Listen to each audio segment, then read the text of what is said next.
rapid, very complete loss of contact with reality. I'm willing to do what's right, and I don't want to go through what I'm going to go through.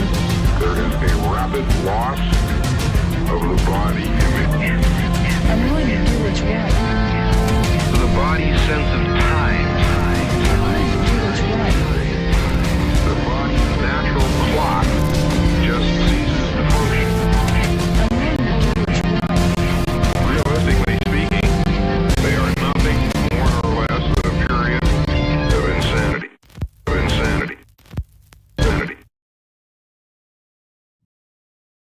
Holy shit, guys. It's good to be back. It's good to be back. Yeah, sadly the intro that I made, I'm not sure why it's lagging. I'm gonna be 1000% honest with you. Half the stuff I set up like suddenly broke because I had a webcam going, and then for whatever reason that's not working today. And then I'm glad the Votrix YouTube widget is working, because I was trying to fix that like literally minutes ago. But yeah, that kind of sucks. We have a stream intro though. I made it completely by hand, and if it didn't lag like shit, hopefully in the future we can fix that. I really like it though. I think it's a cool way to hype up the stream. I think it's a great way to the golden rule, just don't be a party pooper. It kind of conveys the mood of the stream. I'm really, really happy with all of the changes that hopefully we'll be able to see tonight. I've also cut down the latency on all of the YouTube streams, the Twitch streams even more so. It's crazy. We got some cool stuff going. My mic might sound completely different too. I completely reworked the audio for these streams also. You might hear the game audio might sound a little different. It might sound a little more dynamic. It's just every part of the stream I sat down and I changed, and hopefully it's for the better. But yeah, I am so excited to be back at it again, man. I am so goddamn excited. It just sucks that it lagged. I'm not sure why it was lagging. I might have to re-render that preview video, maybe at like a lower sample rate or some shit, or maybe re-encode it. Hopefully that helps. But it's weird. I did test it before and it didn't lag like when I did all my other tests on it. So yeah, not not sure what's going on there. But oh well. You know how it is. Shit's inevitably gonna break when you make so many changes, right? But yeah, welcome everybody. Holy shit. We're back. I'm not sure why the game's lagging either. Oh shit. This might be like simultaneously the coolest and most dysfunctional stream ever. Is this the save I was on? What's up, everybody? Let me go on the Twitch copy now that I know fucking YouTube chat is showing up. That's good. That's really good. I was worried I have to watch the YouTube stream again and put it with some BS. The crazy thing is I use a Rob Zombie song, and YouTube and Twitch apparently don't give a shit, so that's cool. I'm hoping to make a cover of that so I can avoid any potential legal issues, because it was not my intention to use like the actual song, but I dig it. I like expanding the head of Zed. It's a really great opening for his 2021 album, so I figured, it kind of describes me a little bit. I like it a lot. That's the skinny of it. We're gonna finish Dead Space tonight. But another thing I made the border just like bigger. The whole stream window is bigger. It's 18:9 instead of 16:9. I've always wanted to have an overlay, but the problem with that is I wasn't sure how I was gonna do it without it looking ugly as shit, and I also wasn't sure how I was going to handle chat. I thought that Chun-Li was a model. And it was going to be a VTuber situation. So that's the thing. I was supposed to have my webcam active today. I actually dressed all nice and goth tonight because I wanted you guys to see my face. And then turns out that broke. So I'm going to have to figure out what the hell happened there, because it was literally working when I was testing all of this yesterday. All of this stuff was working perfectly fine when I was testing yesterday. It's today's been a weird day. It's been really hard to it's been really hard to catch a break, but I'm glad the intro is still kind of hype. I'm glad for the most part it played without any lag. It might just be a matter of me re-encoding.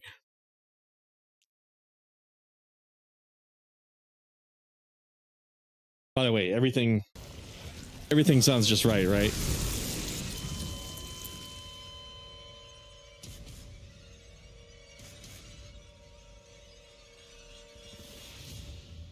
Let me yeah, I've always wanted a border, but I wasn't sure how I was going to go about it because I didn't like how the text was blocking the screen of the game.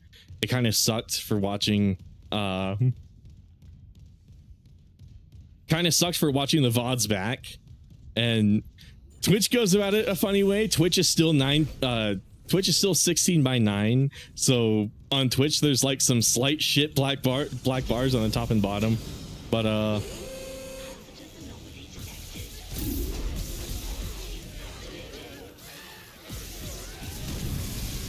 okay, that was cool.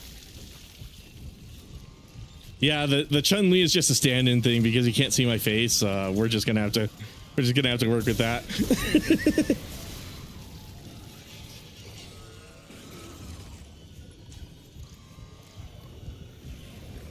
Hopefully the audio balancing sounds just fine. Hopefully the game's not too loud or too quiet. When I was getting the balancing all figured out, I was playing Monster Hunter World, and that game is, I've noticed, is like a little notoriously quiet. Why is it showing keyboard prompts? That's weird.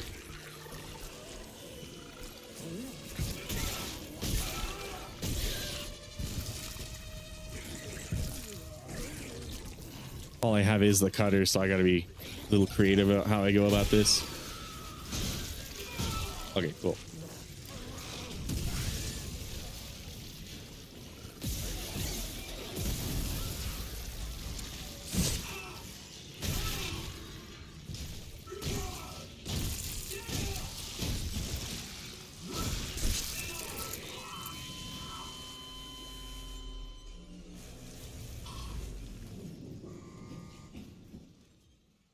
Watch me say YouTube doesn't care about that Rob Zombie song, and then the YouTube streams down. Let me double check that real quick. Actually, cool thing is I don't have to go BRB to cover the screen anymore. I got this on the screen now. Let's see, YouTube's still going, right? At least I hope so. There's going to be a VTuber situation. I might set up like a VTuber model or something like that, but if I ever do that, it might be a joke. might just be like a shit posty sort of thing. But yeah, what's up, Squiggly? Let me get this game back on screen.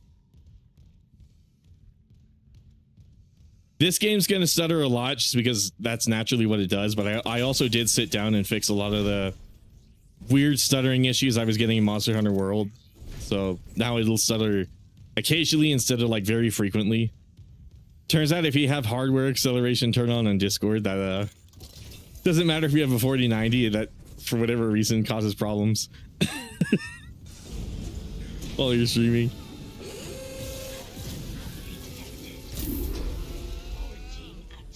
I'm not gonna bother wasting any ammo on these guys.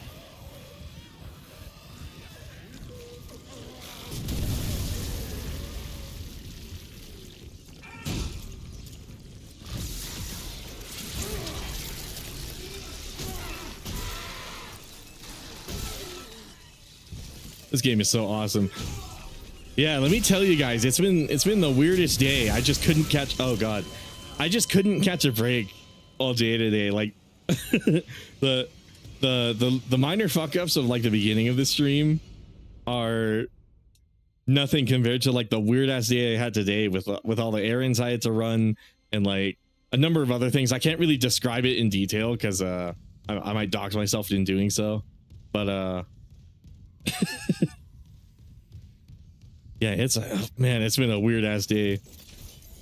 It's been a weird ass day to the point where I'm not really surprised that some parts of the stream are broken, but you know, it's whatever. Okay, just gonna run away from these guys. Oh, that still killed me. Okay, so hold on, I did run by a shop. I should probably just buy a bunch of ammo. gonna take me a few minutes to get back into the game.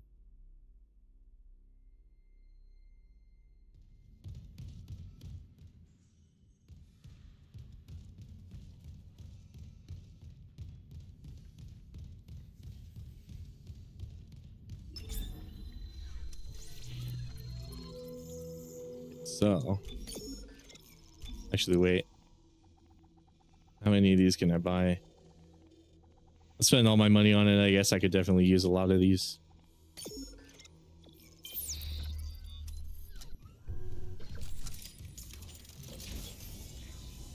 But yeah, I hope everybody's night is going good so far.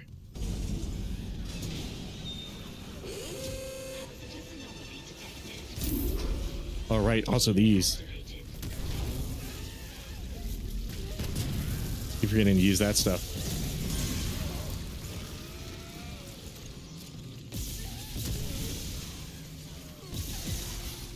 There we go. Now I'm actually getting somewhere. Dab him. Oh my god. Let's dab. Punch him.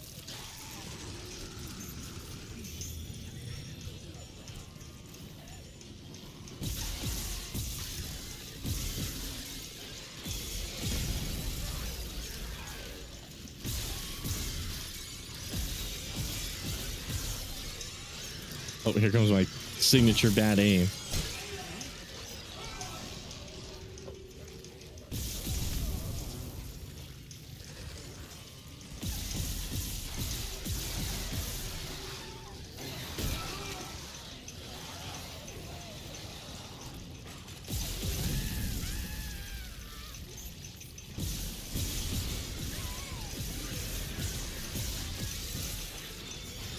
Damn, this guy gets a lot of health. There we go. I'm starting to get back into it. Been a bit. Oh, why did I aim so high up?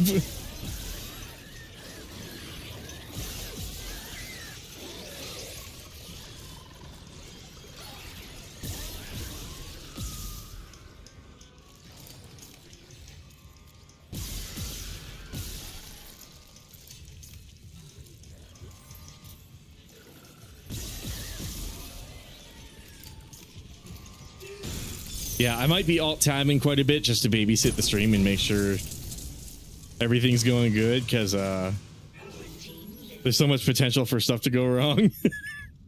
Actually, yeah, this might be one of those moments. Hold on. What I'm easily the most proud about is the fact that the mic finally doesn't sound like total shit. It always bugged me that I had like an audible buzz in the background of my microphone. That shit always bugged me so much. And I finally figured out the fix for it. I'm getting weird feedback spikes on local comms. If whatever's wrong with the comms array is spreading? No, that's not it. So,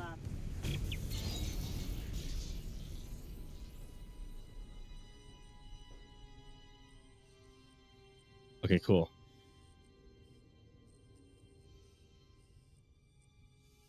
Yeah, whenever I'm just standing still like this, just know it's me making sure everything's going smoothly.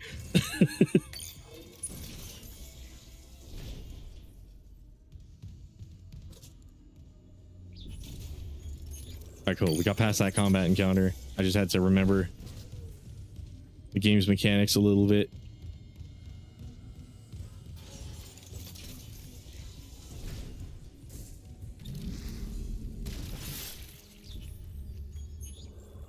Oh, I was supposed to go through the other elevator.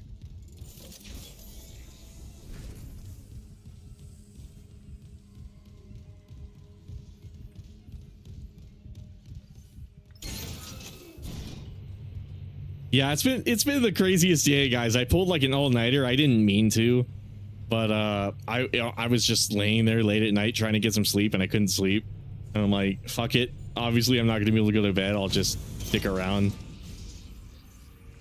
And I'm definitely feeling that, but I also didn't really have a choice because I couldn't sleep. It's all good though. Let's see. Floor 3.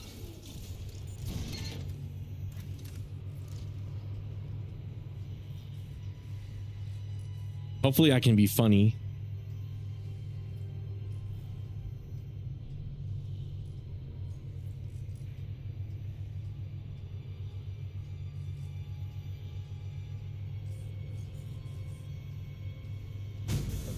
Everything's going good. God damn it. I gotta babysit so much. I gotta babysit this shit so much.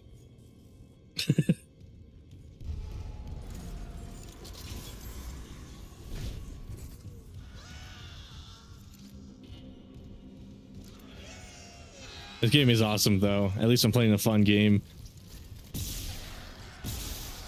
Lately I've been playing a lot of dog shit.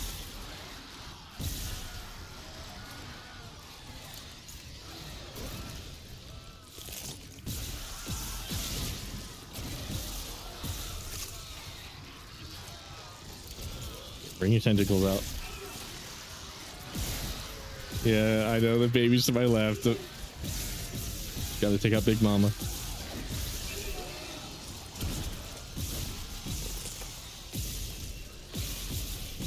Shit, my aim on controller, dude. I'm on some console gamer shit.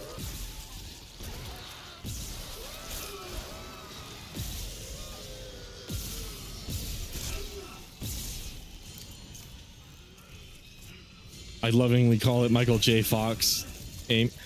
Wow, these guys have a lot of health with the tentacles. That's kind of crazy. How come they're not dead yet? Okay, that one I think died. Wow, I'm actually running low on ammo because of these guys. Is there something I'm forgetting? Because that one died. Did I forget a tentacle or something? With this one? Okay, I guess I was forgetting a tentacle.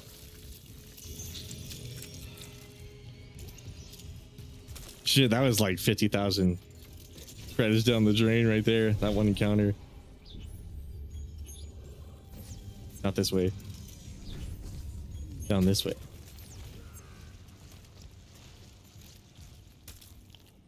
I heard some shit over there. Is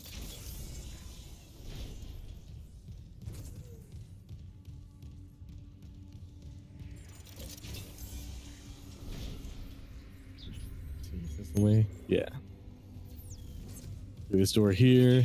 Array offline. A repair technician has been notified.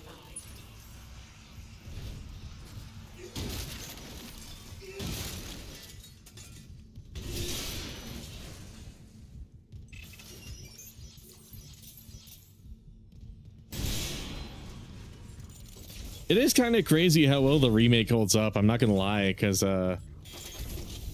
you'd think after like a little bit, like after all the hype died down, this game might start showing a lot of its flaws, but honestly, I still love it. Resident Evil 7 was like a weird wake-up call when I played that one Friday. Because that game was my favorite one, but I was reminded of just how actually shit the mine section of that game is. I love that game to death, but holy shit, man. That last section. Though, to be fair to me, or to be fair to the game, I was definitely like a little cranky that stream. I think some of that was just me being in a bit of a klutz. Oh god.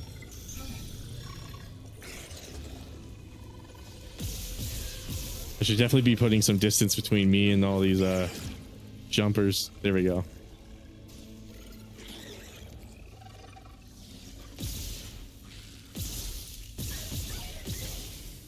Trying to get the arms. Come on.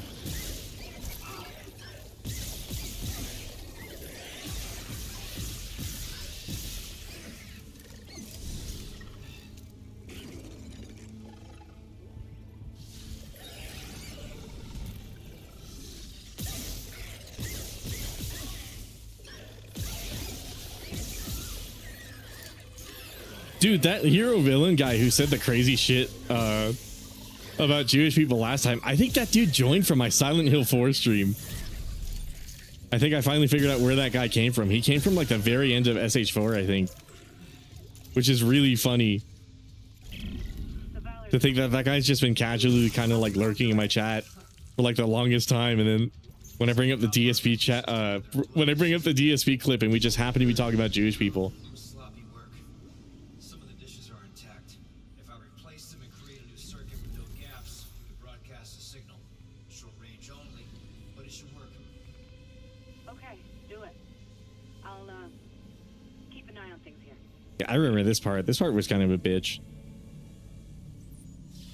Maybe this will be a Resident Evil 7 situation where once I replay the end portion of the game, I'll fucking hate it.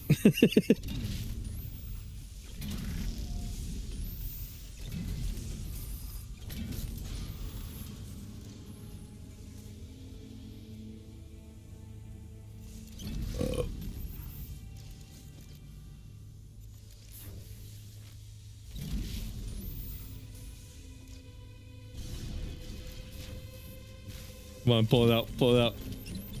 Ah!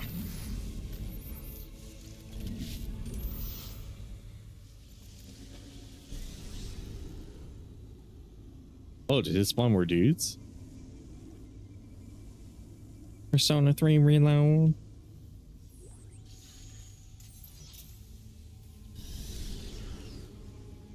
Gamers, what's your hot take on Persona 3 reload? I hear all the older school Persona fans, like the people who played the original Persona 3, absolutely hate it. They say it's just like Persona 5, which is funny.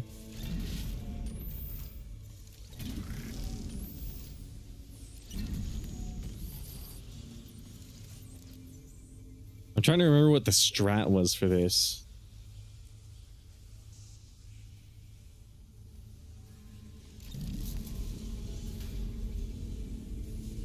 Because I don't think...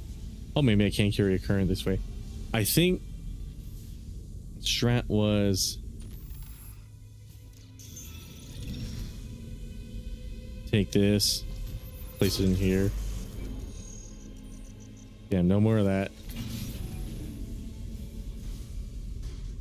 Come on, put it in the... Okay, that's not going to work there. So, in that case...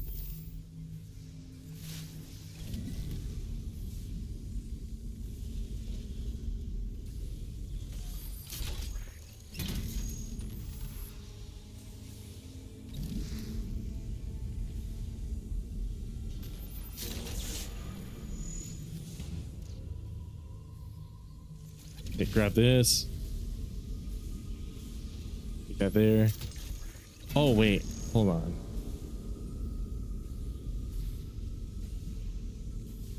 That orients itself like... Maybe I'm thinking of the other one.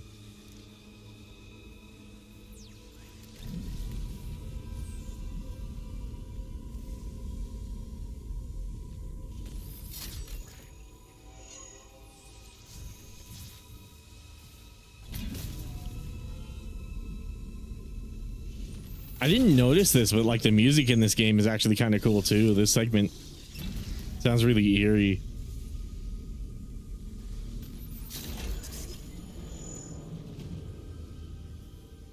Ah, I'm one away. I'm one away. Is this gonna work? Shit, I don't know if it will.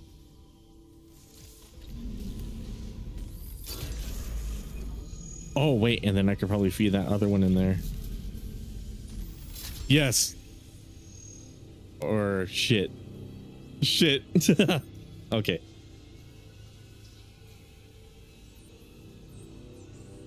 Okay, so maybe I don't need this middle piece at all. Take this, put it here.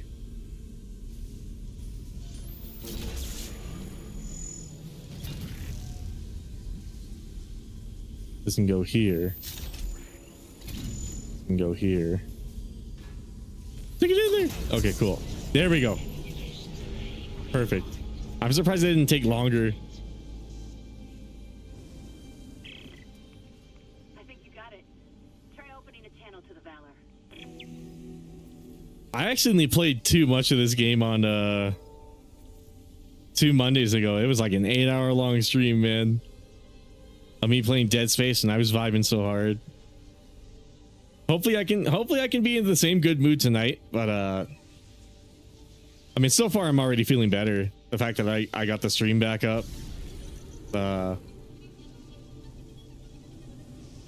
This game is a lot of fun, so that's helping a lot. I love Dead Space, man.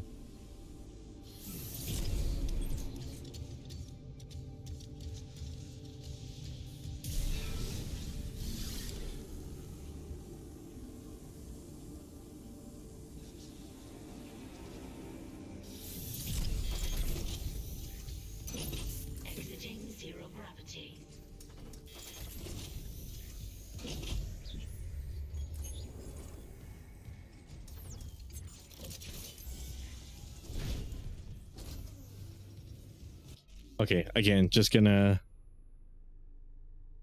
babysit OBS, make sure everything's still running okay. How's everybody feeling? How's everybody doing?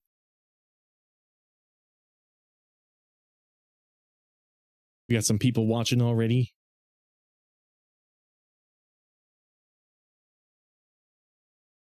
I'm probably looking at some fetish art.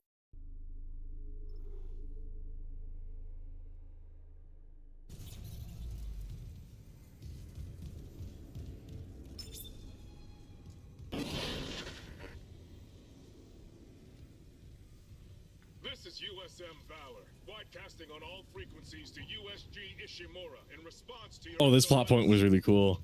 We picked up your escape pod number 47 and are en route to your position. This message will repeat every 30 seconds until you respond. Oh, I can save in the middle of this cutscene. That's cool. Oh, it boots me out. Okay, cool. Pod Hammond jettisoned. It had Chip. That creature was inside. No. USM Valor, come in. Come in, Valor. Smack this The bitch. signal isn't strong enough. Can we deploy the long range antenna? Oh my fucking god, I forgot to turn off the stream sensor. Over the comms array. The hell? There'll be a manual release over and maintenance. I'll go. Keep trying to reach them. Playing good of TF2, that's how it be.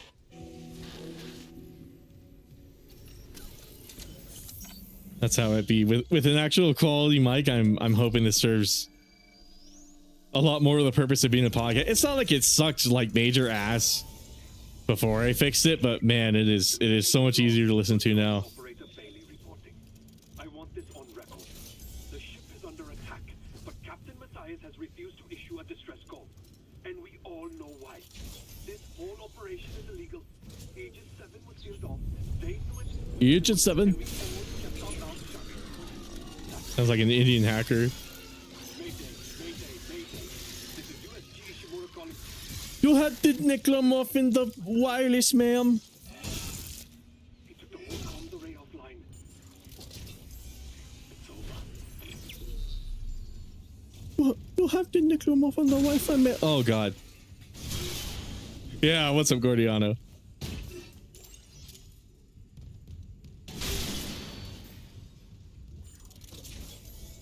You have the wireless on the Wi-Fi, ma'am. Thank you for calling Microsoft customer service.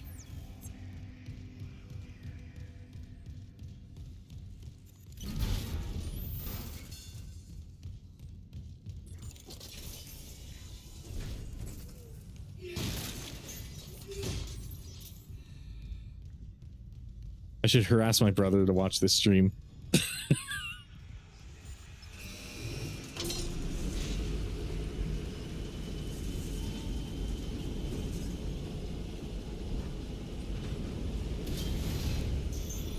See, what inflammatory thing can we say about El Salvador this night?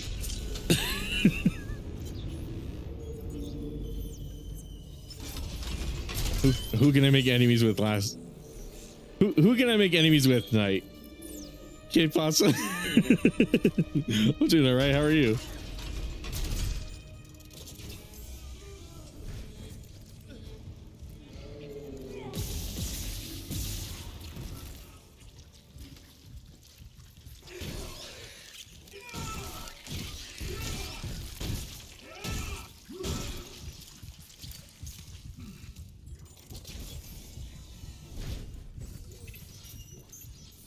I'm really hoping the YouTube chat feels a little more responsive. I did test it. There's like a latency decrease. Part of that is because I turned off DVR.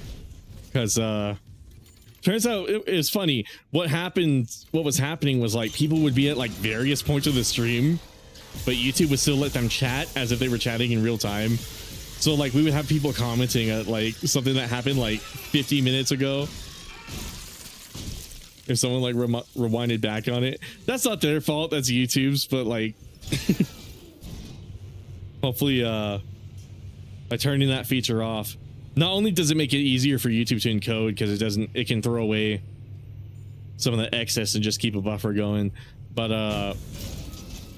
not only does it make it quicker to encode, therefore less latency, when everybody's talking in chat, they'll be at the same part of the game.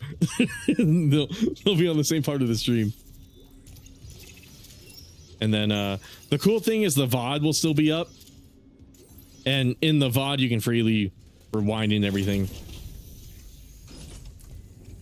I did test that, so that's good to know. So all the VOD viewers in not chat, but lurking after chat happens, you'll still be pleased.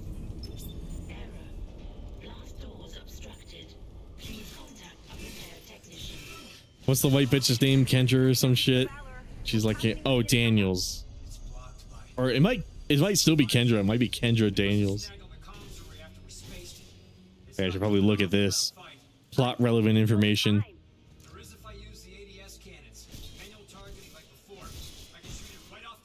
This boss was actually really cool. I like the way that they reworked this one.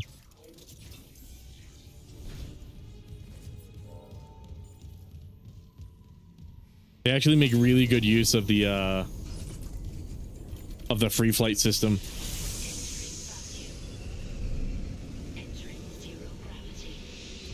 I feel like a lot of people like didn't give this game like the most fair chance because they looked at it and they were like, oh, it didn't change that much. But I'm like, they only changed what they needed to change because they acknowledged that the original game was already really good. So when they set out to remake it, I'm glad that they only changed what was necessary to make it like an actually better game. Granted, you could also say the same thing about RE4R. It's not like it's unique of Dead Space to have a really good remake, but you guys know what I mean. Okay, fly upwards. But I like that they took this boss and they added a lot more like depth to dodging it and getting around it. Eventually it's going to deploy mines that I'm going to want to avoid flying into. Shit, swim down. Or float down, I suppose you could say. Manual targeting enabled.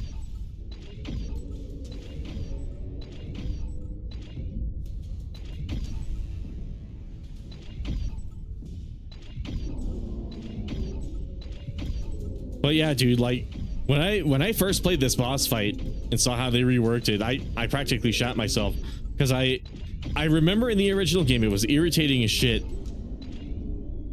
to dodge all of this stuff because you could walk, and if I remember correctly, walking in 0G in like the OG Dead Space was kind of a pain in the ass. Just in general, you were like much slower about it.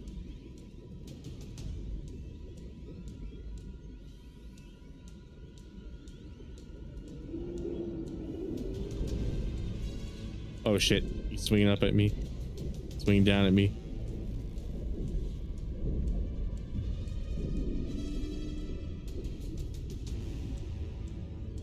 I like how much this fight has going on too. Just in general, I don't know how I dodged that.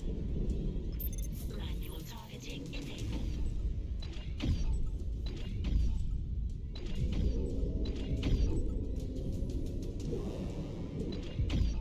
Like you have to manage your oxygen and also the gun and also dodge at the same time. While also not floating into mines. They did a really stellar job, man. The parts of the game that needed to be reworked, I swear they aced it.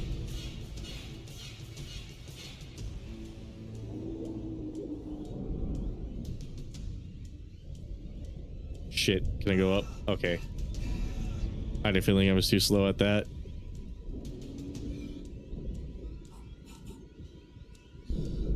I am running low on oxygen, so maybe I'll float over here.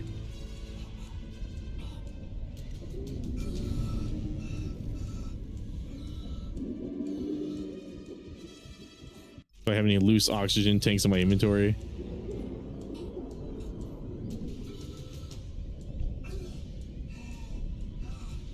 Easy. Oh shit, that was tense. Okay, cool.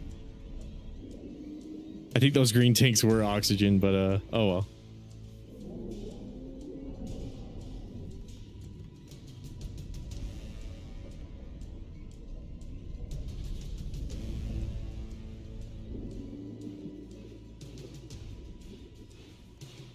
Okay, where's that last gun?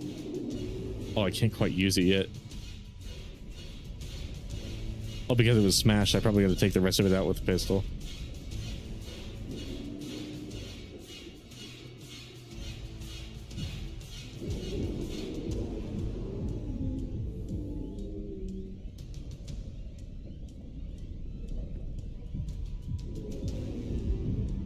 There we go. There we go. Cool.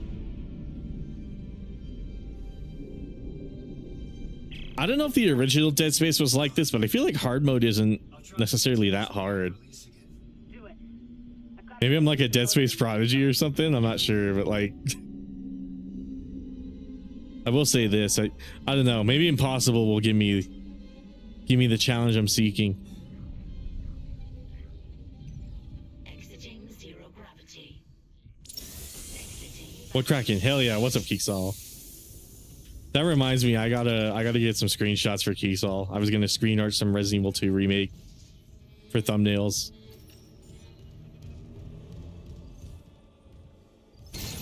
I was so busy working on the streams in the background, and also just taking like a much needed break. I can't stress this enough. The streams were starting to get like, not like tedious, but like they were kind of starting to lose some of their magic for me.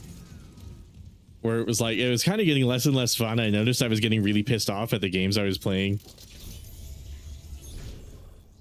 Resident Evil 7 was kind of the straw that broke its back, because it's like, that was like my most favorite Resident Evil game literally ever.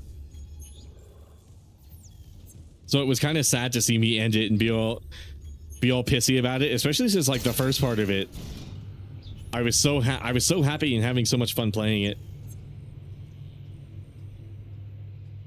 The way you pronounce my name pains me. How do you pronounce it? Oh, is it Kixel? Like as in pixel?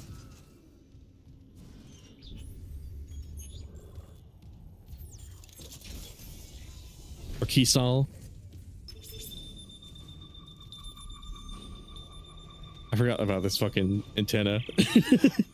Finally, USM Valor, this is Kendrick Daniels on the USG Ishimura. Do not open the escape pod. It's so nice not having the text on top of the game. You can actually see the left side.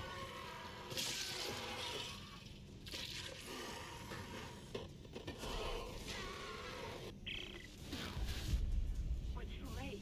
The Valor! But too late. Brace yourself!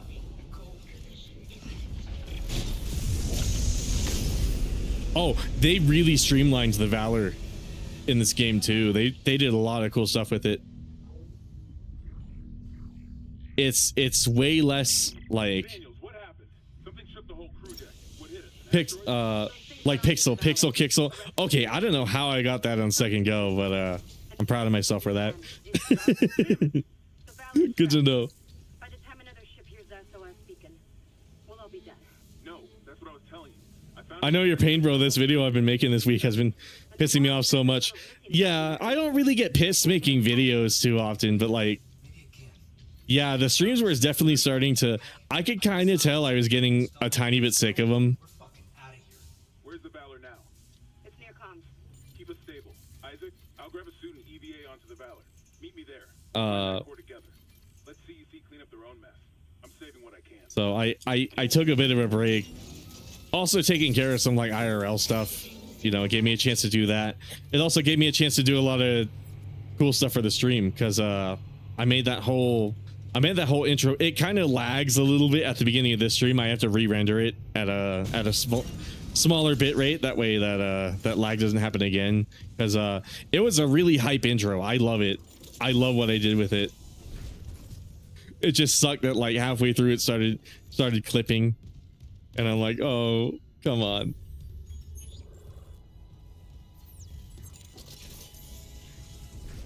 What's weird, it wasn't even like OBS render lag or anything like that either. It was just, for whatever reason, it just decided to lag like that. So I'm definitely gonna have to render it in a more efficient codec. AV1 is not too like compatible with OBS. I've been rendering some stuff in VP9. I'll do AV1 for YouTube, like a YouTube video, but for for files that will ultimately only exist on my computer. It lag. Oh, did it not lag for you? I might have to go back and test that actually, or I might have to go back and I heard it through my headphones and it sounded like it lagged, but that might have just been the monitor in OBS. I didn't see any lag. Okay. The Valor's trashed, but I can make it to the bridge. Hey, maybe that intro ran a little better than I was expecting to. I did forget to re-encode it in VP9 though. I left it in AV1 because I kind of rushed it a tiny bit.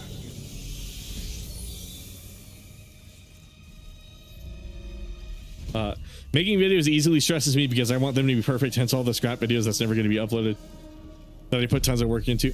Oh my god, me too. I don't really scrap videos necessarily because they're not perfect, but what I will do is I'll have an idea for a video and then I'll write the script. I'll get as far as like editing portions of it, and then I'll kind of decide as I'm working on it. I'll like, oh, I don't know if I necessarily agree with the message of this video.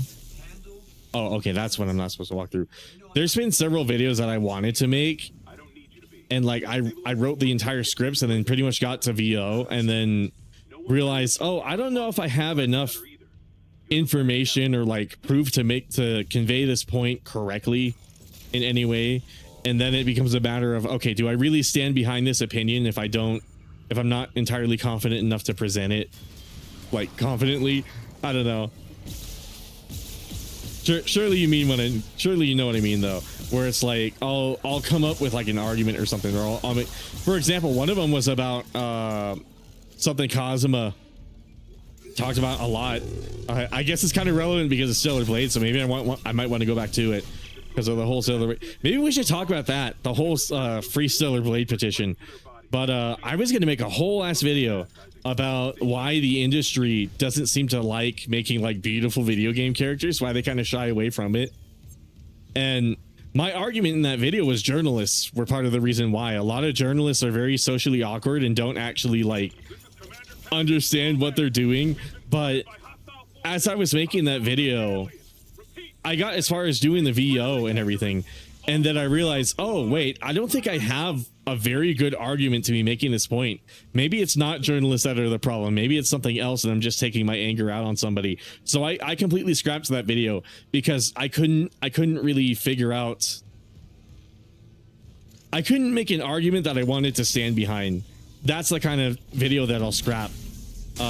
Typically, if a video is not perfect, I actually find it makes the video better in a weird way because it forces me to get creative with it. Like the Monster Hunter Rise speedrun video that I made about like a year ago. That's one of my most favorite videos ever, but the creation of that video went so against like everything it was supposed to. I was hoping I would get like a really high-end time, and I was hoping I would have like a really amazing understanding of Monster Hunter speedrunning, and maybe I had like the fundamentals by the time I finished that video. But one thing I never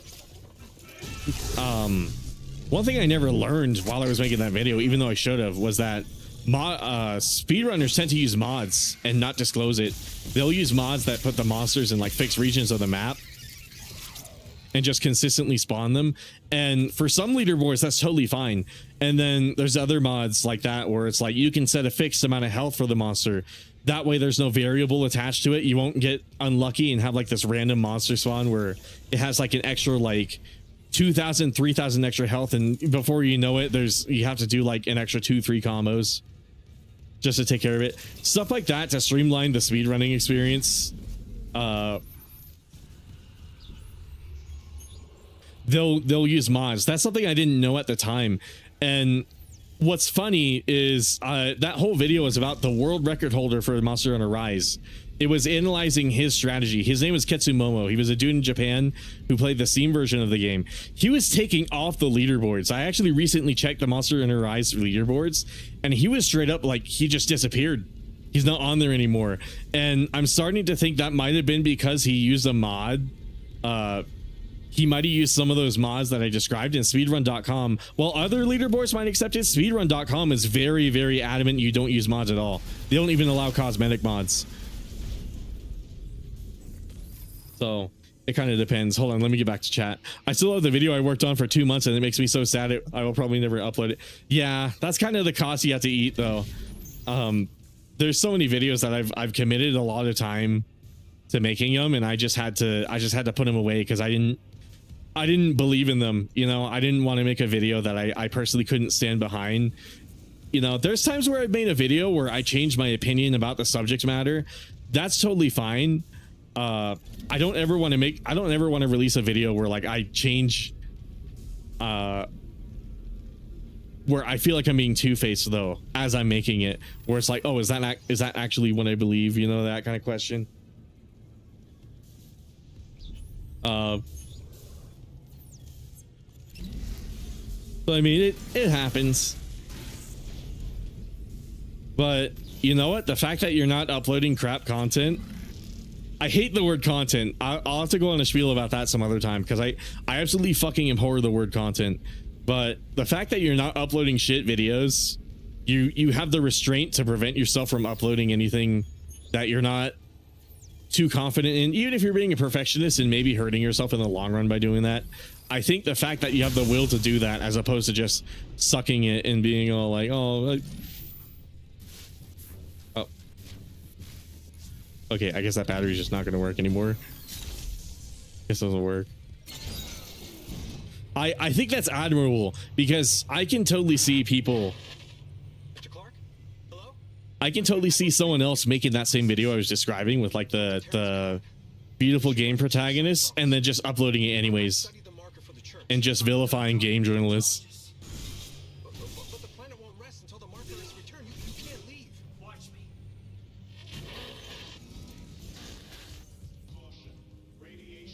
But yeah, long tangent aside, my bad. I go on so many tangents. I gotta stop doing that. I gotta focus more on being funny instead of doing fucking long ass stupid tangents.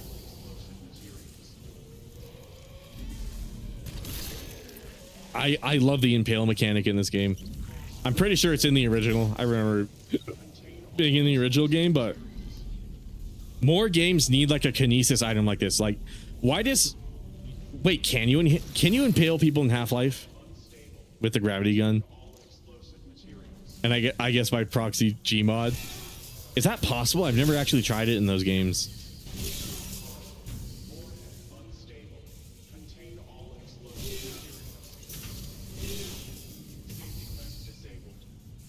But yeah, I can agree with that. My biggest pain is honestly when a video takes like way longer than I want it to. Like I had a video comparing, that's actually the thumbnail I told you to work on, Kixel, which I'll have to get those screenshots to you. But I made a video comparing Resident Evil 2 Remake with Resident Evil 2. It's like an hour-long video going really deep into it. And oh, I'm gonna need this battery. That video was taking such a stupidly long time to make, and I was hoping this Resident Evil 3 version of that wouldn't take so long, but it still is, because I keep wanting to do like new and interesting things with it. I keep wanting to change things around, because I always go back to the older iterations, like part 1 where I compare Resident Evil 1 to the remake. There were some hot takes I had in that fucking video. Who are you, Vlad the Impaler? Oh my god. That's funny. There was a period where when I was a teenager, I was really obsessed with Vlad the Impaler and all of the Dracula shit. I was watching Hellsing nonstop. I was really into fucking vampires. I'm embarrassed to admit that shit. I know. I'm downloading a munitions report right now. I'll clear your Uh-oh, Harrison's playing Final Fantasy 13. Let's get out of here.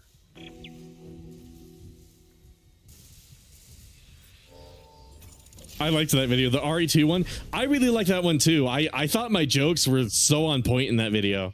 I don't know how I did it. Like, I was struggling so hard to be so funny in that video, but the instances where I managed to do it, I was really funny. And then the RE1 video, I like that one a lot too, but there are a few opinions I have in that video where I'm like, I don't know if I necessarily agree with those anymore. But again, it's an instance of like, that was what I believed at the time I made that video, and that's why I'm not so ashamed of it, because at the time, that's what I genuinely believed. You know, those were my thoughts.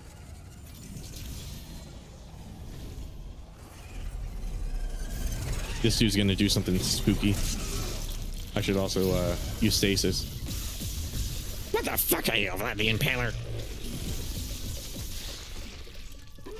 These guys are really cool. I like how, especially on like a 120 hertz screen, like I feel kind of bad for console gamers because we don't really get too many enemy designs of like an enemy just stuttering a shit ton, because it just looks really bad unless you have a high frame rate monitor, high refresh monitor. Were you into Twilight? No. I was never into Twilight. I'm glad I never got into that shit. But I was into Hellsing, which was really cringy. It was just as bad. Okay, I made a terrible, I should have stasis that shit. I made a really dumb risk right there. My method of knowing if a video is garbage or not is I'll watch it over and over and see if I get bored, then I'll fix them repeatedly. Yeah, that's something I've had to get really good at. My videos now have a lot more brevity to them. Like a longer video that needs to be longer, like the RE2R video, the RE2 video, I don't mind those videos being longer because I really do have a lot to say in those videos. But I feel like some of my other vids I've been thinking of going back and just expediting them, shortening them, because it'll take like whole minutes just to explain what the premise of the video is about. And I've gotten comments before from people where they're like, bro, it takes you too long to get to the whole point of your videos. And I'll be like, yeah, you know what, I can agree with that. And since then I made sure that it only takes like 30 seconds max just to give the premise of a video, because that's usually the point where people decide if they want to stick with it or not. Jittery enemies are freaky. They move so fast. Yeah, and they're even freakier when they're not constrained to like 60 hertz, which is why I'm so happy that like this next gen of consoles has a 120 hertz mode. Because let me tell you guys, 120 FPS, it is god tier. Some people notice it better than others, which is part of the reason why it's been struggling to get like adopted in the console space. It's easier to see 60 FPS than it is like 120. I've had friends buy a 120 hertz monitor and then be all like, oh, I don't get the hype. And I'm like, did you set the, are you sure you set the refresh rate right? And they're like, yeah. And I'll walk them through it, and I'll have like the frame times, I'll figure it out for them, and it'll be like the smoothest experience I could possibly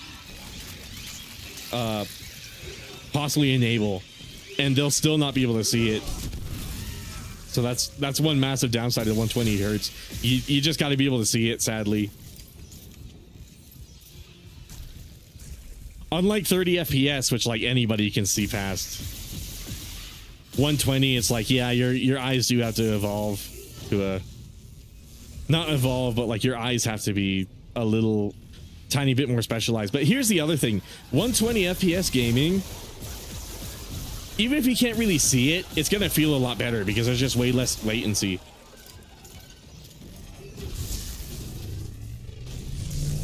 Games are just gonna feel more responsive because you're getting that information twice as often. Even if you can't quite see it, it's updating twice as often on the screen, which is another reason I do 120 FPS. It's really cool. I'm glad consoles actually starting to care about latency and things like that, because I want people to be able to have like a fluid experience on console. They don't really get to have that unless it's like really, really heavily controlled.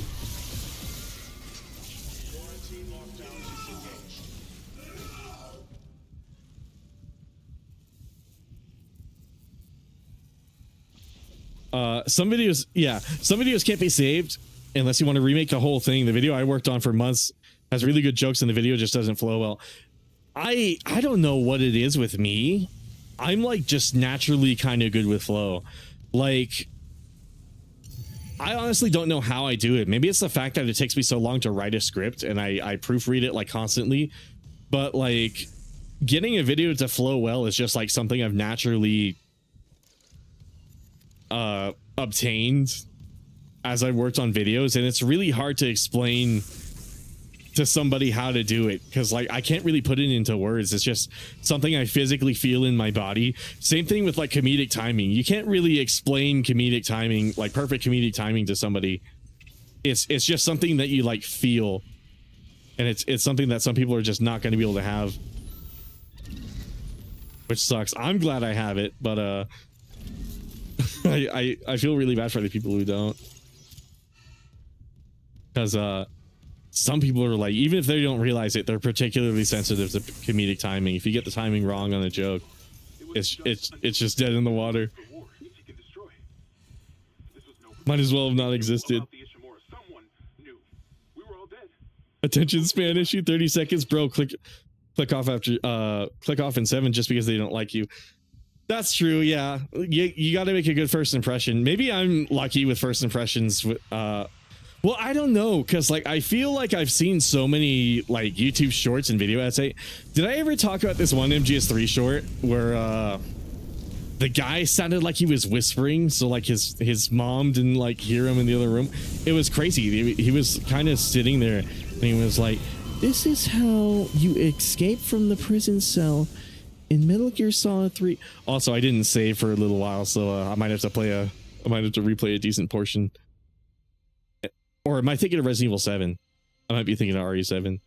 I don't think hard has checkpoints. Anyways, the homeboy was sitting there with like his mic pretty much in kissing distance, kind of like hollowly whispering into it. It's weird. You know how people, when they don't want to be heard, but they want to like hype it up a little bit and still scream, they'll do that kind of shit where it's like, "This is how you get out of the cell in Metal Gear Solid 3," and it's like, "First you can give Johnny Sasaki food, and then he'll show you the frequency to open the door." And it's like, it's a whole minute of that. And then I saw another one exactly like that, but for MGS1, but it was a different dude, and it's still the same sort of like, I'm gonna sound like an ultimate Andrew Tate moment, but it's like I don't like when shorts have like a very effeminate delivery. Like I know I sound super hypocritical about that, but like, I don't know, when you do voiceover, you should sound confident instead of just sitting there and being all like, "You can put ketchup on the ground and Snake will just lie there and the guards will think you're dead." And it's like, I really don't get why people do that. But at the same time, you know, there's a variety of skill levels when it comes to making like videos and streams and stuff like that. And truth be told, they probably just need more practice. That's probably all it really comes down to. It's not really anything on there bad.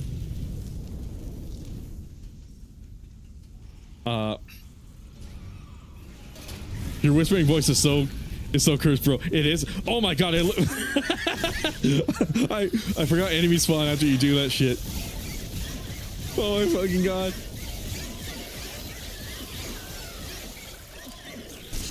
Punch him.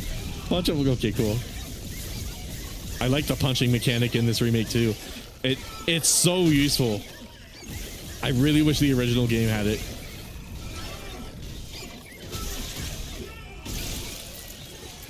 Well, like, you can punch in the original game, but it doesn't smack.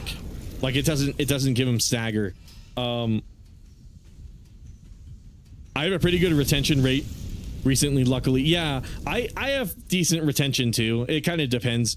The hack to ultimate retention is to get less views, funnily enough. If your video has less views, for whatever reason, people will watch longer.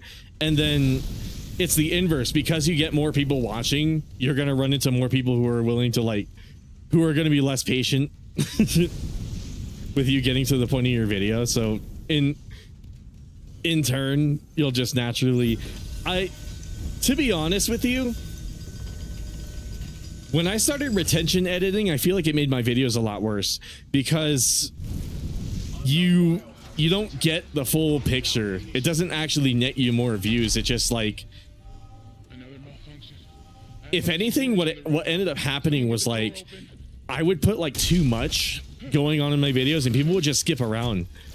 I don't know, it's weird. It always did the opposite of what it was supposed to do whenever I did retention editing, and then I stopped and I just started going with my gut, and then people they didn't watch as long, but they received the video like more positively, and they seemed to enjoy it a lot more. It was weird. It was really weird. Your RE4 Souls-like vid came out just when I was getting interested in the RE series. That was a pretty good first impression. You sound like a different person with the whisper. Yeah, I bet I do. I bet I do, because it's all about the delivery. Like you gotta project when you do vocals, otherwise you're fucking it up, man. No offense, but you can't just sit in front of the mic and be all like fucking. This is how you get the Easter egg in the Arsenal gear in Metal Gear Solid 2, where you get the guard to follow you into the room, and he says, "Wow, I wish I had that." And it's like you can't make a YouTube short like that. Like have some confidence in what you're making. If you have faith in the YouTube short, if you think your YouTube short is good, tell me that you think it's good by projecting. Be all like, fucking, I don't like doing the YouTuber voice. I fucking hate that shit. But be all like, this is how you get the Arsenal Gear Easter egg, that kind of shit. This is how you get the Arsenal Gear Easter egg in Metal Gear Solid 2, like that kind of shit, where it's like, or just do your natural voice, because like people are sick of the YouTuber voice at this point. People get so sick of it, and that's another thing with the retention editing, where it's like I don't know, maybe make your videos for people instead of like statistics. That's kind of been my motto, honestly. But at the same time, I can't shame anybody who does that, because you kind of gotta sell a little bit of something to you gotta put some titties in the video, you know what I mean? Not everybody's gonna be like me and they're gonna put it in there because they want it. Some of them gotta put it in there because they have to, and for those people, I salute them. Godspeed, man. Because I'm practically an internet lolcow. I don't mind looking or sounding ridiculous. I thrive in it. I love being the internet weirdo.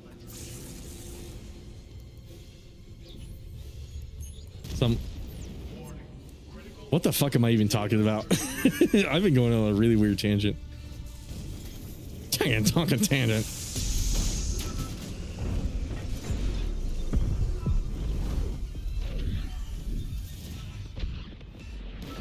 Didn't we make a joke about Chris Chan last time I played this game? Talking tangent. I'm sorry, bro. When you whisper, you sound aggressively homosexual. Yeah. There's nothing wrong with sounding homosexual. I understand that I sound like quite gay whenever I talk, and that's just me. But Isaac, come in. also because I guess I am technically half gay and bisexual, but like not that it really fucking matters. But I think some of those it's weird. You can be effeminate, but you can be like confident and effeminate. It's not a matter of like you being effeminate. It's just presenting yourself. You got to have some confidence. You have to sell yourself to me. You can't just rely purely on like life hacks and like putting some stimulating shit on the screen, like tearing apart like goop and shit like that. You got to have a good vocals. Because but we have to get that shuttle. and you don't even have to do anything that special. There's one of my most favorite YouTubers ever. He's a guy named Smokey MCC.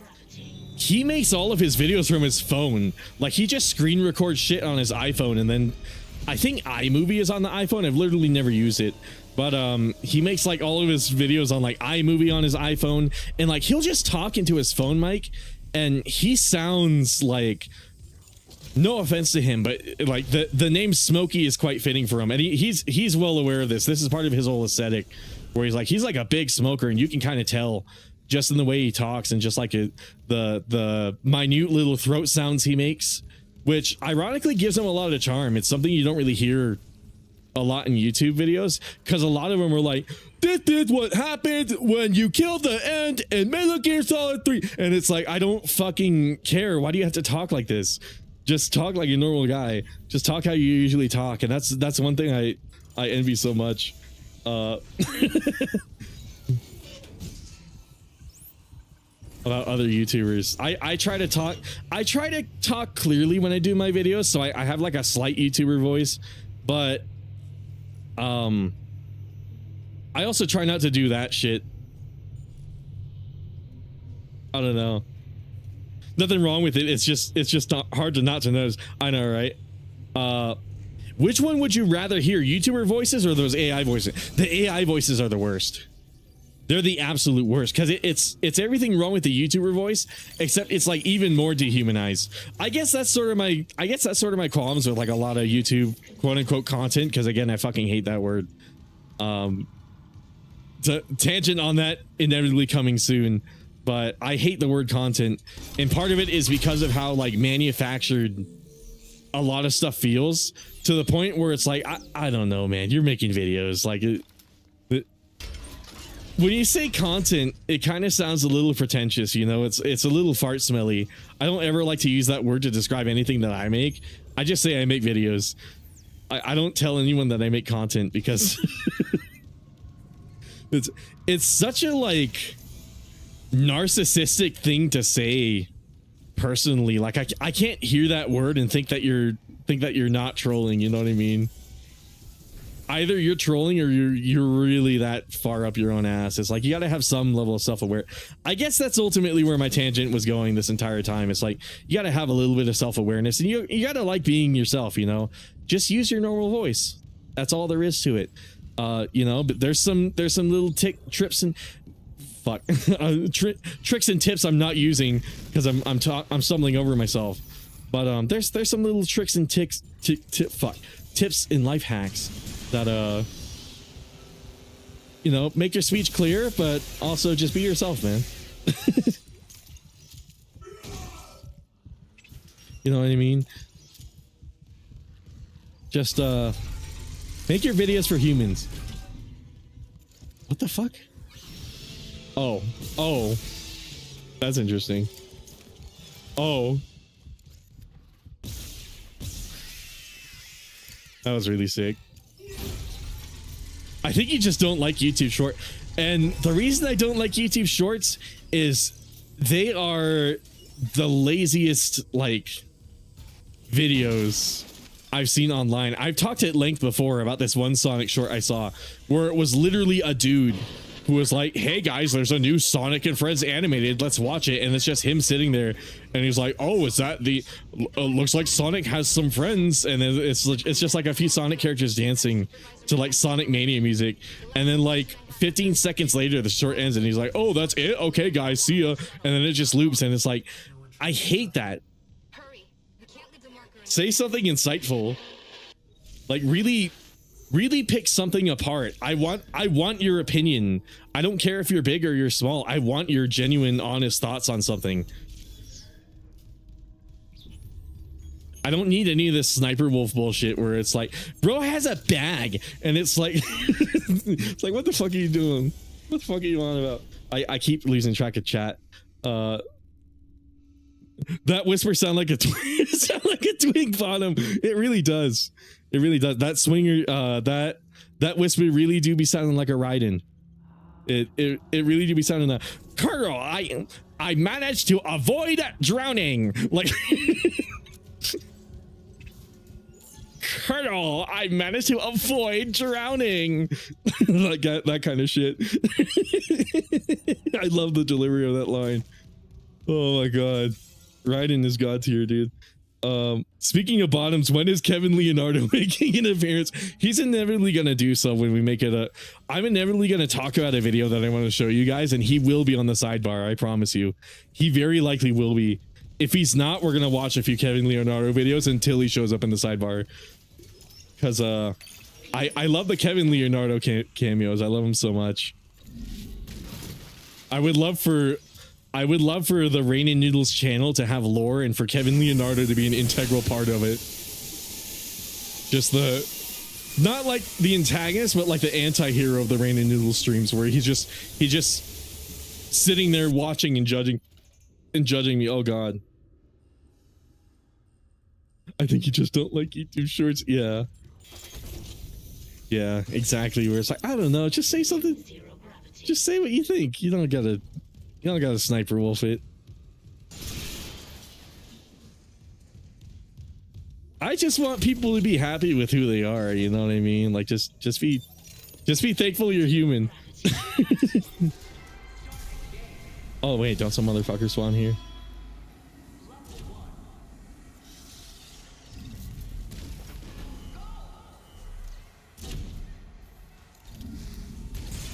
Go! There we go. There's the dudes.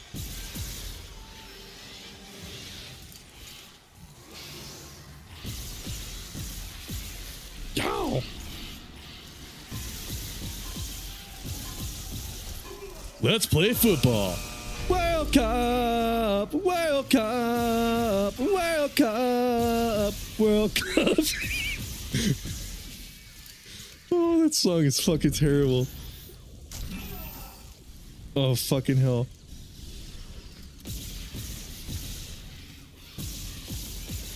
Let's play football.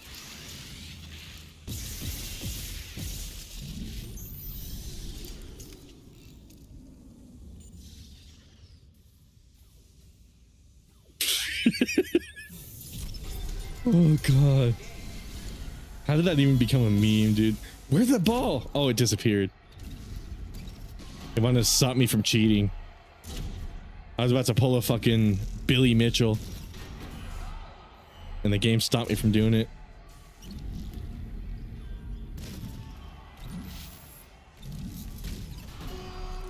Gamers, should I grind the Dead Space basketball minigame? I wonder what the world record for this is. Go. Go.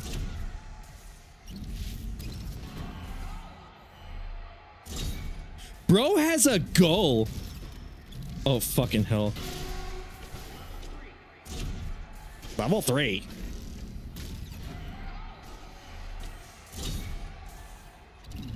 Colonel, I have managed to avoid missing.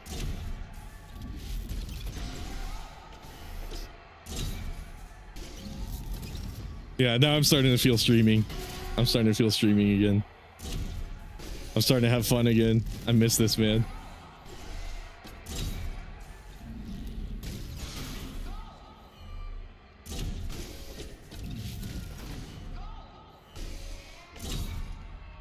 Why did this game make me think of football? This is obviously basketball. World Cup, World Cup, World Cup, World Cup.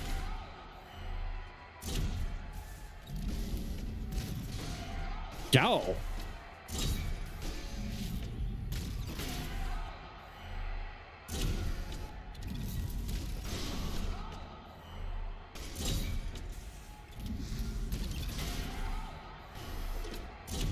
Gamers, can we get to level 6? Oh god, no, not this fucking frame rate.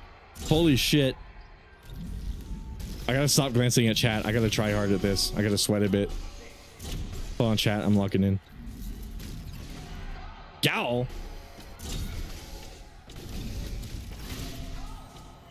Kazuma's gonna walk into the stream while I'm doing an embarrassing Raiden impression, and it's gonna be so funny.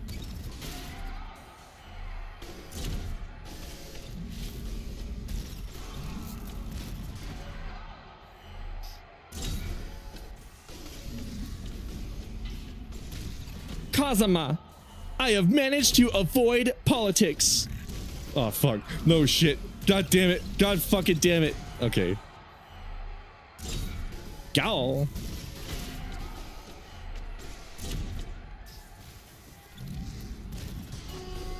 I feel like a FNAF speedrunner. All senses are active. I'm like a FNAF 1 speedrunner. I'm operating purely on sound. No cameras needed.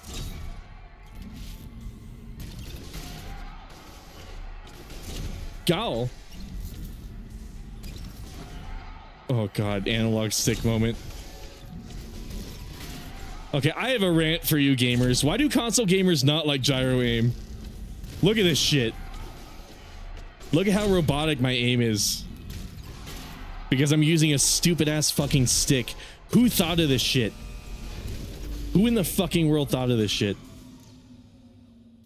Why a stick to aim?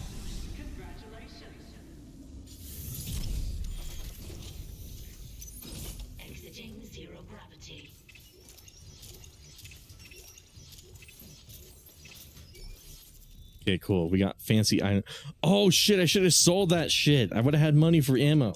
Okay, let me go back to chat. That's exactly what I was saying about Let's Plays yesterday. I hate when YouTubers play a game and say just say what's happening at the exact moment with a quirky fit. Bro visited his friends. No, for real though, like Let's Plays are cool because they're essentially a podcast with just like a video game on screen. Like Let's Players are doing it completely wrong. It's an avenue to talk about literally whatever you want, and people will be there for it. Especially if you make it interesting, especially if you talk about something you're actually like passionate about. You know, that's why that's specifically why I watch Oni plays and stuff like that, because they're, first of all, they're just really fucking funny, but second of all, they're just honest about how they feel about stuff, and they're not afraid to be haters. They're like me. They're not afraid to be a hater. I hate everything, but only in a fun way, only in like in like a trollish way. Except for Dragon's Dogma 2. I'm an official Dragon's Dogma 2 and Last of Us 2, especially Last of Us 2. I'm an official Last of Us 2 hater, but even though I've never played the game, I'm proud to be considered a Last of Us 2 hater. Dragon's Dogma, I'm embarrassed to be a hater for that game because I spent $80 on it, but you know what, my friend got to moosh off of it on my Steam library and he really liked it. So you know, if I think about it in the context of me essentially gifting that game to him, that $80 doesn't sing as much, you know what I mean? Why did I look down at chat? But exactly like Kixel was saying, where it's like you can just have fun. Like you don't have to do the sniper wolf method.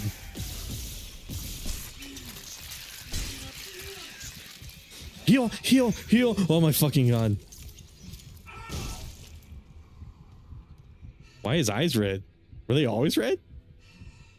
Maybe it's the blood texture. Oh yeah, they're normally blue. Okay. Brain rot content is the worst because it's taking away audience from the good content. Sniper Wolf is a perfect example of having no talent, comedy, or insightful things to say.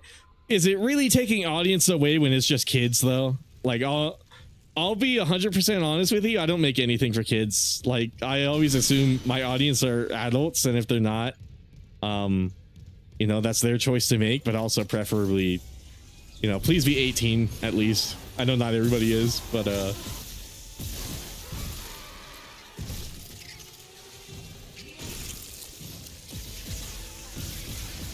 I don't like making shit for children. I really don't. I've kind of had my fill with children's shit back when I was making Nintendo stuff, making that mother fan game. I'd rather just talk to adults. There's some cool ones like Kixels, some cool teens, cool cats, but for the most part, I don't mind Sniper Wolf's like brain rot. The part that I mind is not that she like takes away potential audience, because like what value is a kid gonna get out of like a 3-hour like analysis of Half-Life 2? Like, let's be realistic. What kid is gonna watch that shit? What I am upset about is when she takes people's stuff and doesn't credit them, or like spitefully goes out of her way not to have to credit them. It's really bizarre.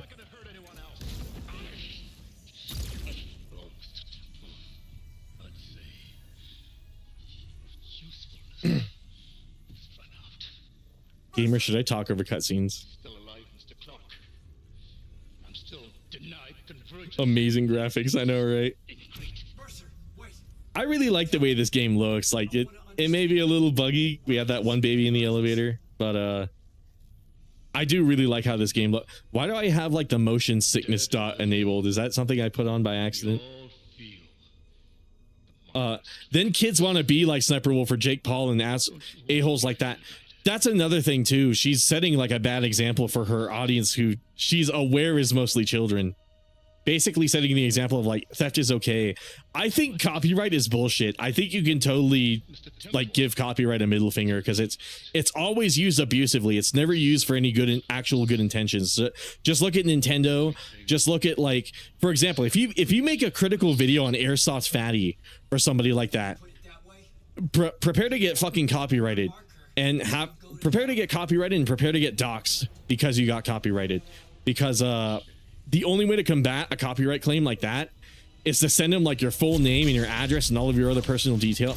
By the way, this scene is really sick in both ways. It's like sickening and also like cool. I fucking killed him in stasis. I think your death will come fast. They call this NVIDIA physics. Oh, this guy again. You got Tyrant. Anyways, what the fuck was I saying? I think stealing from creators though, like most noble one. Oh yeah, I was talking about Airsoft Fatty. Like Airsoft Fatty, every person who's had to make a critical video on him that he's seen, his go-to strategy has always been to copyright it, and then if anybody wants to fight back, they have to give their address and their full name and all, basically their docs. They have to give it to Airsoft Fatty, and well, the truth be told, he's not gonna keep that private. He's gonna the dwindling fan base that he has somehow. He's gonna sick him on you.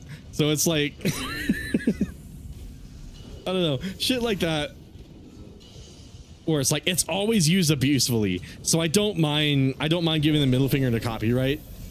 Because I don't know, fuck the companies. That's always been my motto. Just fuck the companies. But other creators though, like if they're not being an asshole about it, like Airsoft Fatty, like you really shouldn't steal somebody's YouTube short. And then there was one really heinous example where she literally stole the main joke from a TikTok and just like pretended it was her idea. That is like theft on like multiple levels by that point. It's like I don't know, man. It's a very bad example. That's not what I mean when I say fuck the company, you know, because you're not harming the company, you're harming real people at that point.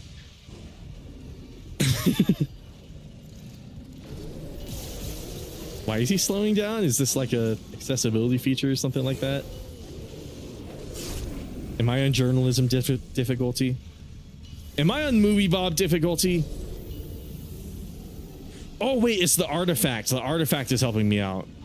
Or what's it called? The marker. That's what it's called. The marker.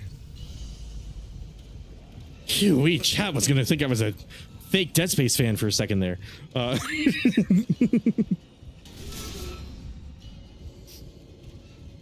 Where the fuck is this pod?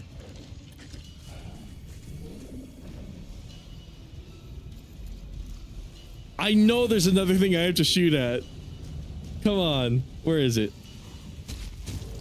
Okay, let's follow the little tendrils.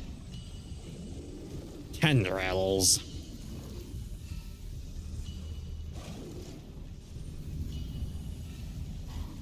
Bro has a bat. Oh god, there's some shit going on in the chat.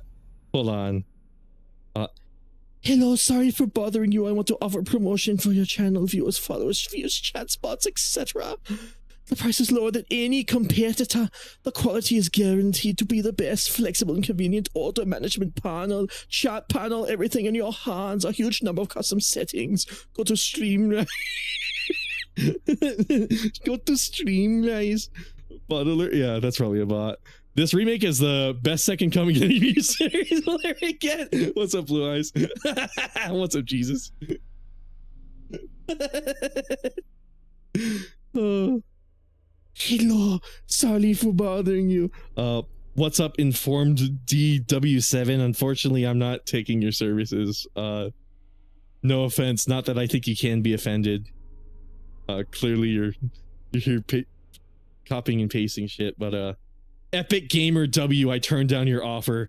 Oh shit, Cosmo's here. I'm back, Pumpkin Pie. Did you miss me? When is Red Eyes Black Satan coming? I don't know. Cosmo. I know Necromorphs that died in that shit. What's up, Cosmo?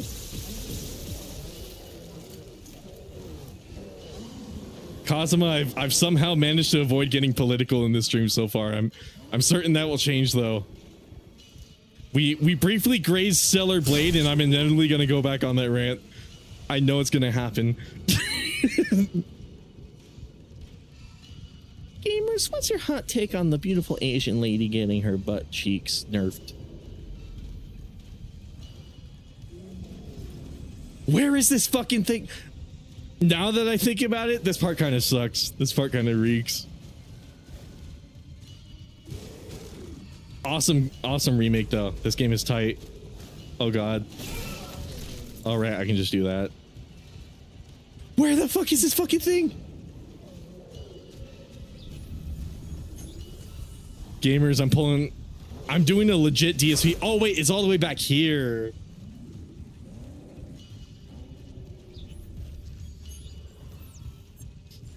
Kazama, I have managed to avoid politics.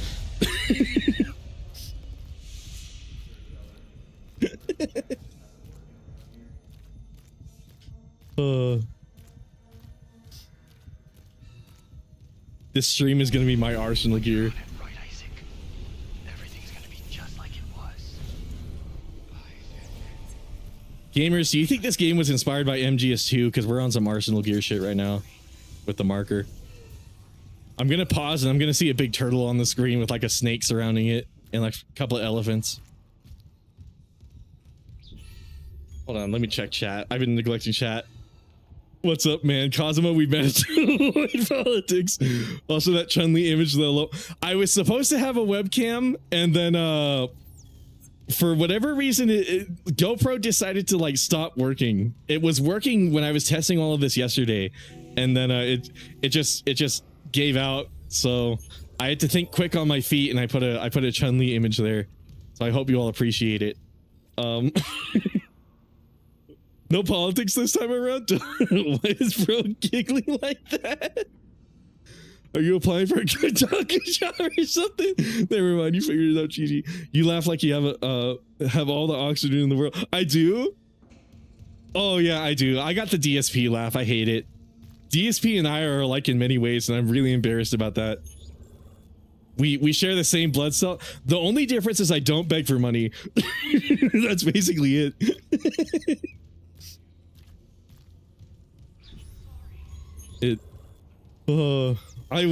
Some days I wish I was DSP. Imagine getting paid $10,000 a month to sit on your fat ass and play a video game. God. He's doing something right, man.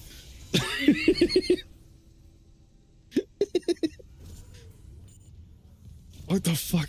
Okay, my brain power is 0. So 0 power. Let's see. Theoretically, I would need a battery of some kind. Let's go find it. It's okay. There was no battery. You removed the battery. Oh, we got the explodey guys. Oh my god. Oh, I totally missed that Gordiano message. Gordiano says lol. I'm glad I'm making people laugh. Pure joy, I approve. Yeah. I'm having the time of my life every time I play Dead Space. I don't know what it is. This game is just really good. I'm eager to play Dead Space 2 and 3 at some point. I gotta get back to Silent Hill though. I feel like I may or may not have been making people angry by taking a break from Silent Hill.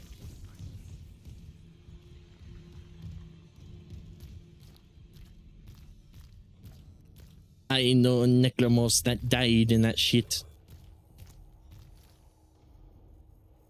What am I supposed to do? Destroy Tendril and Standard Core. Oh wait. Oh wait. Now I remember. I go down the thing to the bottom floor, and then there's like a tendril down there. Right? I basically am Raiden. I need my hand held for whatever reason. Gamers, isn't that so cool? I'm basically Raiden.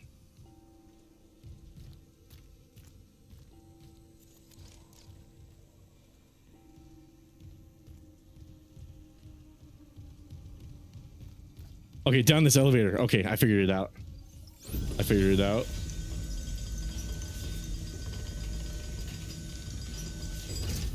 Vibes are high in this stream. I love it. Yeah, I'm having a good time, man. I'm halfway through my impossible difficulty playthrough. I love this game so much. I'm eager to play this on impossible. I haven't unlocked it yet. This is only hard, but I really want to, because truth be told, hard is not that hard. It might be because I have the level 5 suit or whatever it is, but I don't know. Once you once you get the hang of like punching people away, it's really not. Oh, never mind. Watch me die. Watch me die as I say that. Oh, that kind of reminds me of the Resident Evil 6 animation where you just pick up the hand and like throw it. That's kind of funny.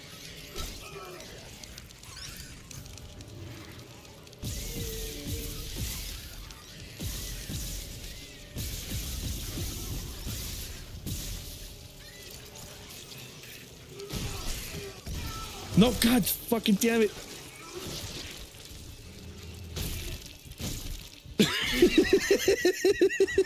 Why is that so funny? Ow!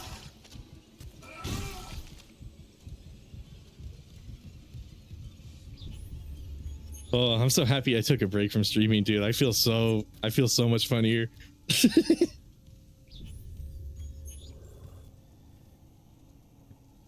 Oh my god. Don't you have a waypoint? I do.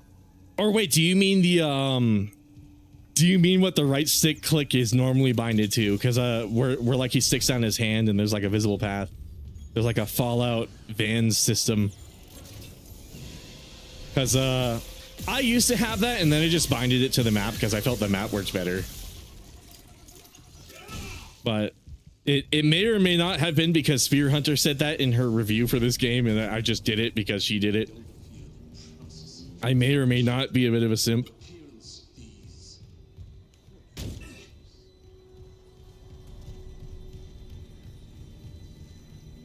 I may or may not watch the beautiful goth princess talk about Capcom and survival horror. She may or may not have inspired me. Where the fuck am I going?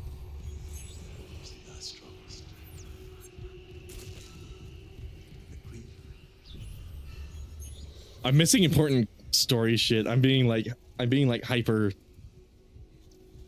I'm being super hyper. Click the right stick. To be Raiden, you need to kill a big beefy politician and become a politician yourself. In RE6, have you ever got that one animation where you can put the hand in? That's a thing? That's fair. She's hot. Yeah, she is. She is. She a bad bitch. Oh, what the fuck am I thinking? I'm like, gee, what do I do? The game that I've already played and beaten before. I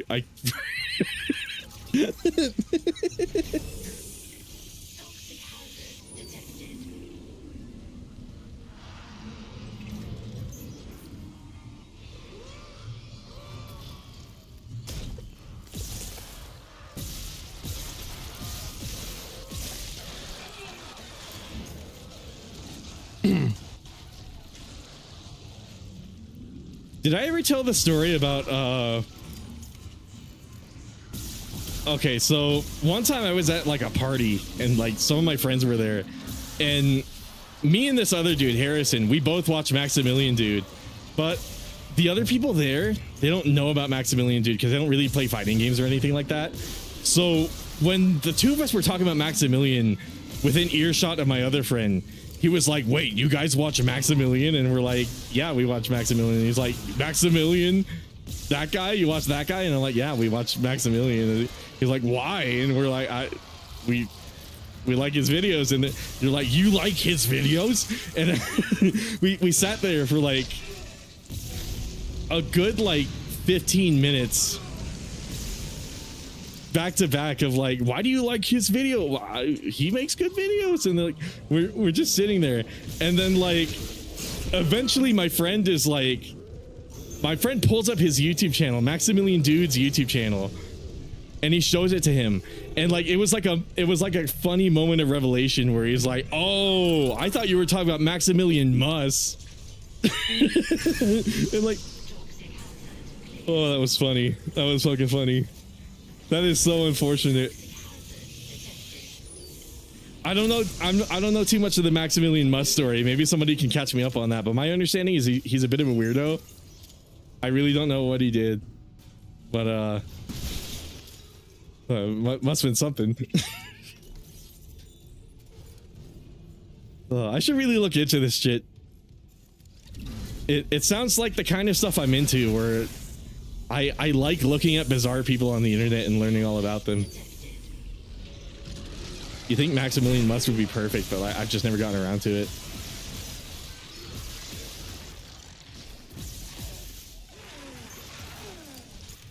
Also, welcome everybody. I keep forgetting to say hi.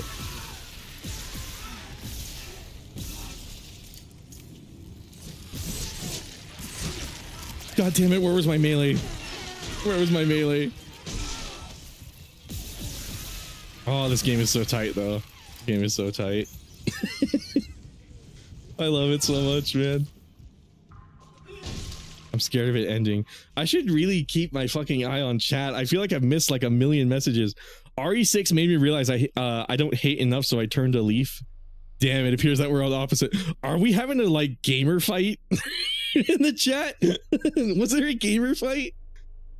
It appears that we're on opposite sides. Casual hater, professional hater. I used to hate RE6 and then I recently revisited it, and I'm gonna be honest. I dig that game. I dig that game so much. I'm glad I revisited it because there's so many cool things about that game in terms of like mechanics. They had so many cool ideas. The problem is they executed it so poorly. Probably because they had to release it early. I still can't believe that shit. They released that game early. I don't know why anyone would do that. They probably just ran out of the money and were like, okay, no more budget. But put it out. Put it out. Hold on, let me go back to chat. And I still 100% it because I'm 100% completing every Resident Evil. Damn, I got a bunch of fucking RE tryhards in the chat, man. You guys are legends. Don't be offended when I say tryhards. That's a bad word. It's a naughty word. Fucking Maximilian Must did some heinous things, bro. He is disgusting. So I hear. As an RE6 fan, I'll admit 100%ing that game was a bit of a chore. Yeah, like 4 campaign. Do you have to 100% it for like each character in each campaign too, or can you do it just once for each campaign, each difficulty? Because wouldn't that make it like 12 playthroughs? No, wait, probably more than 12. I don't know. I can't do math. I'm sweating and I'm giggling. I'm like a schoolgirl. I definitely missed a shit ton of chat messages. Hold on, let me go back and let me vehemently tear you gamers apart. Don't you have a waypoint? He has become Big Snake Boss. I have become Big Snake Boss. Holy shit, we have a lot of people. What's up, everybody? Do not remind me of RE6, please. I will break down the thought of RE6. Okay, I was misled, gamers. I thought there was a true gamer fight going on. A gigantic gamer war, one could argue. What did Maximilian Must do? Do I gotta Google this shit? Okay, I'm gonna Google this. We're having an intermission. Dead Space stream staple. We're gonna have an intermission where we look up heinous shit on the internet. Who is Maximilian Must? The rise and fall of Maximilian Must. Apparently we got Charlie talking about him. Deleted his YouTube channel after White labeled him the worst YouTuber in one of his videos. White was critical of Must for... Who's White? I don't pay attention to like YouTube drama. Unless it's between like... Unless it's like DSP or LTG or like Daniel Larson or people like that. I never really care.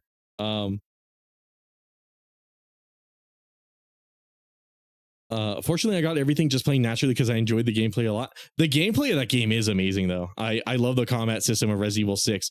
There were some combats like the stealth segment for Ada. There were some mechanics like the stealth segment for Ada, and like I like the idea of the mostly like cover-based shooter approach they took for Chris's campaign, but also like the horror. They really tried to mix it up with that game. I love that. They tried to put in so much variety in that game. You could tell they loved what they were doing and they had a lot of ideas. They just couldn't execute on it, which sucks. It sucks so much. Fortunately, I got everything naturally. 4 campaigns was way too many for a game with no substance. That guy is horrid. Oh, I'm definitely a Resident Evil tryhard. Yeah, that's fair enough. To my memory, you just need to play every campaign in RE6 as part of the. So every campaign, but do you have to do it from do you have to do it for each character though? Like if I was to 100% the Chris campaign, but I have to do it as Chris and Piers on every difficulty? You just need to play every campaign in RE6 as part of it. The real chore, I believe, is gaining skill points to get every ability. Oh yeah, because that shit gets really grindy. Finding every medallion, especially as it's like some of them get away from you too. Like I distinctly remember a moment where like Ivan and I were on top of the bus and fucking it just drove away the second we noticed it, and we were both just screaming. That's what I mostly remember from Maximum Limit. Yeah, just him being disgusting. Hold on. Maliciously raiding Twitch channels and claim that his audience shared oh. All right, that's all I need to know. That's all I need to know. Okay, yeah, maybe don't.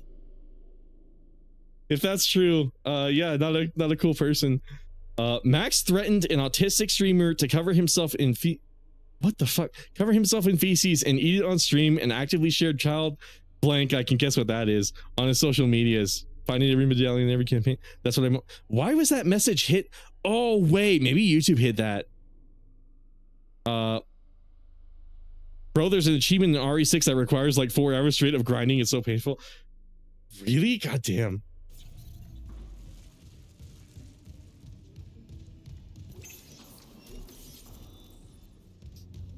God damn. One of these Macs is not like the other. One of them plays Tekken.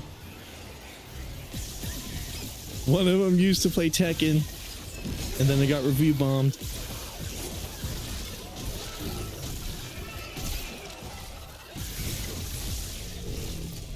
Gamers, I've been a little out of the loop on Tekken. Is the review bombing purely because of the whole like microtransaction shit? Because that's understandable.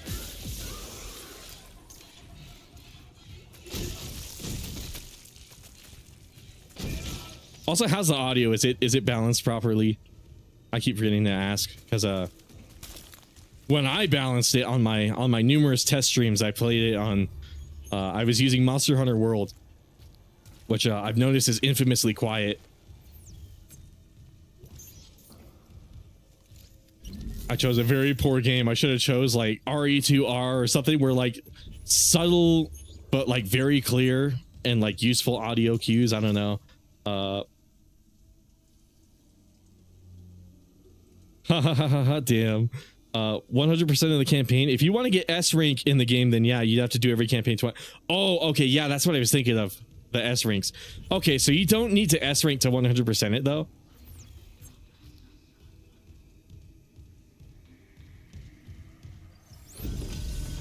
God, imagine S ranking every mission with every character in every campaign in that game on every difficulty. Like I'm actually curious how many times you would need to play the game minimum. Assuming that like there's a few missions where like you don't immediately get the S rank. So like just the bare minimum number of playthroughs. Because that has a number in like the 10s, right?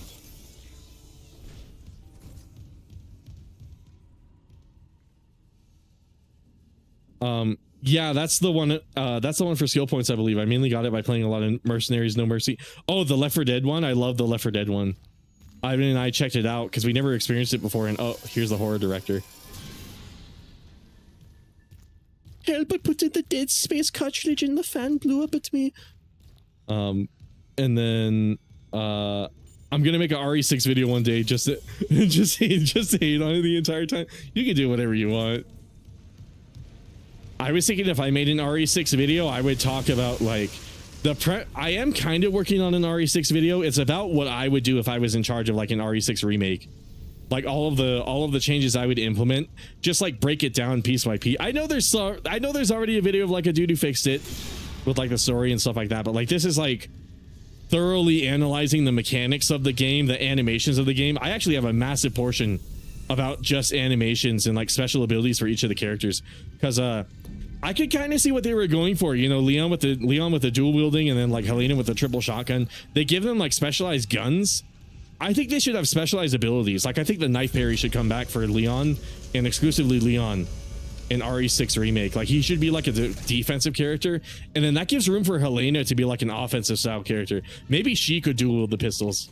You know what I mean? That kind of thing, where it's like if we just change things around a little bit, we might be able to make like a more compelling experience to you would have more of a reason to replay the game, basically, besides just like a different loadout of the guns, because that's ultimately what it ended up being with the RE6 campaigns. It was kind of like, oh, do you want the sniper? You better pick Piers, and then that was kind of like the extent of it. So that script is about making it a little more substantial than that, just putting a lot more depth into it and taking like an approach that I could believe Capcom would take with it. Unfortunately, that also means Ada would probably realistically not have cleavage in that game. They'll probably cover it up. She can have gigantic milk mountains, but God forbid she have cleavage. Capcom is so weird about that. She can have the signature White Bowser K cups, but White Bowser anime K cups, but cleavage. Little bit of ambient occlusion between the breast tissue. No thanks.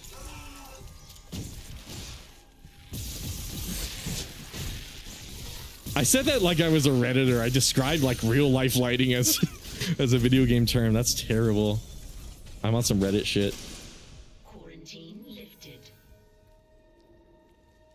I think it's about 38 or 40 runs total to get all S ranks.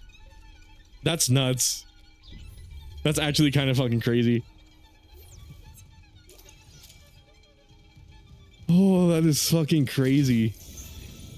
I mean, I know there's people who did it. I think Cosmo, you said you did it, right? Godspeed to the people who play that much Resident Evil 6. They're committed, man. They're committed, and for good reason. It has really good combat mechanics. I could play like Mercenaries No Mercy for hours. My friend can't. Ivan had a bit of a shit time with it. He's not an epic fucking gamer like me. Ivan was holding me back. But there we go. There's that. I'm morbid. I'm fucking crazy. I see a hanging corpse and I smack its butt cheeks. I'm like the Joker in many ways. I'm like the Joker if you really think about it.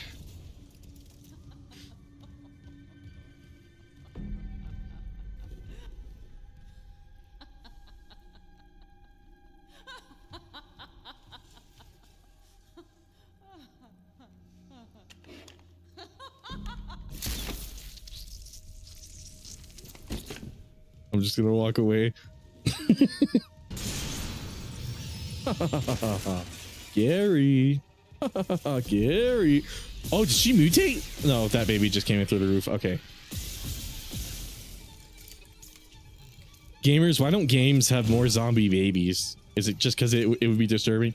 Is it like Fallout where they put like teddy bears where like children would have theoretically died in the nuclear blast? Is it for that reason? Speaking of Fallout, how many Fallout gamers do we have in here? Because I like me some Fallout, but I hate me some Bethesda. So I'm sort of a I'm a bit of a contrarian. Not really. I think everybody hates Bethesda.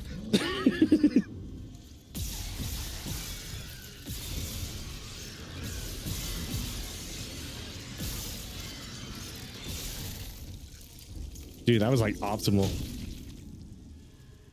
I'm on some Jesse Pinkman rage with the pistol thing.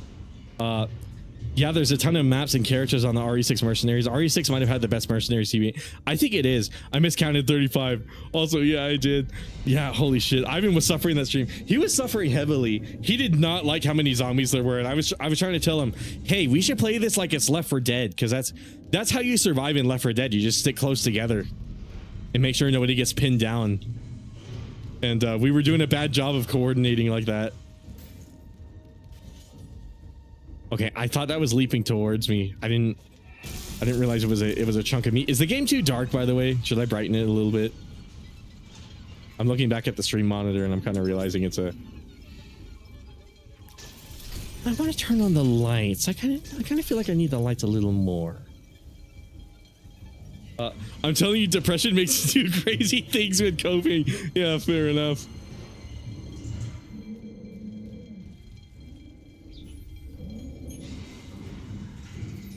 Depression turned me into a beast at Puyo Puyo Tetris. You do not fuck with me, thank you.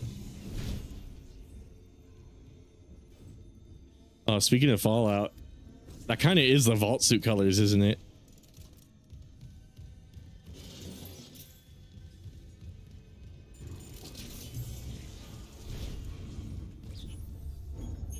I'm making an epic acknowledgement observation. That's the word. I'm making an epic observation. Oh, what is with all these legs here? Was this intentionally placed or is this a bug? It might be intentional. I wonder who neatly arranged those legs there. They got a bit of the Fallout like environmental storytelling going on, it looks like.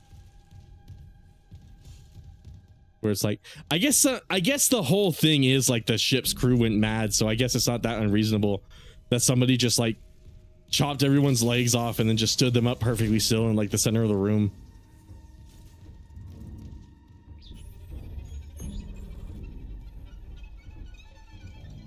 That's pretty realistic, actually. Oh wait, let's go this way.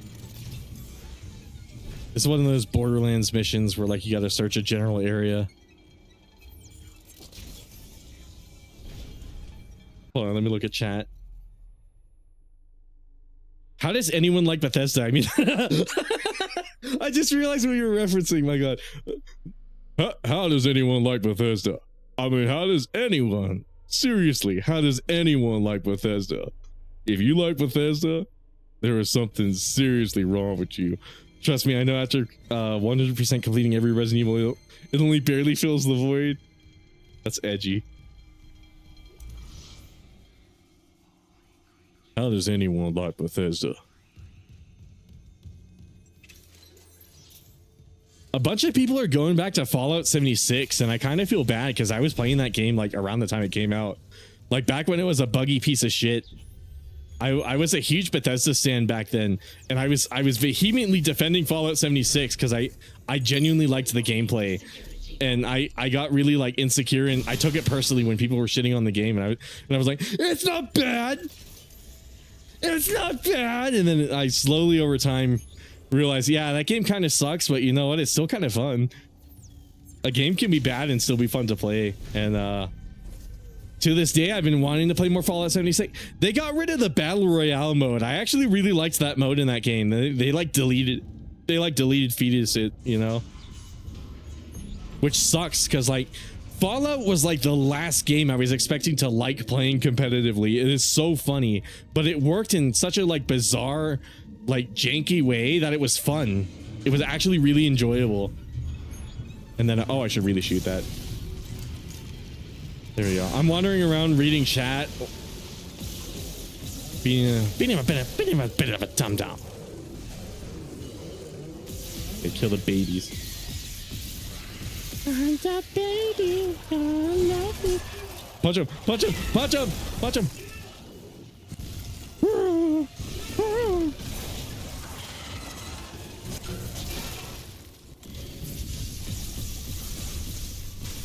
I think that they're just running in here. Yeah. Okay, cool.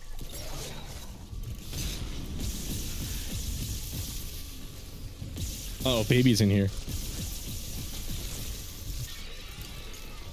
The baby. Who was it? Who was it who was ranting in my chat about the DaBaby song where he turns into a car? I forget who it was. That rant was actually kind of funny. Looking back at it. Whoever it was, you're a comedic genius.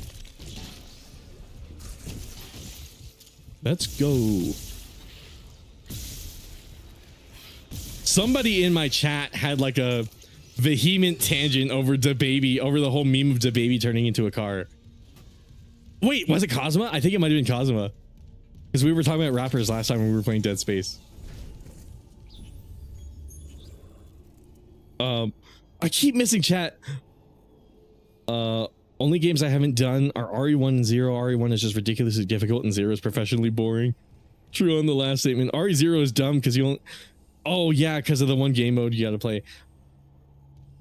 I don't know how I feel about RE0. I feel like I hate it, but also like I feel weird about hating it. Like I feel like I don't have an actual justified reason to hate on it. You know what I mean?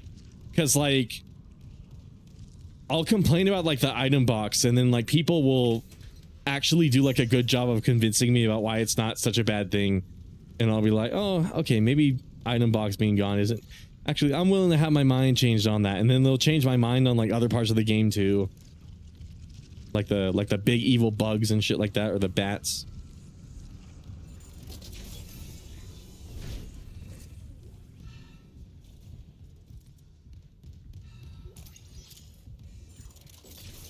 Let's go.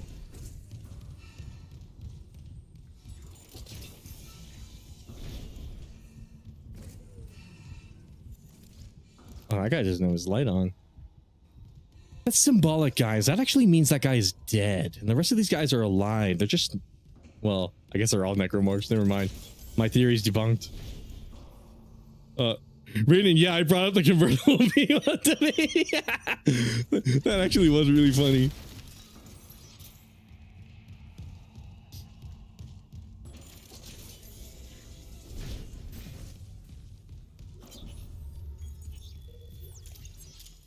Oh my god.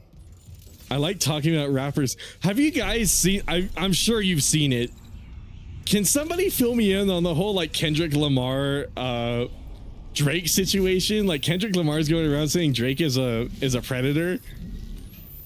Is there any like credibility to that? Or is this just like a bunch of musicians beefing? Because I just woke up and like several of the YouTube channels I watch were talking about it because they like talking about bizarre shit happening on the internet. That's sort of their whole thing. And like nobody's shutting up about like the Kendrick Lamar Drake thing, and I'm sitting there like I want to know more. Security card required. I want to know more, and I really got to look into it. I don't know if all the screenshots I've been seeing are doctored to be funny, but like if any of those are real, it is kind of hilarious how many like accidentally predatory things Drake says on like his Twitter and stuff like that. Assuming any of that is even real, because I'm no stranger to doctored images.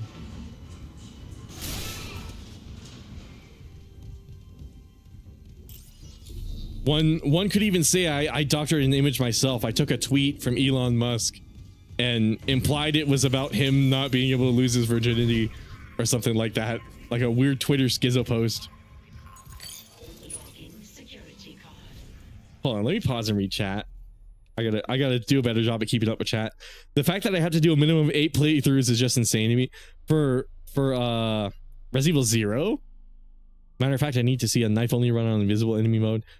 Stop, you're giving me video ideas. Drake had an underage girl on stage and made weird comments about her body and kid. Oh, what the hell? Is that true? Is that true?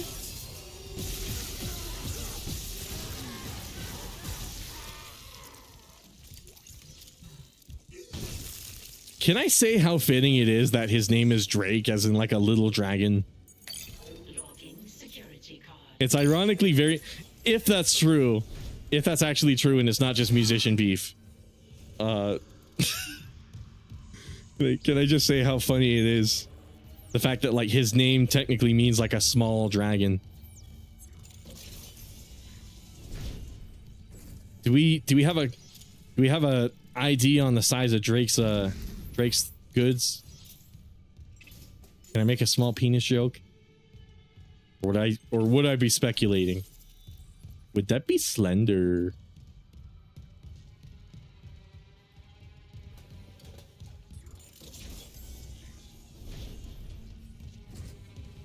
Drake, what are you doing, buddy?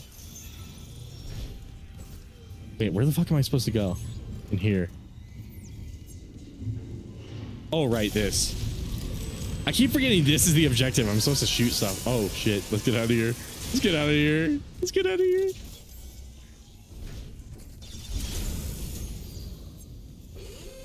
Hazardous anomaly detected. Quarantine activated.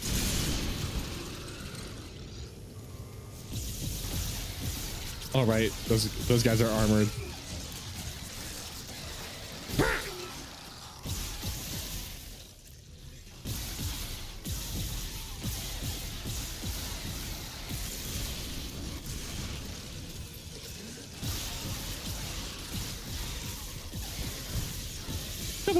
That true? Yes.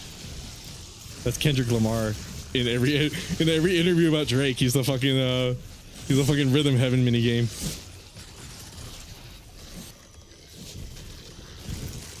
Act like little children, that true? Yes. God fucking damn it.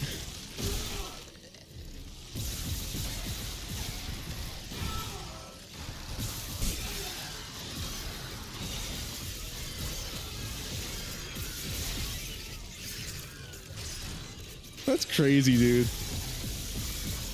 I dig it though.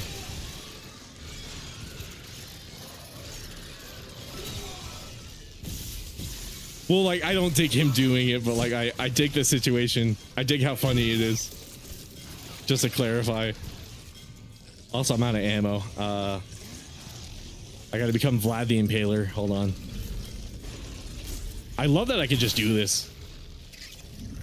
Like, why don't more games have a mechanic? Does Control have a mechanic like that? I've never played Control. It's my understanding you can, like, pick stuff up and throw it, right?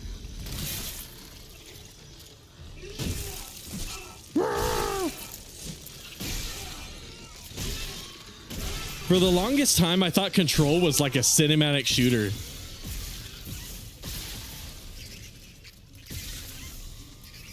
I thought it was like a linear AAA shooter, and then I find out years later it's a Metroidvania, and I'm like, oh shit, I should buy that and play it, and then I buy it and I never play it. Oh god. Okay, let me look back. Is that a? Yeah, that. Oh, that's awesome. Cosmo's got an emote. How big are asses, and then proceeded to kill. What the fuck? Drake is hiding even more children apparently. So yeah, he's pretty. What the fuck is this shit? Yeah, that statement to my knowledge is true. Also, allegedly, the girl came out with a statement earlier saying that his entourage picked her out of it. God damn, Kendrick Lamar. Dude. I barely paid attention because I mostly just been watching other reactions to the diss tracks. Yeah. Yeah. I'm a tiny bit like that with drama. Like I said, unless it's like DSP or Wings of Redemption or Low Tier God, I don't get like too into the drama. And the only reason I pay attention when it's those people because they react in such a funny way. They react in like the funniest way. It's always funny to see how angry they get about shit. The tiniest shit. You call DSP's wife fat and he rants for like 10 minutes every time without fail. You think at some point he would just figure out to stop feeding the trolls.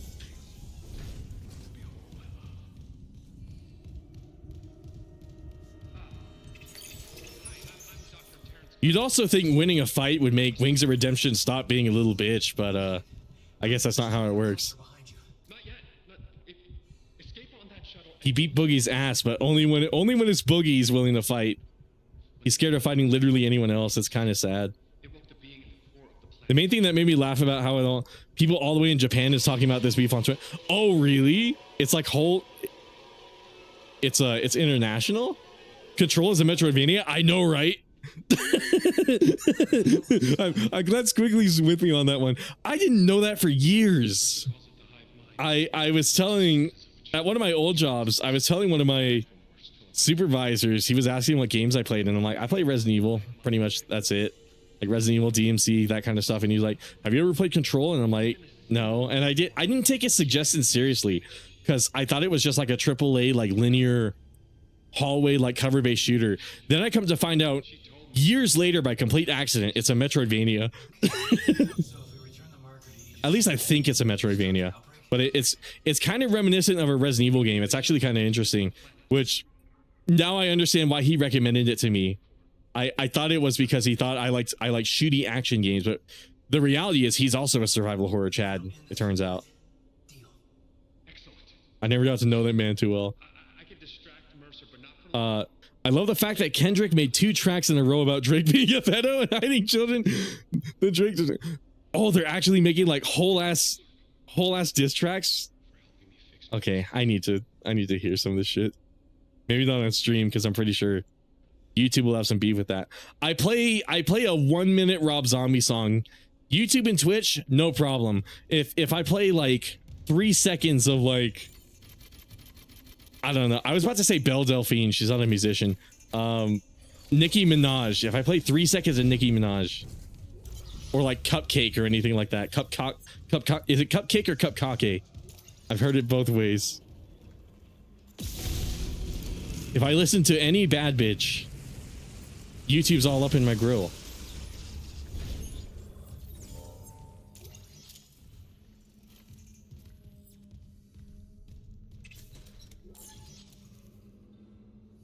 Control is fire. That's good to hear. That's always a shame when like I hear about a game that I would be really interested in, but I get the impression it's something else. I feel like there's another game that happened to me too. I'm trying to remember. Oh wait, have you guys heard of this new survival horror game called Digested? I know it's the worst fucking title. It's begging me to make a vor joke, but I'm gonna refrain from this. I'm gonna refrain just this once, as much as I want to. It's a game with like, it's interesting. It's like a body cam perspective with like photorealistic graphics. It's not out yet, and like you're outrunning a giant snake, trying to avoid getting just an RPG. Ah, fuck! I made the joke for the vor joke. Anyways, trying to avoid becoming just an RPG, basically. I need to be inside Russia Realm.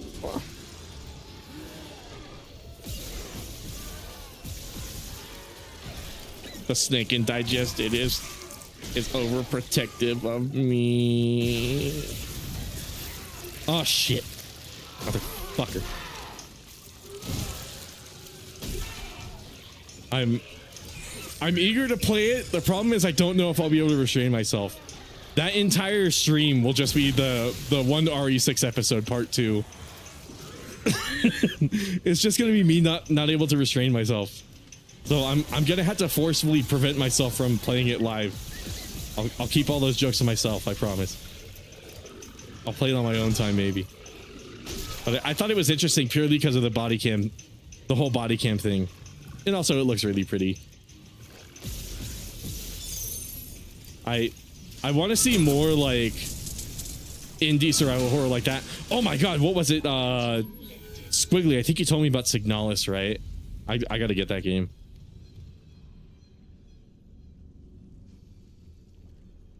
Control of fire. Bro, you have to listen to Kendrick's tracks. He's been brutal. Alright, I'm off. Hell yeah. What's up, Squig? Oh, what the fuck? My brain fried. See ya, Squiggly. He genuinely just hates Drake. It's not even just diss tracks. Like he just straight up hates him and is trying to take every from. Yeah, that's understandable. That's understandable. I mean, if any of that's true, yeah, I can kind of hate. I can get hating him. Because like being attracted to that kind of thing, it's gross enough on its own. But, you know, one could argue, you know, if they're not doing anything weird with children, if they're keeping it to themselves, I guess technically, you know, I shouldn't have any hatred towards them. But if like if Drake is actually on some like pedo shit, yeah, that's actually a little scary. I might have hurt myself in that process. I'm trying to utilize the game mechanics and they won't let me. I keep punishing myself.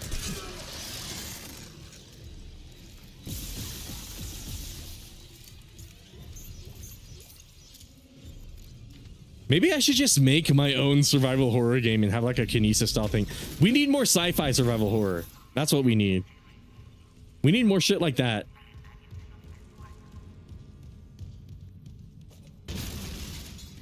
No more of all these games trying to be, well, okay, I was about to say no more of these games trying to be Resident Evil 4, but that's literally Dead Space, so actually maybe more of these games trying to be Resident Evil 4. Maybe we should have more games like that. Because that's where Dead Space came from.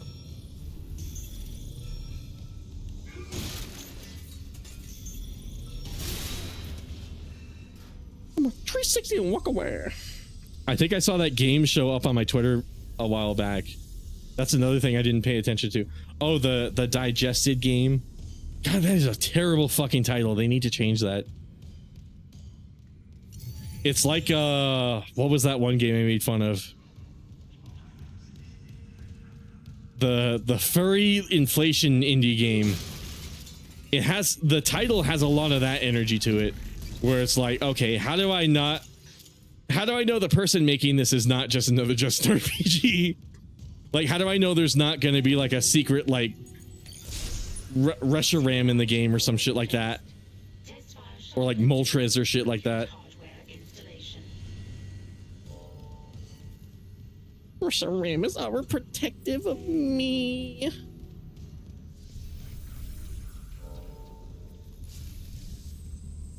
Oh, test fire the engines. I can't believe we're almost at the end. I think there's one more chapter after this, right? Or no, wait, there's two. Because the other chapter is your head wife comes in and she helps you destroy the patriarchy by killing the Karen known as Daniels.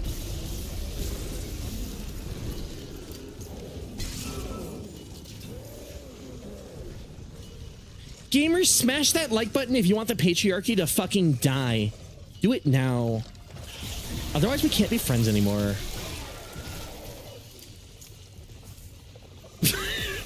I'm not gonna beg for likes. Fuck that shit.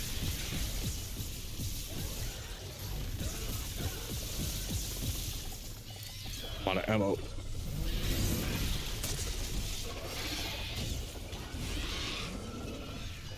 I almost made like a Forspoken tier line. I was about to say I just smacked that baby, and then I realized that's some Kamala Khan like Forspoken shit. What's her name in that game? Fucking Frey Hollandway or some shit like that.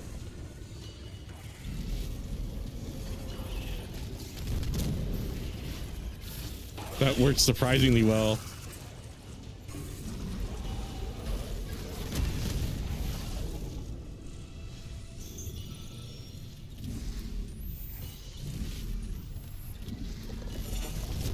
God fucking damn it.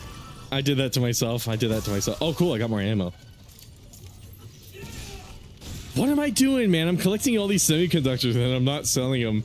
And then I'm running low on ammo and I'm wondering why I'm running low on ammo. And then I realize I'm basically fucking myself over by not, by not selling anything.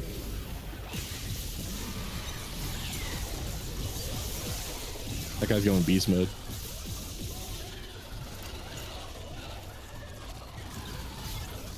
Bro is moving fast. Bro is like Sonic the Hedgehog.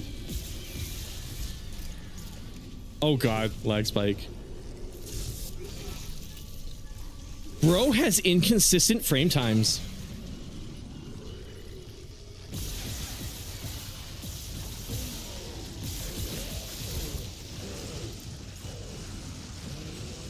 I am the worst at keeping up with chat. Hold on. I'm locking in. Here I was talking shit earlier, being like, oh, this game too easy. This game too easy. That guy's still alive? Okay, cool. His eyes were just glowing.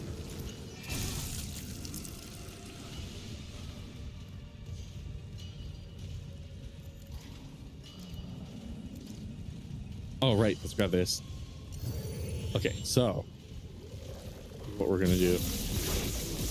Get him on his legs. There we go. Shut him up right there. Fire the engine. There we go.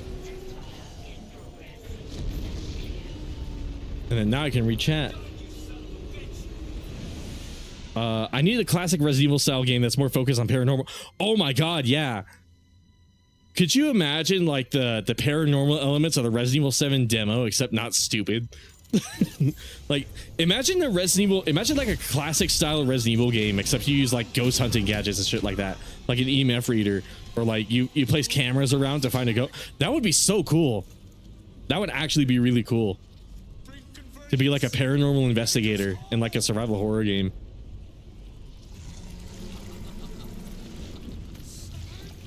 Closest thing to what I want is literally Tormented Souls. Yeah. Speaking of which, you ever see that one YouTube channel, Brocky? Channel post visits if it was the 2000s, dude. Shit takes me back. Oh, I haven't, but I really got to check that out. I might have to write that down.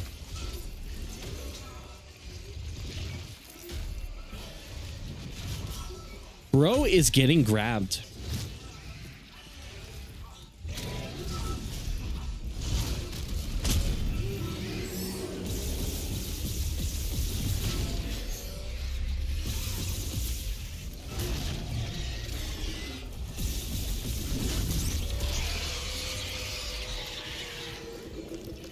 Oh, there's like a bunch of heads in the tentacle. I didn't even notice that. Do you read me? Mr. Clark? Mr. Clark, come in. Fuck this ship. You're alive. Help me be. Fuck me too. Kendra? Oh god. Alert on the Ishimura screaming. Critical damage. Cover to your internal ears, Kendra. systems. The marker just ripped right through the ship. Something pulled it down to the cargo bay. Kind. Pilot the shuttle to the hangar. I'm going after the marker. Of course. Amelia, quickly. Wait, Dr. Kine. That guy's lost it. He killed the captain. We can't trust him near the marker. He says returning it to the planet is the only way to end this. We've got to try. Let me look at chat again. Oh, come on, Twitch. What are you doing? What are you doing, Twitch? Okay, cool. Leave it to me. Especially when she said hit the yellow button. Legit had to look at my calendar when I found her channel. Paranormal Aria, exactly. Yeah. I'd be saying I really got to check that shit out. Brocky, that does sound interesting. The name sounds kind of like Review Bra. Okay, this is where my head wife comes in. My head girlfriend.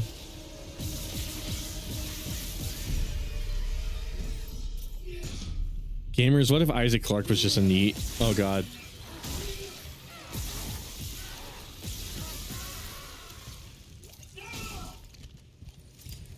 Wait, isn't there a shop?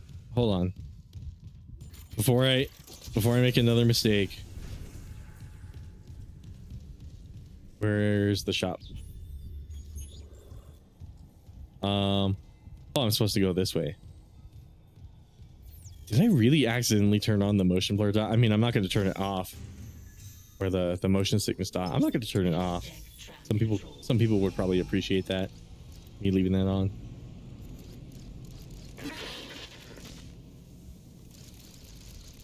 Oh, that's interesting. If I aim, it like drifts if I spam the button. We'll meet you there with the marker. This game is so tight, dude. We'll send the hive mind back into the darkness. So glad you gave that guy our only escape shuttle. Shit, Isaac. Those things you've killed, their biomass is pulled down in the cargo bay. It's recombined itself into Gamers. huge, and the marker's embedded right in the middle. How the hell do we do this? I've got the Ishimura's cargo cranes. They can move half a bay of mining gear, no problem. If whatever's down there wants to wrestle for the marker, Gamers. I'm in. Override the safeties, and yes, it might work, but hurry. We're losing critical systems fast. Kendra Lamar, Kendra Daniels. What's her name? Oh shit.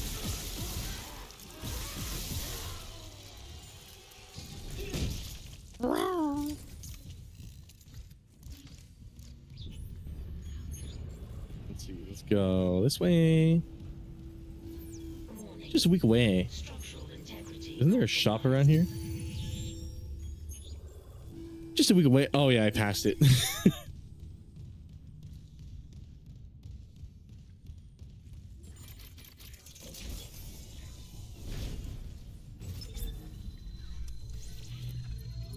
The most embarrassing thing about me is I've never played Dead Space.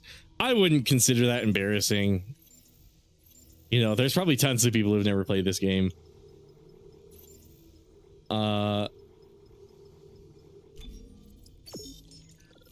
You know what is embarrassing? I was in a voice chat with one of my friends. He was playing Final Fantasy 13. It's Harrison. You saw him in the corner, actually. I was just in like a voice chat talking to him, and have I shown you guys the meme with like the chick with like the AirPods who has like the camera pan way above her head, and she's like, can you believe it, guys? Christmas. I think I talked about it on stream before, but like I was parroting that, but we were talking. I forget what the context was. We were talking about Last of Us 2, and then as a joke, I was just like, "Can you believe it, guys? Last of Us 2. I am so happy about these accessibility settings. Just a jolt away." And I kept,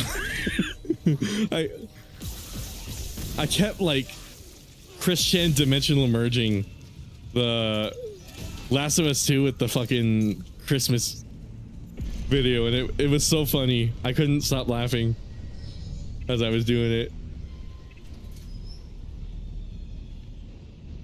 I am so happy about Abby getting fucked.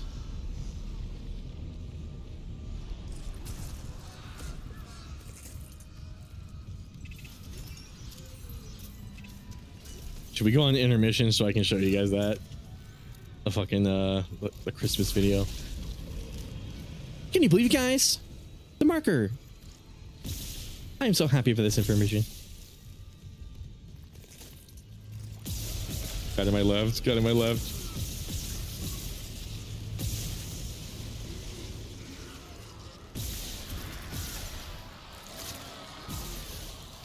Fetal tentacle syndrome.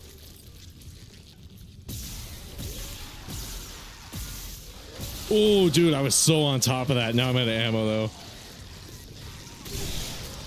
Wait, I could just smack it? Oh, maybe not. Maybe I can't just walk up and smack it. I was about to say, I should have been doing that this entire time. There's a necromorph away. This is what happens when you let the... I'm not gonna say it.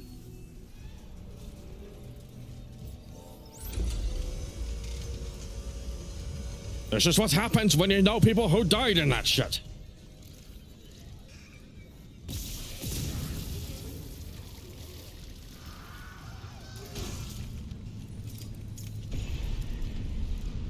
Oh, that DSP clip is so golden.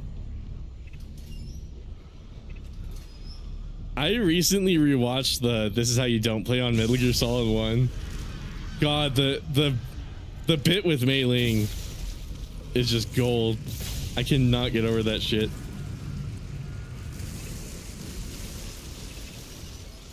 I want to be ninja. I want to be ninja. What? God damn it.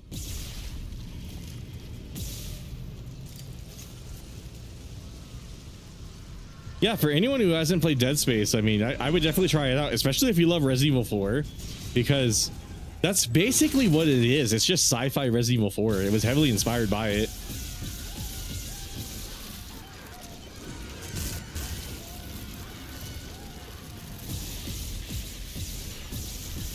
Okay, maybe it's a little more than sci-fi Resident Evil 4. It's also like a bit of its own thing.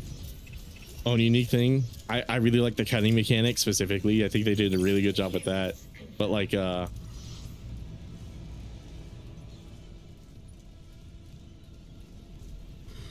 Joe. This is what happens with the Joe. Oh my god, I still can't get over hero villain last time I was playing this. I think I nailed down where he came from. I think he came from the very end of my Silent Hill 4 stream, which is so goddamn funny to think about. Because at the end of my Silent Hill 4 stream, it was like 6 in the morning.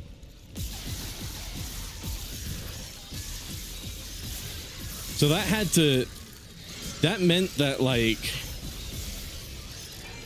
I don't know, maybe his schedule has just fluctuated or it's changed since then, but like that meant that I think that chat message about like the Jews happened at like midnight or some shit like that. No, not midnight. It was around like 10. So that guy, Hero Villain, must have been like lurking in my chat for like hours and hours for each of these streams, which, like, I appreciate that. You know, anybody who sits down and watch my stuff, I really appreciate it. But also, like, they were just sitting there silently, and of all the things to make them speak up, it was the DSP clip. I still can't get over that. That shit was actually pretty funny.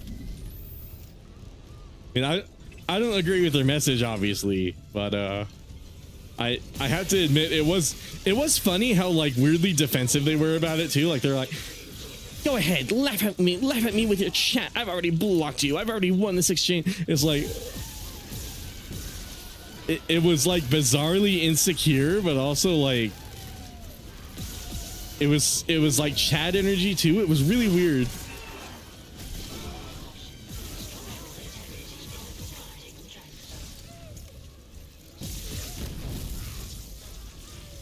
It was just so funny. Of all the streams to trigger the anti-Semitism, it's the funny little Dead Space one.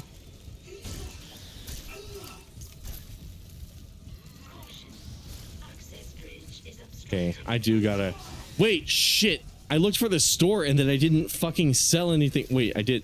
Well, I sold my stuff. I just didn't buy any ammo because I was mentally stunted, one could say. Shit, should I go back and try to buy some ammo? Maybe I should. Where's the elevator? Oh. Alright, I better find a way to do this without any ammo. Surely I can't just walk up and smack them, right? Oh, wait. Okay, whip those tentacles out.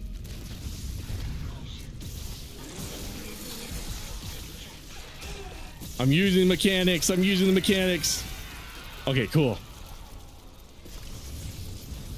Oh, cool. They despawn. When the mama died, the baby died.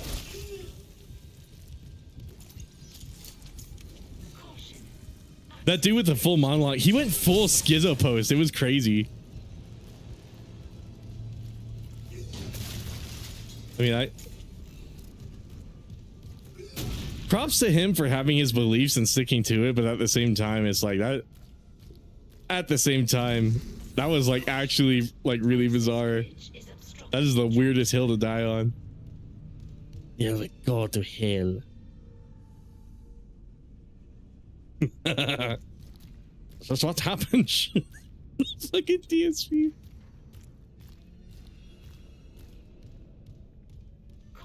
I said it last time I played Dead Space, and I'll say it again. I wish DSP was just like open about how like.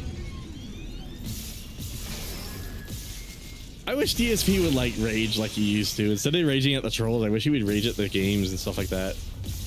Like, I wish he would just be that guy. I wish Wings would do the same thing too. I wish they would just own it, you know? I already went on the spiel though. See, that's something they could learn from Hero Villain. They can be a lunatic, but if they own it, that's the biggest Chad move of all. Like, you can have the wrong belief, but if you believe in it. Okay, I am kind of kidding when I say that.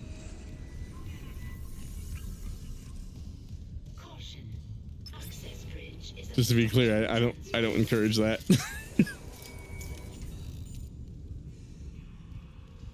Oh god, frames.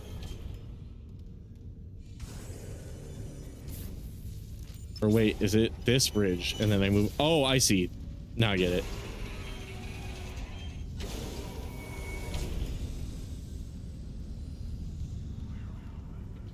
I was probably supposed to move this while I was shooting everybody. Oh, they're spawning more dudes. I should probably use the stasis a little more, shouldn't I? especially on that guy. No, God, why did I go to smack him? Why did I go to smack him? Okay.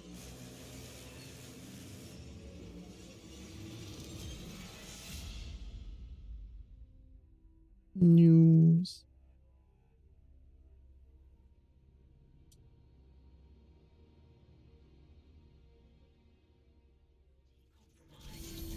Oh wait, shit, before I go down the elevator, I should just buy ammo.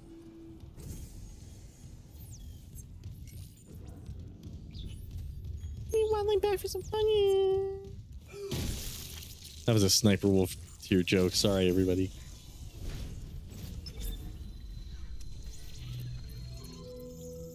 That was awesome. The fucking anime monologue that guy went on. Man, why the fuck am I not selling it? Flamethrower upgrade? Oh, high pressure nozzle.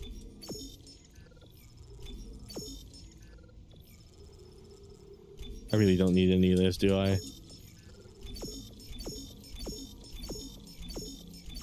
I'll keep the flamethrower upgrade because that could be useful. Can I move it? Oh yeah, move to store. Oh, okay, it doesn't even let me sell it. That's good. Okay, I need a bunch of ammo.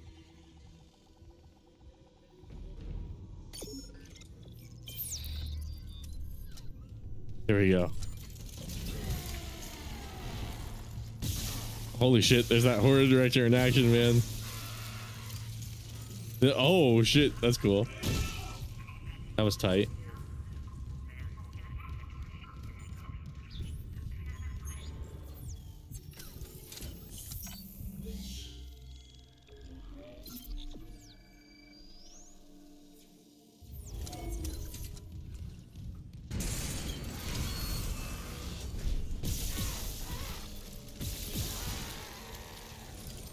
Okay, get that guy, step on him. Okay, we're gonna lock in. We're gonna try. That was a terrible noise they made. It. He went fucking. He's on some furry shit. Bro thinks he's a cat.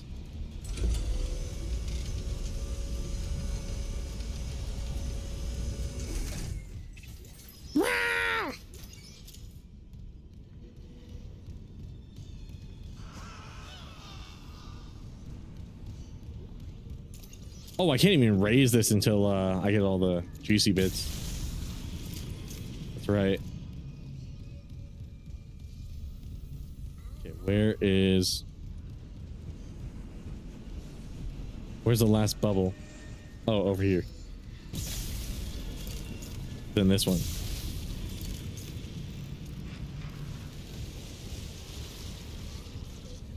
I probably don't even have to deal with this guy over here, honestly. Oh wait, what's holding? Or maybe I do. Or no, it's still being shit, where's the other bubble? Maybe I do gotta kill it.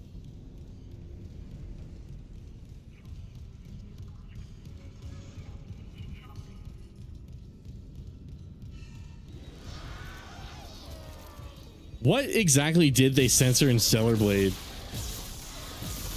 I guess I should ask about that. Because I've heard of the free Stellar Blade petition. I really don't know 100% what it's about.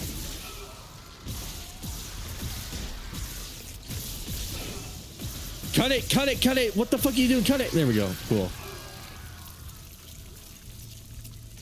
We got some fucking Monster Hunter Rise hitboxes here, man.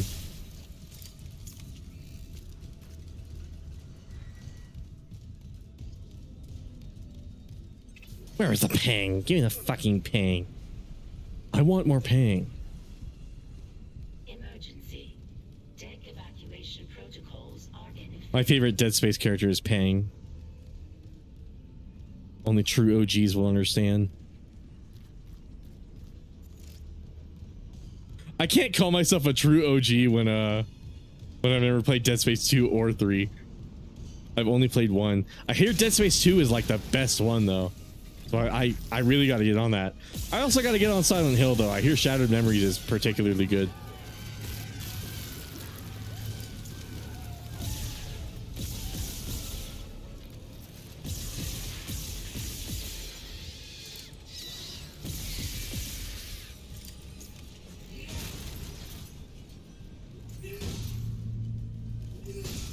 Okay, no enemies, right? No enemies.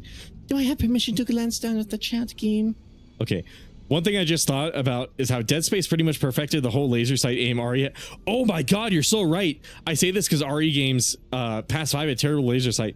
Yeah, because Resident Evil 6, I kind of like what they did with it. I like that it didn't always like center in the same spot and you had to adjust for it every time you aimed. I thought that was kind of cool. Made aiming a little more challenging, but at the same time it is kind of shitty. Yeah. Resident Evil didn't even get it right until 2 Make. Get it like Dead Space, I mean, yeah. This remake is sick. It kind of is the Resident Evil 2 remake of Dead Space. It shares a lot of DNA. It's interesting to think about. It shares a lot of DNA with Resident Evil 2 remake, despite being a game heavily inspired by Resident Evil 4.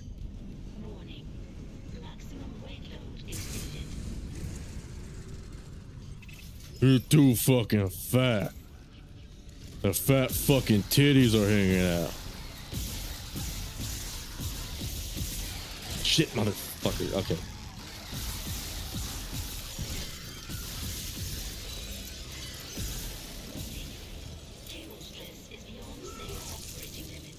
No, wait, it was some of the outfits and the gore. Oh my god. Okay, so there was this one article I read where it was like, it was almost like they were making it sound like a fucking creepypasta, where they were like, whatever you do, do not look up Dark Pearl outfit Stellar Blade. It's so heinous. It's so slutty. And I was like, okay. And I went out of my way to Google it. And I saw it and I'm like, it's literally just lingerie. And it actually made me like a little mad that like they had to like censor it so heavily in the article and they were acting like it was like fucking they were treating it like it was like the what's the name of that one movie with like the big gorgie at the end of it. They were treating it like that kind of shit where it's like, don't let anyone see this, it's forbidden. And it's literally just the lady, whatever her name is, Eve. It's literally just Eve in like black lingerie. And I'm like, oh god, I might die. I might die. I gotta heal. And I was just sitting there for a moment and I'm like, how fucked up is it that like they're making a big deal about lingerie now? Oh my fucking god, I really gotta we gotta heal. We gotta heal. Okay, where the I'm going full children's entertainer mode. Oh my god, thank you. There's only a small one though. Where is it? Where is it?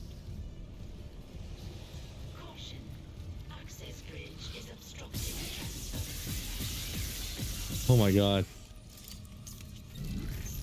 This might be a cool game to no-hit challenge now you think about it. But anyways, I was just sitting there and I'm like, at this point, like, a few years from now, an ant might literally destroy society by the way we treat such petty little things. I know people went crazy when there was an update that censored that one outfit. I keep saying that shows a little bit of cooter and was heavy on oh, there was a cooter outfit. And I believe people had every right to complain because the devs were over here saying that the game would release uncensored and censorship wouldn't be an issue, but went back on their word. Yeah, I can kind of get that.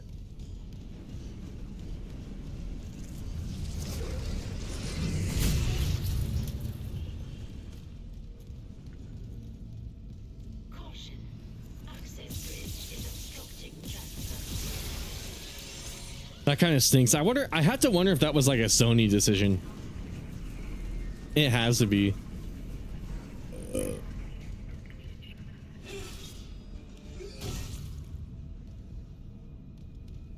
Because that's how it is with like Japan. They're like so horny, but at the same time they're like afraid to be horny. It's really weird. It's like I was saying about DSP, just own it. Yeah, put titties in your game. I really don't care. I'm a grown-up.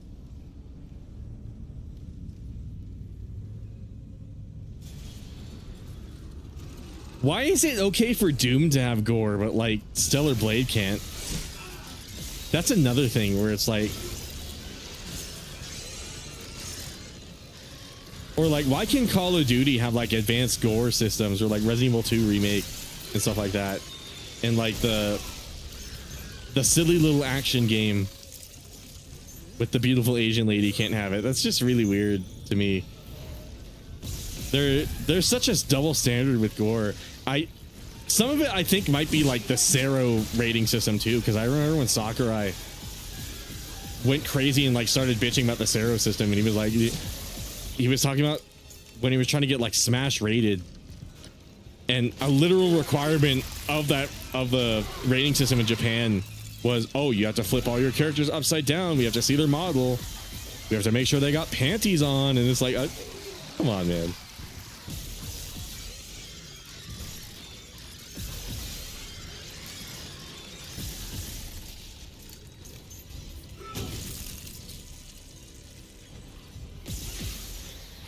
Just own it. Don't be such like a double standard about it, because like then there's all of these like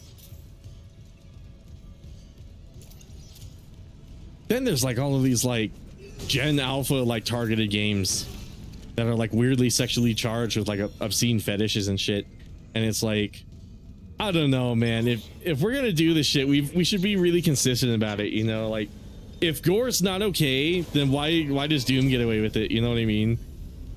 Or like, why does DMC get away with it? Why do like half of these games get away with it, but it's not okay when it's like the Sony exclusive like character action game? Like that just doesn't make any sense, man.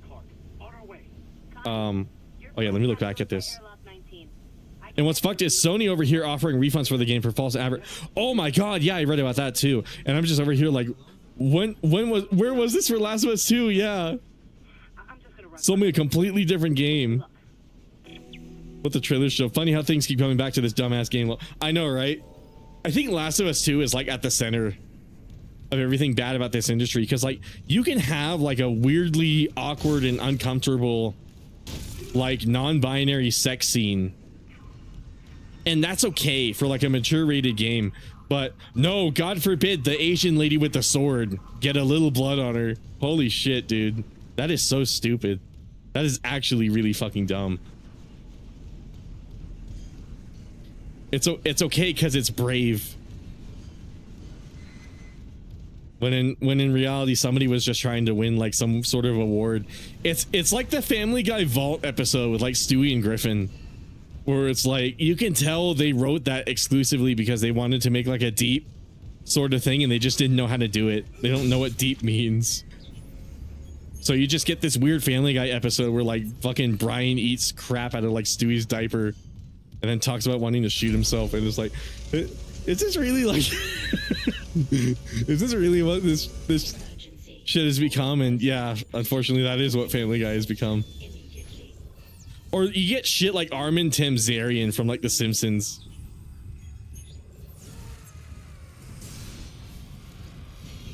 Why do we give such massive passes to like shit writing and shit ideas when it's supposedly like daring and brave, and not any of the good ideas that are also daring and brave and innovative?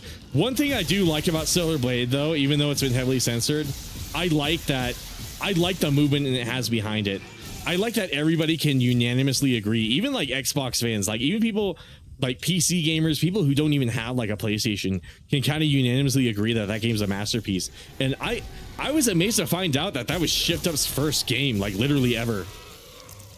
Like that to me is crazy. Their literal first ever game ever, and it's being met with like such universal praise. It really goes to show you that like good design carries you really far. You don't have to make a game that's like controversial. You just make a game with good gameplay, and that's all you need. And unfortunately, Sony's got to fucking make it controversial and some shit. Doing all of their shit with it, at least from my understanding.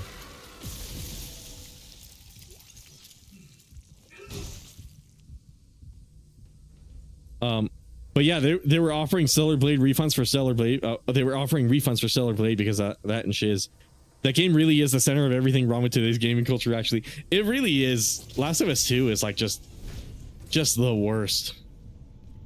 Because it's like I was yeah, this is part of the conversation I was having with my friend where it's like, I like the accessibility settings.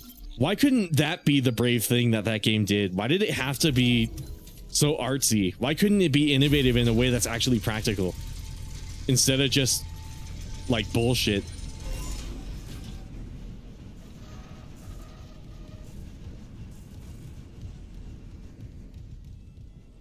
I hate to be the idiot who's out here being all like, they're stifling innovation, but like they kind of are.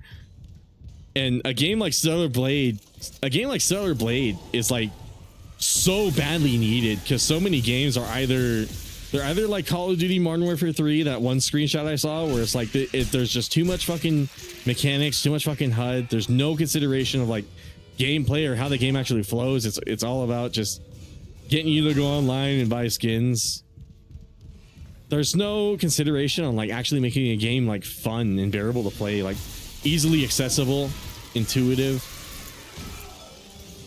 That whole thing's just kind of gone now. It's just like you take a first-person shooter and just add a bunch of like worthless mechanics and that's it. Just any shooter really. Instead of going back to Dead Space, instead of taking, you can make an innovative shooter too. Like obviously I'm playing one right now. I like that aiming in Dead Space is such an integral part of the game, but it's different from other shooters. It's not about just clicking the head and like flicking your mouse across the screen. It's about like strategic decision making when you're cutting the necromorphs up. And there's like a level, there's like an actual level beyond skill to it. It's thinking quick on your feet. I don't know. Bit of a tangent, but all I can say is Stellar Blade, in spite of all the shit it's kind of being dealt, I like that it's just owning everything. I like that it's just owning everybody. Middle finger in the air. They're still standing behind the amazing design of that game. I still gotta play it. Basically, because I mean, The Last of Us was literally made to be controversial. I guess so, yeah, that's true.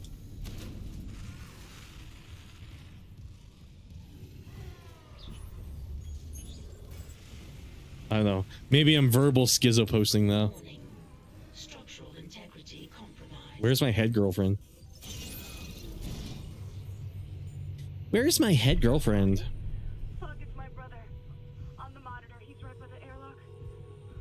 Don't let this place get to you. Kendra, we're out of time. He's not there. I can make it if I run.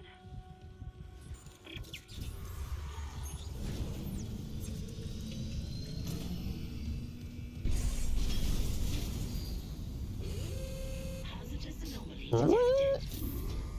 Quarantine activated.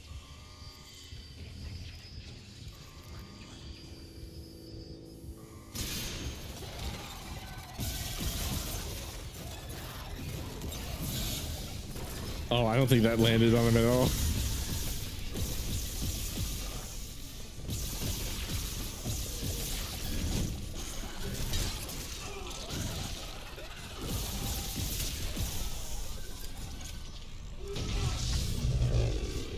Exactly, Stellar Blade and the games that release full with content like FF7 Rebirth is what it needs for real. Yeah, and like actual content. I'm not talking like, there are hot take, but I just don't like games that just give you a bunch of fucking chores to do.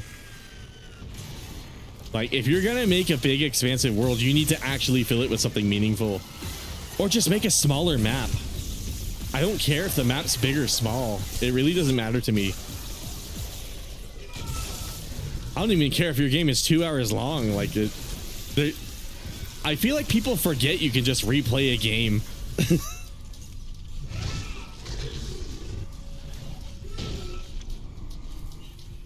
I really truly do feel like people just forget you can just play a game again, because it's absurd to say, but like, there are so many games out there where it's like they have like a general idea, there's like enough to do. It's fleshed out enough for like the main story, but they added a shit ton of stupid ass side quests and like collectathons and shit like that. The whole like Assassin's Creed model, where it's like you walk to a point and you do the basic ass combat, and there's really nothing more to it until the game is just over. You've spent like 100 hours doing what exactly? You had your brain turned off the entire time. You weren't challenged at all. My God, man. Those games are the worst. All right. No, don't worry, Amelia. They understand. I don't know. That's one thing I like about Square. Square, I don't know how they do it. They always have, especially like those older Final Fantasy, like OG Final Fantasy 7. I feel like there's constantly shit to do in that game. There's so much. It's crazy. But like, it's good stuff to do though. Like there's variety and there's like thoughts put behind it. It's such a like big contrast compared to like most games nowadays, where it's like I said, it's like you walk to a point and then you do the basic ass combat and then that's literally it. And it's like, come on, man. Maybe we should just make shorter games that are more fun and then just play them more than once. Maybe more games should be like DMC5, where the bulk of the main story is just getting the grip of the mechanics and then just playing it over and over again until you master it. Because the mechanics themselves are the fun, not because you're achieving some arbitrary goal and getting XP and stuff like that. Entering zero gravity. They finally do, given how literally 95% of the games that come out have no post-game content. Aside from, yeah, I hate that about New Game Plus. It's always like, I bitched about this with Fallout with one of my friends, literally like earlier this week, where it's like a lot of the difficulties in Fallout 4 are just raising the health, and then that's it. And then they tried to spice it up by giving you legendaries more often, but the problem is it's so easy to make an overpowered build in Fallout 4. Even just like vanilla ass Fallout 4. To the point where it's like you're just going to play on the hardest difficulty eventually and still just break the game. It's like, that's not really what I like. I want some semblance of a challenge.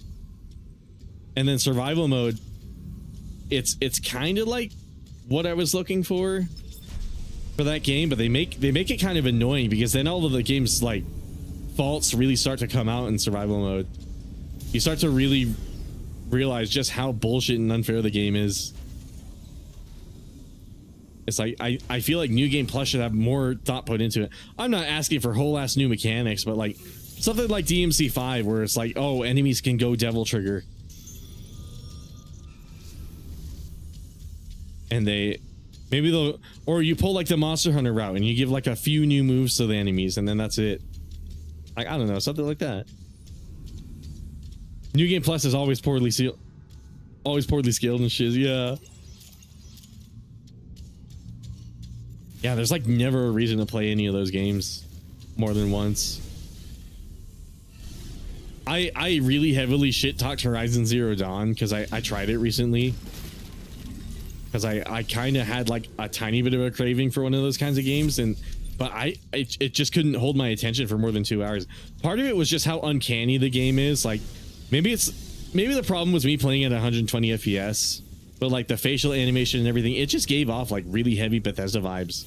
And it's like, is this really who we're copying? Are we seriously copying Bethesda? One of the least competent development teams like ever. Is this really who we're copying from? We couldn't pick a better idea or a better team to fucking steal an idea from. It's stupid. It's stupid. It's stupid. I can barely talk. I'm going full gamer. I'm going hyper bitch mode. I'm being cynical and being old and cranky.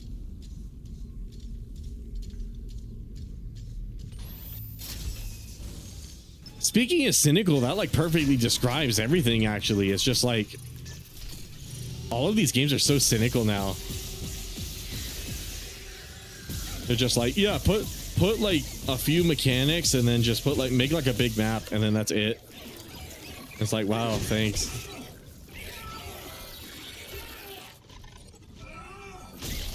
Wow, cool. I love to play as Aloy and walk up to the enemy and swing an arrow at them. That's so cool. I love to get a gadget every now and then that I really don't need.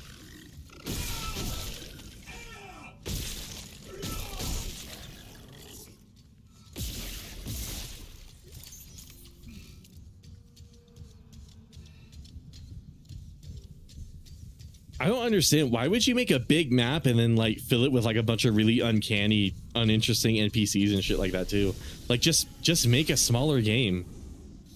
Then you can have a more reasonable budget, because budget is a huge problem with all of these games too. A lot of games are shit shows because they never have enough budget, it feels like. Hold on, let me pause so I can read that. Let's not forget how cinematic heavy games are too, which also take away from the gameplay. Yeah, because the video game is supposed to have, especially action heavy game. Dude, exactly. I'm looking at you, Metal Gear Solid 4.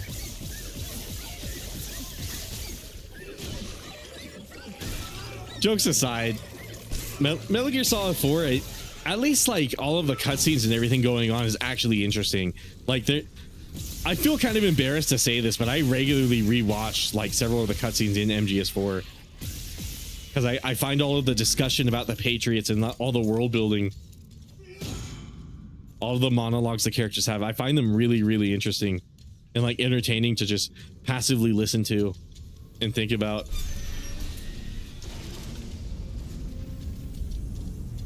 So if you're gonna do it, I guess that's the other caveat. If you're gonna do a cinematic heavy game, make it worth having the cinematics. Like do it Metal Gear style.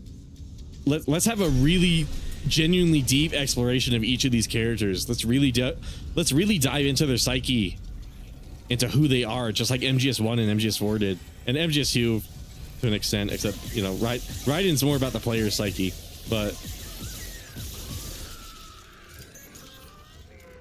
you get what I mean. It's like, let's just have a really cool forum about all these awesome characters, who they are. Let's explore stuff instead of just like the guy with the beard who sells to like strangers, the one shopkeeper who will talk to Aloy and then just she's not an outcast anymore, so now she can talk to anybody. So his whole character is kind of just like moot now.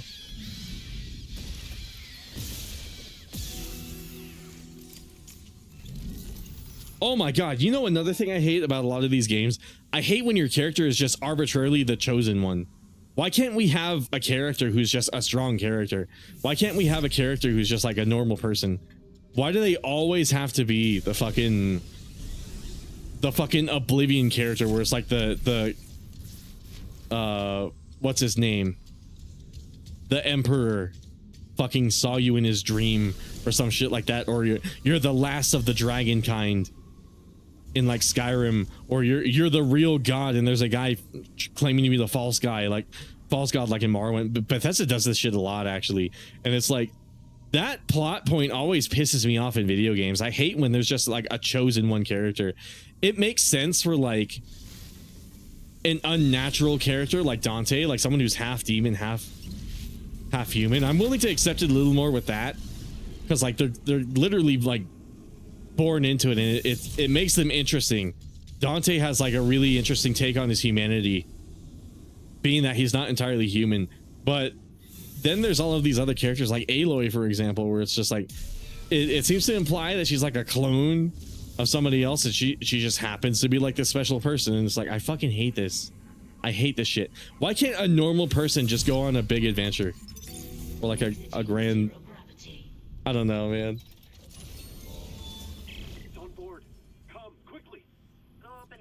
Hold on. They're literally just made to be one and done kind of games. And what's crazy is I had a friend who used to argue with me on how I'm able to replay games I finished multiple times. And I always said, because the gameplay is fun, I really enjoyed the story, and the game encourages that kind of thing. Yeah. And the counterpoint to them is like, there's no MP or call. A lot of people think you need online in a game to make it worth playing, and That's another thing I feel like the industry is kind of ruined. Where it's like, you don't have to play against like not human NPCs. That's an oxymoron. You don't have to play against like, oh, right. I forgot homeboy dies over here. If a game doesn't have any type of multiplayer, I don't see a point in replaying a game, and I'm still like, what the hell are you on? Exactly. You could just make a short game worth playing more than once. Like that's what I never got. I think people are starting to realize that too, because like DMC5 and MGR we're really starting, people are really starting to get into games that actually require skill now. They're starting to crave that sort of thing because we've been so devoid of it for so long. It's been such a sparse thing.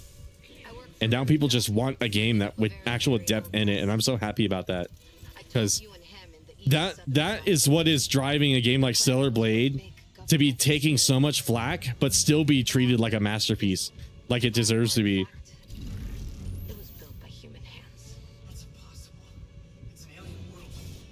Oh wait, don't I have to go up here? After it was planted here a few hundred years ago. Even Kai didn't pick up on that. They found the first marker in I'm gonna crater on Earth. push all this steel out of the way. That was real. Alien. By the way, for all the VOD viewers, sorry if I'm doing a bunch of bitching right now. I just have a bad habit of doing that. But I don't know. You better be here for my hot takes. If you're here for the jokes, you better stay for the hot takes. Anyways, I'm kidding. You guys are cool. You can watch whatever you want. I love you, VOD viewers. I don't know how you motherfuckers watch like an entire like 12-hour stream of mine. I don't know how you people put it on the background and listen to me for 12 hours. I really don't know how you guys do it. Thank you so much though. For real, like the watch time helps like a metric shit ton. The few of you troopers who somehow just put my streams on in the background, it's very much appreciated. I don't know how anyone can listen to my voice for 12 hours. I'll be honest, but I dig it, man. All the VOD viewers represent, man. The Chads. Which also brings me to the realization that they're buying games full price just to play it once, and games are catering to that mentality by giving free content. Oh my god, yeah, exactly. When I buy a game for full price, it's a game that I expect to play for like years, and I don't mean by it has that much content. I mean as in like I'm gonna revisit it years from now, like a Resident Evil game. I'm most definitely gonna play Resident Evil 4 Remake for years, unless Resident Evil 5 Remake does something really fucking crazy, like it's like a complete gigantic step up that makes RE4R feel like a tech demo, kind of like Breath of the Wild. Like if it's on that level, then I probably won't play RE4 Remake for years. But I'm pretty sure the odds of that, I'm sure RE5 Remake, whenever it eventually comes out, is gonna be awesome. The odds of it being that good are low though. I still play RE2, RE2R, RE7, RE3R, you know. I guess my point is, like, when I drop $60 on a game, it's because I expect to want to pop it in years from now. I'll play it once now. I'll play it maybe again next year. Play it again maybe the year after that. Maybe I'll play it multiple times in 1 year, like I did for RE4R, you know? Also, this is probably not the way I'm supposed to go, yeah. Structural integrity compromised. Also with this person, I realized that they too also one and done games without MP. Yeah, it is really unfortunate how that's just the standard. You want to know the biggest problem with that? Because people are one and done in games like that, developers are scared to make a game where there's real consequences for your actions. We're probably never going to get a game like Fallout New Vegas or like Kingdom Come ever again. Well, we're getting Kingdom Come 2, but you know what I mean, where it's like developers are scared to make a game where you have to commit to a decision because they want you to see everything in the game. So that kind of leads to games like Fallout 4 where they're scared to make it so you can be the villain because they want you to have your one and done playthrough. They only expect you to play it once. When the irony is I played Fallout 4 so many times, I've spent like a whole decade in that game, and then I couldn't even tell you how many times I played New Vegas, even though I've never beaten it. I couldn't tell you how many playthroughs of New Vegas I've started, and I've never beaten it. I know what some of the endings are, of course, and stuff like that. But like, it's crazy. Also, here's my head wife.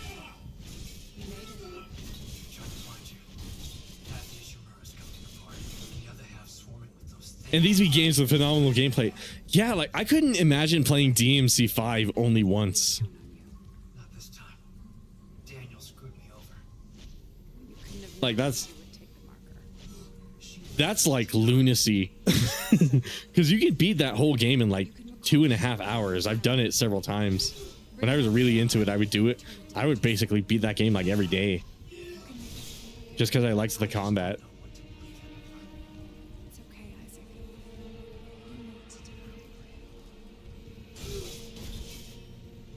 But like, it's like I was saying, it's kind of teaching people that they'll see every part of the game all in one go, and then there's less motivation to play it again. And it sucks because we can't have any game where you can be the good guy and then you can choose to be the bad guy. We can't have any game with like any real moral ramifications. Kingdom Come will probably be the last one of those games that I'll ever play. I'm assuming Kingdom Come 2 is going to do the same thing, because those guys, let me tell you, they know how to make an RPG. They know how to make a really interesting RPG. Even if the combat is like complicated and unintuitive, they know how to make a fun one, man. Shout out to Warhorse, dude. I'm so excited for Kingdom Come 2. Also, big ups to them for not announcing the game like years ahead of time. I can't believe they announced that stupid Star Wars Battlefront 2 and like Battlefront 1 port shit like weeks before it came out, and it was still a broken mess. Like, how is that even possible? I'm hoping Kingdom Come 2 isn't the same thing, but I got faith in them. I got faith in them, man. Warhorse has never... They've only made one game, but that one game is phenomenal enough to give me enough confidence, you know what I mean? Watch Kingdom Come 2 be complete fucking garbage.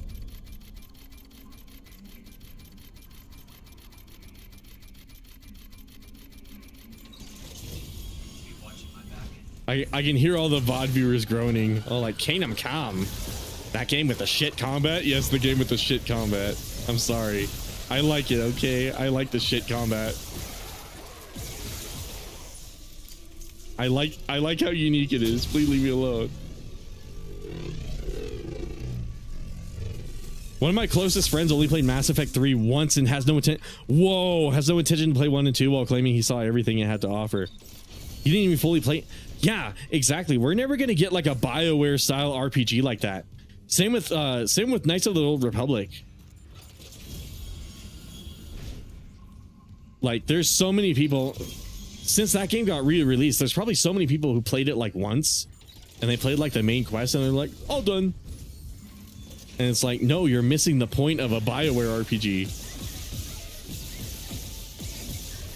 And that shit is why I find it so hard to play RPGs now. I can only play older school ones because those ones make it interesting. You can make actual interesting decisions in those games, whereas like Fallout 4 was really where it started to get really shitty with it, where it's like, okay, you're the good guy. Are you the funny good guy? Are you the serious good guy? And it's like, I don't know. Can I be a morally ambiguous character? Like, can I have some semblance of depth in my video game, please? Come on. You're about to leave the Ishimura and you will not be able to return. I'm curious what this alternate ending is. I think I'm en route to get it. I think it happens on this second playthrough, right? If not, I'll Google how to get it and then I'll get it on my own time. Mass Effect is most definitely a series not a series you want and done or start in the last area. Yeah. Most definitely not, dude. Those BioWare games, they have so much to them. It's impossible to just play it once. I have a friend who's been playing Knights of the Old Republic for years, like literal years. This isn't how I imagined saying goodbye to the Ishimura. And it's because the game has enough to keep him interested in that for that long, you know what I mean? You can only do that in a game that has like significant decisions that actually mean something. I'm good. Are you afraid, Isaac? No. There's no going back. But also KOTOR is a bit of a meme. I like the character creation theme. I was watching a streamer and he pulled up like a Godzilla fan film channel or something like that. It was, I wasn't aware there were like cringy Godzilla fans, but I'm glad I know about them now. And one of them used the KOTOR character creation theme as like a cool like military march, and I'm like, yeah, that's pretty fitting. I dig it. The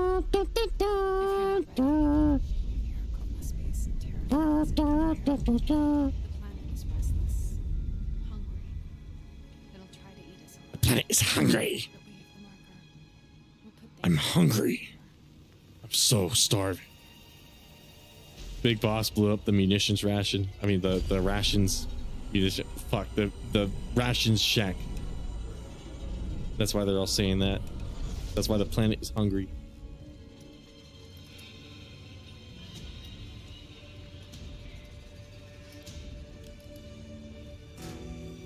Actually, Metal Gear Solid 3, he doesn't want to be called Big Boss. As a matter of fact, he hasn't earned that title yet.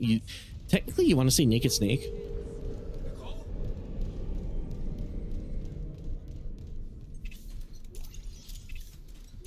Nicole.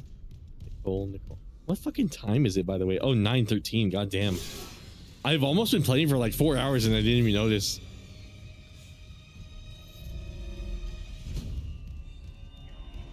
I definitely did play too much of this game last stream. 8 hours of Dead Space, that could not be good for me. I dig it though. I wonder what I should do after I beat this game. Should I just turn it into like a just chatting sort of thing? Games like Infamous and Mass Effect are games you want to replay. Yeah. And see alternate routes and whatnot to get the full experience. They get really creative with their writing too. That's one thing I really like about those kinds of games. Because it never really goes quite where you expect it to. When a game is given that kind of flexibility. Nicole. Gary. Gary. Gary. Gary.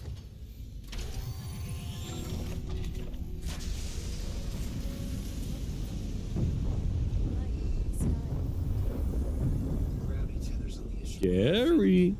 Tectonic load. We don't have long before all that rock falls. How do we do this? I'm gonna make a massive open world game where The loading track leads directly to the excavation site.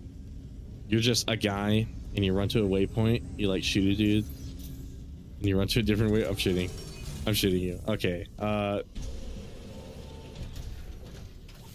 Maybe I should make the paranormal Resident Evil game, because I love actual paranormal investigation. I hate the stupid shit where like the ghost like teleports and glitches the camera and jump scares you.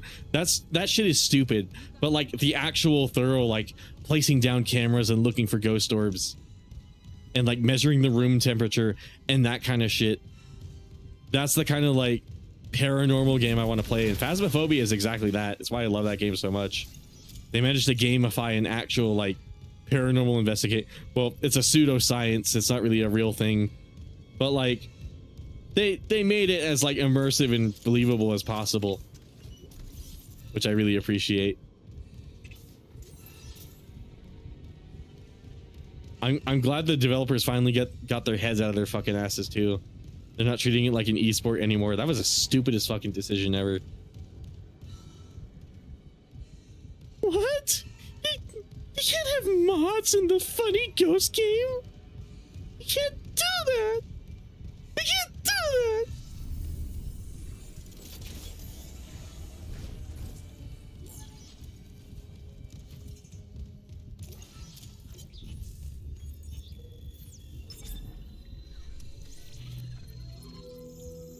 Let's see. What do I want to do?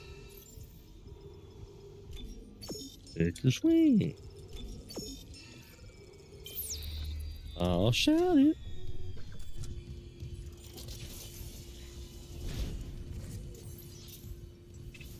I'm definitely gonna want to listen back on this stream and see how my mic quality is, because I feel like it's drastically improved, especially without the buzzing. Watch, I'm gonna listen back to this and I'm gonna hear a slight bit of buzzing and I'm gonna fucking regret saying this, but especially without that annoying ass buzzing in the background, man, I'm so happy about that. I'm so happy about that information.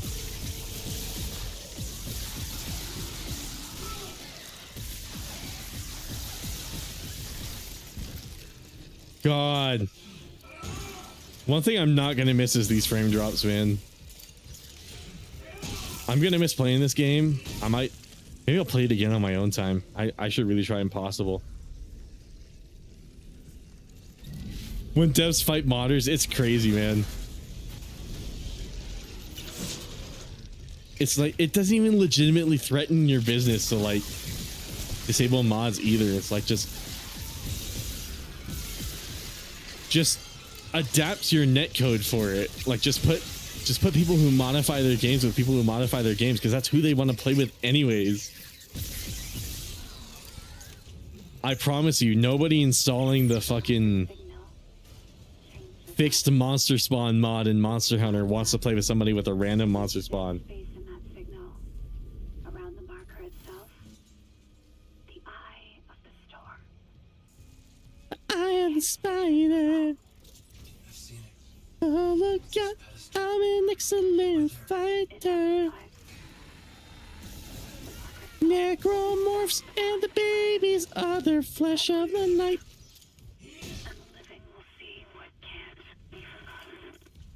Daniels gives you a video.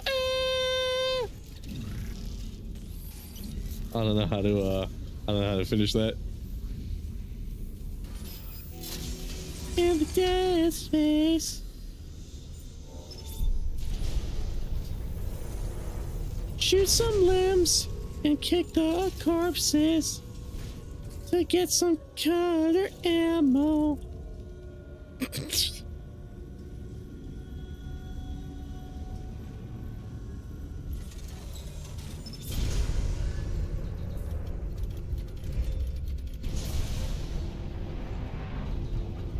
I'm gonna be honest, I'm surprised I'm not more tired, because I pulled I haven't slept one single wink before this stream. I pulled like an all-nighter. I actually feel kind of awake, and especially at the beginning of the stream I felt like really awake and hyped, and now I'm kind of died down. I'm kind of calmed down, but I'm still vibing, still chill, except for bitching about video games. I will always bitch about video games. Get fucking used to it.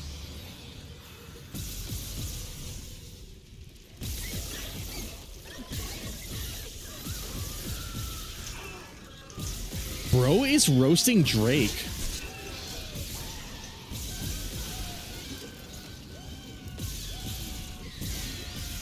That was a terrible fucking scream that guy had. Holy shit. That actually kind of had me. This game is so scary, even like when you get good at it. Like EA Motive was on. God, these guys are so god tier. I can't believe these guys make Battlefield games. They have so much potential for so much more. I'm so glad they were given the chance to make this game, dude. Well, I guess it's not hard to remake a game that's already so satisfying, but you know what I mean. I'm glad they were given a cool project where they were able to flex their muscles a little bit. Because working on Battlefield games for years, I can imagine that getting really tiring.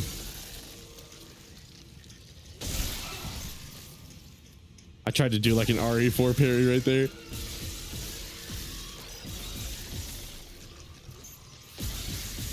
Maybe I should sit down and play vanilla RE4 again. My problem with that is I feel like I'm gonna hate it.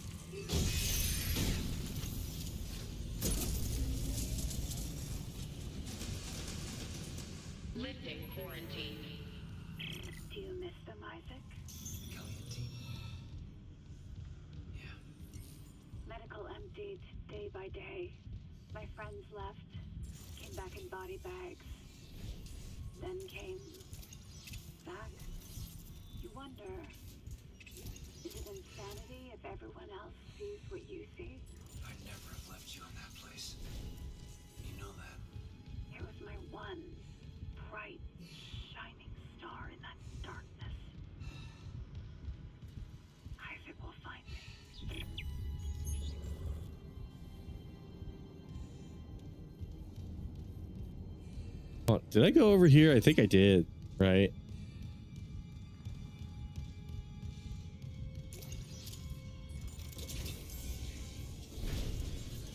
Yeah, I did. I got a node from there. My memory is so bad. Okay, so I kind of remember this. Move that.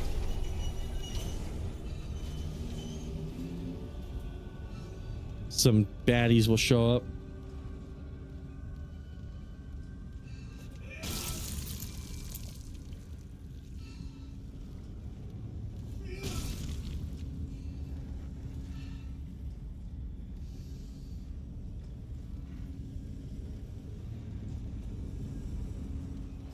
Okay, speed up game. Speed up. I'm speed running.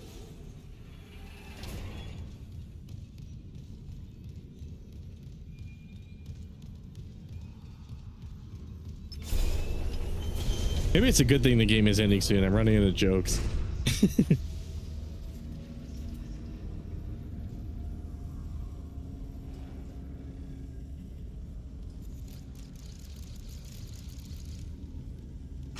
Let's finish up.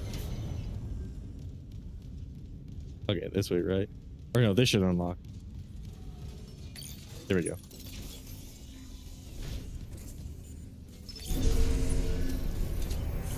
Memo cam. I didn't even read that logo.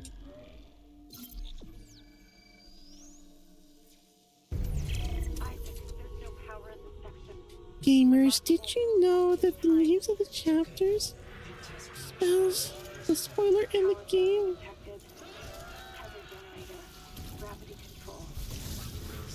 Why didn't I think to use stasis on these guys earlier? Seriously. I feel like such a dope.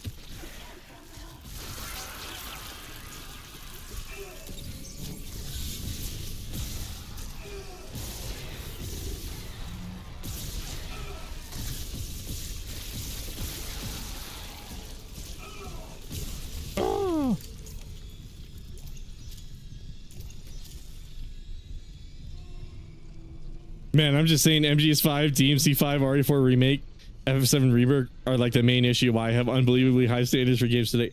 Oh my god. MGS5. That game is exactly what I want from like an open world game. If you're going to make an open world game with like a bunch of combat encounters, make it a sandbox. Like do something interesting with it. Give me a lot of emergent gameplay. I guess that perfectly like wraps up basically what I want. Is like, if you're gonna make a big map, do it like MGS5, where it's like you make a bunch of interesting mechanics, or like the gameplay of MGS5 just builds itself. You can make whatever building shape you want. Realistically, you can half-ass every building in the game, and like just by virtue of like the mechanics and what you can get away with in those games, if you're smart enough with it. You can just create a good encounter in MGS5 by complete accident. That game is just so genius in terms of gameplay. I may not like the story of that game too much, but I have to admit that game is so genius. It's one of the Metal Gear Solid is one of the few series I felt like was actually improved in like a genuine way by going open world. Because most games, when they do it, it doesn't actually feel better. You know what I mean? Maybe Mirror's Edge would be like the other example. Because they all encourage things, player expression and replayability. Exactly. I'm glad that we're starting to get games like Stellar Blade that is starting to make people realize that there's a place for like just like a challenging game with like emergent gameplay. Because we need way more of that. I'm so sick of these really samey shooters and shit. Just putting more and more HUD elements on the screen and calling it a mechanic. It's like, no, I better be parrying, I better be vaulting over shit. I better be sliding, and I better have a reason to slide.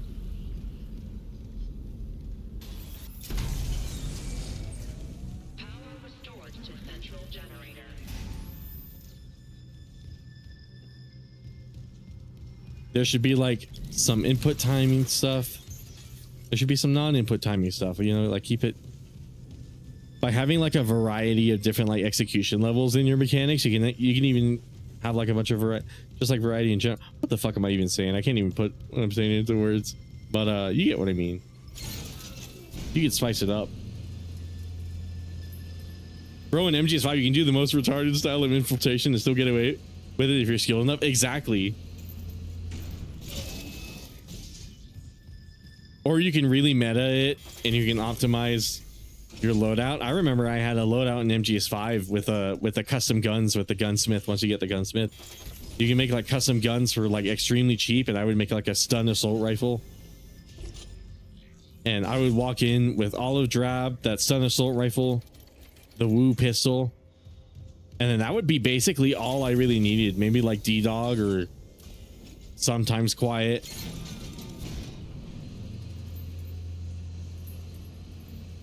Like there's so many different ways that you can enjoy that game, and like especially how you play it, and it just worked really. Oh my god, it's the silly little Todd Howard quote, but it just works better than it does in Fallout. It doesn't just work in Fallout, sadly, but in MGS5 it does, because they really took their time with it and they really planned it out. They really sat down and decided how to make a sandbox stealth game, and they nailed it, man. Also, where's this last battery? Must be oh, maybe it's behind the door. Duh, I must have been carrying it earlier. Oh, the elevator. Emergency elevator offline. Notifying maintenance. Power restored to West generator. Can literally jump on everybody's heads and clear the mission because the game allows it. I know, right? They allow everything in that game, and it's crazy how versatile the items are too. Like I remember when I found out you could stand up in the cardboard box, and then you could put a decal on it and like disguise yourself as like a Russian soldier. It felt like insane that you could do that, and then you could put the anime girls on it, and then not only that, but like the Russian. The box then doubles as like a mobility tool. I would always carry a box because there would be many times I would find like a big slope and I could just move quickly through the map, just sliding around shit on the cardboard box. They really squeeze everything possible out of all of those items. There's not too many of them, but they make all of them useful in like a variety of ways. Oh wait, I'm in zero G mode. G moo. I'm a cow.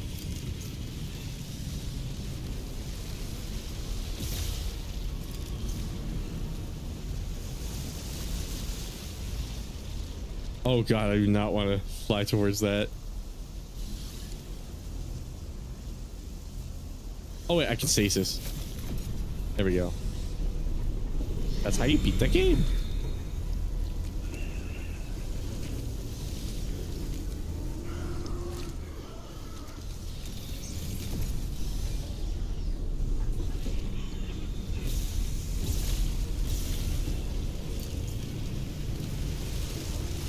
I remember I would run around and I would just throw empty bags at their heads, empty magazines, and it would work really well too.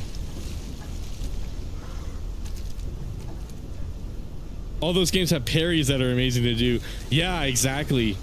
I think parrying is like a good mechanic because there's so many nuanced ways you can handle it. Like parrying in RE4R and DMC5 are completely different, but they achieve like the same thing.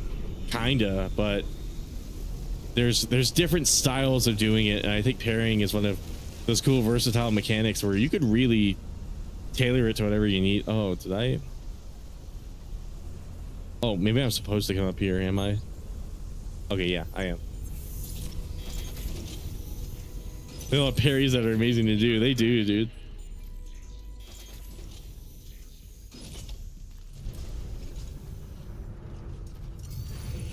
One area that gets like so heavily underexplored is fighting game mechanics. I understand like not every fighting game mechanic should be in every game, obviously, but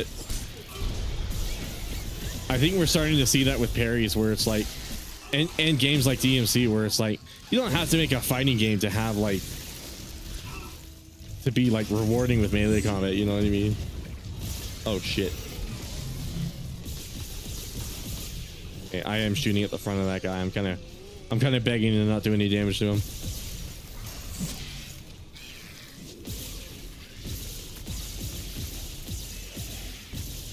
Oh god, that frame rate.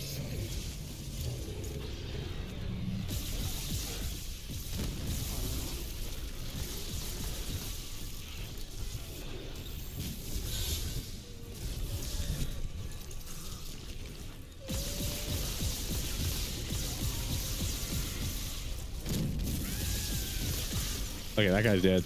Oh shit. Oh god.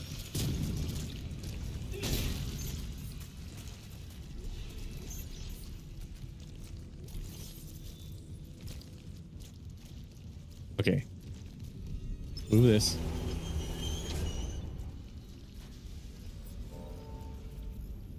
And that game came out in 2015 on PS3 and PS4, by the way.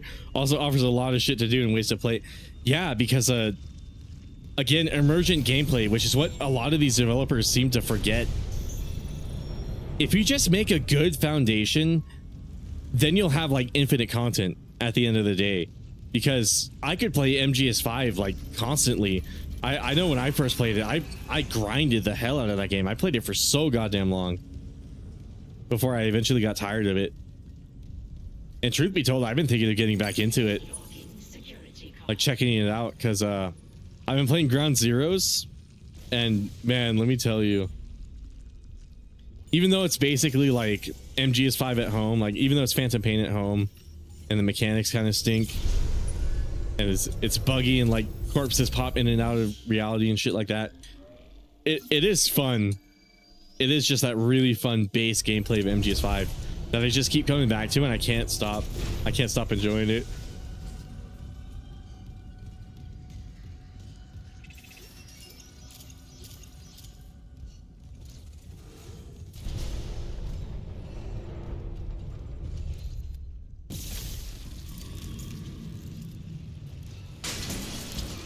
It's amazing. I just wish more games would take that approach. Just evolve your gameplay to the point where it's self-sustainable. Again, just like DMC5, you can replay the campaign millions and millions of times. Just because it's ultimately self-sustainable. The game just like creates its own kind of entertainment, you know?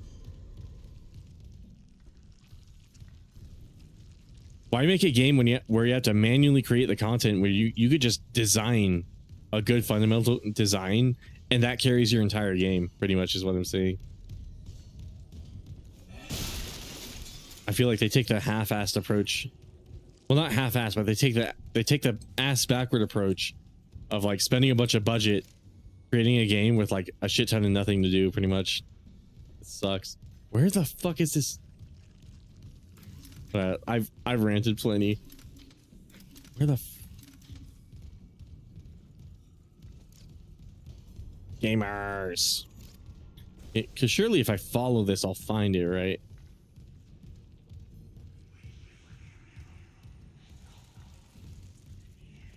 Or not? Okay, hold on. Let's use the map screen. Oh, stairs.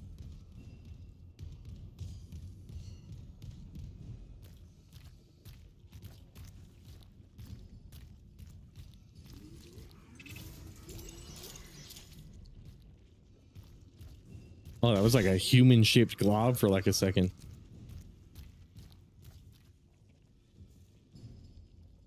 Parry's my favorite way it's handled is definitely how the DMC series handles it, because it's basically if it can hurt you, you can perfect parry it. Yeah, there's some moves that are unparryable, but like they do actually do a decent job conveying it to you too.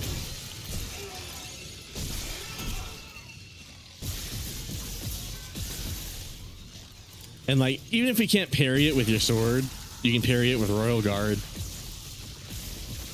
Or you can usually like jump clean over it. Like that game has so many cool evasive mechanics. it's just nice to have options, you know.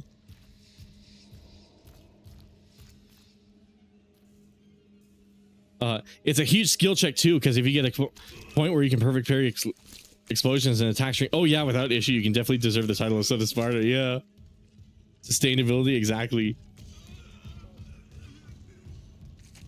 Yeah, dude, I hope we get more games like Stellar Blade and like DMC 5. I imagine we're inevitably gonna get a DMC 6 now that Dragon's Dogma 2 is done, but with all of these like character action games kind of making their way into the limelight, like MGR and stuff like that, with those kind of games becoming increasingly more and more popular over time, it does give me a lot of hope. It gives me a lot of hope that we're going to see a lot more of those kinds of games.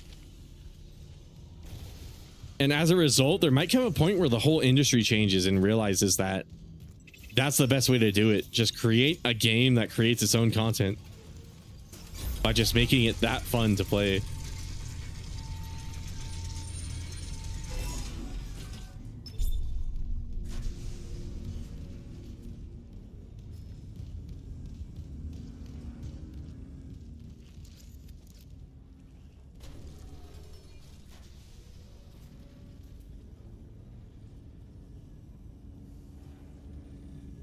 I feel like there was something I was going to rant about and then I totally forgot. Like way earlier in the stream. Maybe I'll remember it when I watch it back.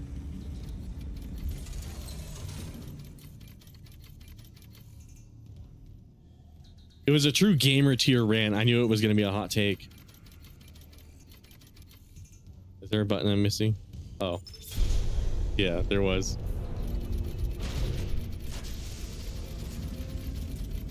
My brain no work. This is why the yellow paint shit exists, because like I like to think that the paint doesn't exist because like players these days are idiots. I like to think that that's not the intention. I like to think it's because of streamers, because like when you're glancing down and like you're kind of mixed between playing a game and like talking to chat and like focus on like entertaining a bunch of people, it does help a lot to just have like an obvious answer as to what you're supposed to do. Kind of keeps the flow of things moving.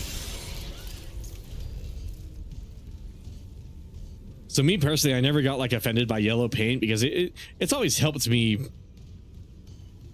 Even when I play offline, it is just nice to know that like I'm not gonna get, because like think of all the old school games where there's just shit you're just supposed to know, like genuinely shit you're just supposed to know that like there's no way you would. True like AVGN tier moments.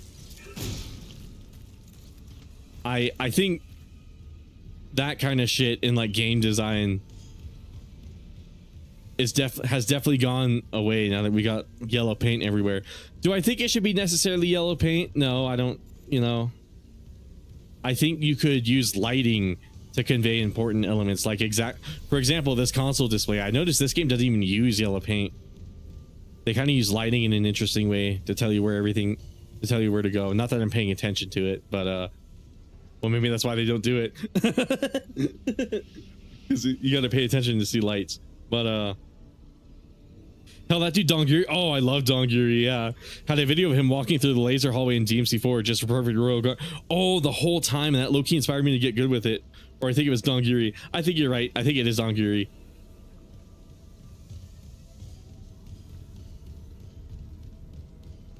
That's crazy. I saw a video of his where like I saw him guard flying everywhere with Dante, and it didn't inspire me to start guard flying because to this day I still don't really understand how it works. But I will say it is just cool to see shit like that, and I think a lot of people can appreciate that. One of the biggest reasons I like to watch people like speedrun games and stuff like that is because they always have such a deep, intricate knowledge of the game that they play. You can only get something like that when you speedrun a game or when you play it like to absolute death. That's just a true mark of just loving a game. Whereas like if you're casually like watching a stream like mine, it's like maybe I'm familiar with the game already, maybe it's my first time, it's cool to see that first time experience, and it's even cooler to see somebody who's like really dedicated to. Where the fuck is this fucking gamers? Is this game cheeks? This game might be a tiny bit cheeks. Maybe not Dragon's Dogma cheeks. Dragon's Dogma 2 cheeks, I mean. Oh my god, there it is. No, I'm just dumb. It was the one segment that didn't have a railing. I probably should have thought to look down there.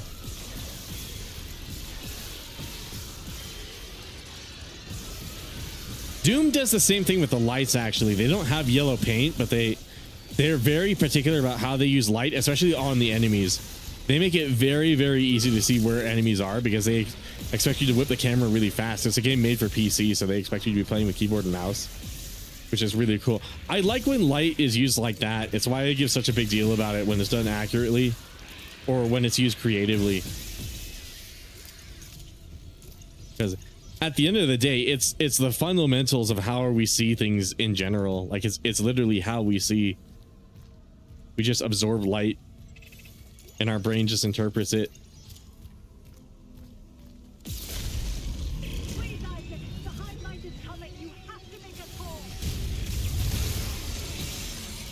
So why not stick with it, you know? Why not use light? Kind of like we do in real life.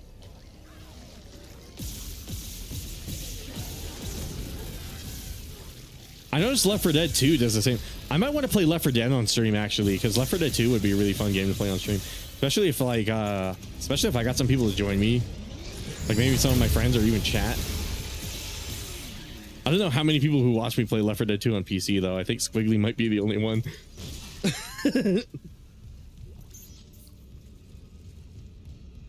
But anyways, Left 4 Dead 2 does the same thing where they use red lights a lot to convey when like a partner's in trouble or like when a teammate is in trouble, stuff like that. I really like when games do that instead of just spamming global illumination and then that's like the end of it. It's like you could do so much more with it. Yellow paint, I too understand why they do it, but I'm always on the fence of Shadow of the Tomb Raider where it was an option to turn. Yeah, they should make it an option though. I totally agree with that. If it can be an option to turn off, why can't more games give us that in accessibility options? That's the one thing I can give Last of Us 2 credit for. I like the accessibility options. I just wish they made the game first before they thought about doing all of that stuff. Like they should have just made a good game first before they did all that. But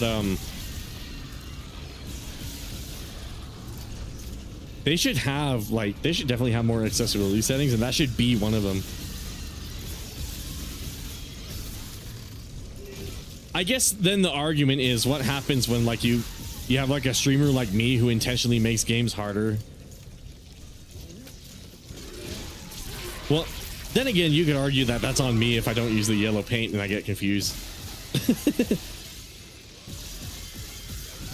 So never mind. It kind of does work perfectly. That should be an option. There. Now reunited with the pedestal.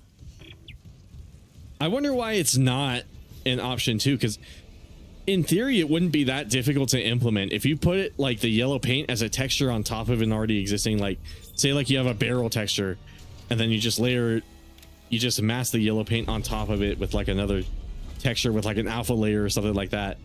You could just turn that like exterior texture off and then there you go. That's basically your accessibility setting. So like even in theory, from like a programming standpoint, I don't think it's that big of a chore to implement if you design it right in the first place. Thank you, Isaac. I always believed in you. That's like the main thing I can give that game credit for. Yeah, sadly the rest of the game kind of sucks ass. It's actually a lot like Last of Us 2 now that I think about it. Well, maybe it doesn't suck that hard, but like those newer Tomb Raider games, they definitely are a tiny bit of like the tiniest bit of brain turn offy fodder. Especially with those shitty ass skill systems. I'll restart the tether. Buy us time.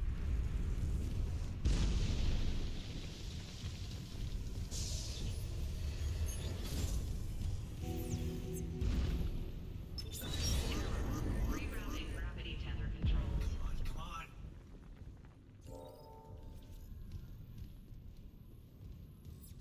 Forget it,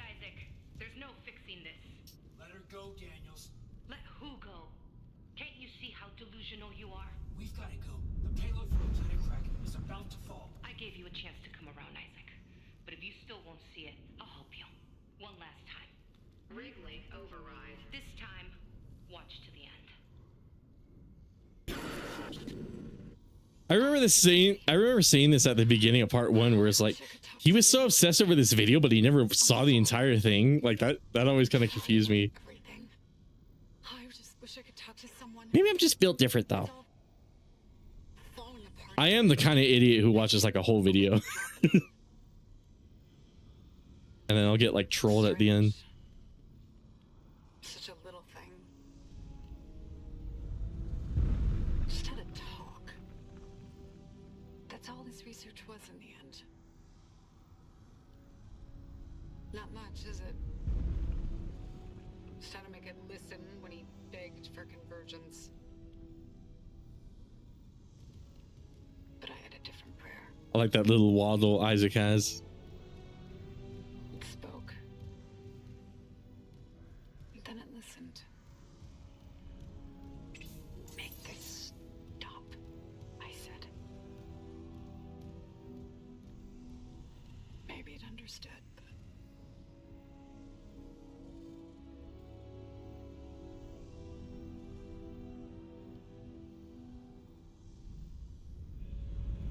Me ruining the plot twist of this amazing game in like the first 20 minutes. why can't I see you again, Isaac? I loved you. I always loved you.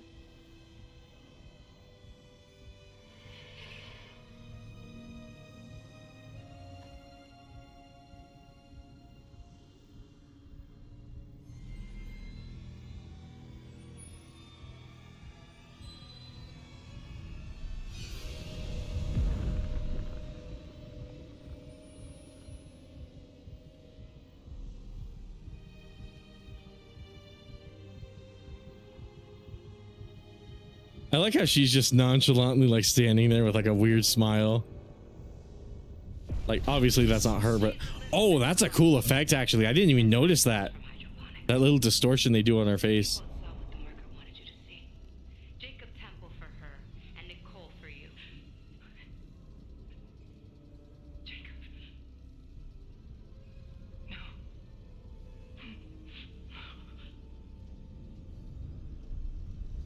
Nicole's been dead this whole time, and you knew, didn't you? I knew something wasn't right, but she'd been through so much. And Oh wait, is this new? I don't remember this line. Be in safe hands. The marker won't turn anyone else into its puppet. Nicole's been dead this whole time and you knew. Load a remote. Okay, yeah, I definitely probably am on the alternate ending. I'm really curious to see how this ends. It's over. We're whole again. For Christ's sake, I'm not going to ask again, Cross. no, enough people have died. Oh, is that Easter egg still in this game with the chapter names? Yes. Nothing left to lose. Ross! It's better this way, Isaac.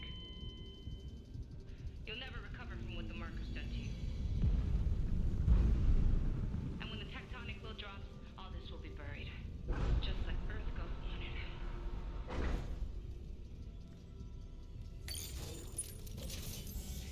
Warning. Seismic I'm really eager to see this alternate ending. to safe location. Hold on, let's beat this game real quick. Thankfully this boss is a bit of a pushover. The shuttle.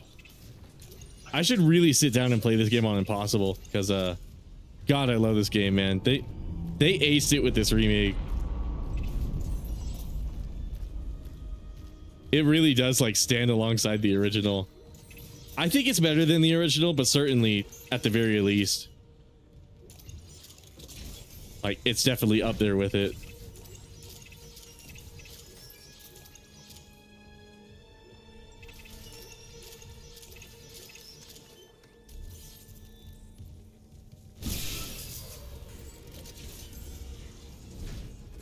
Dope, hell yeah, man.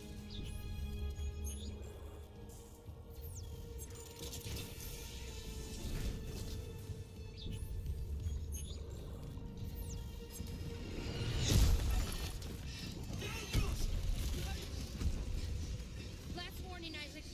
I mean it.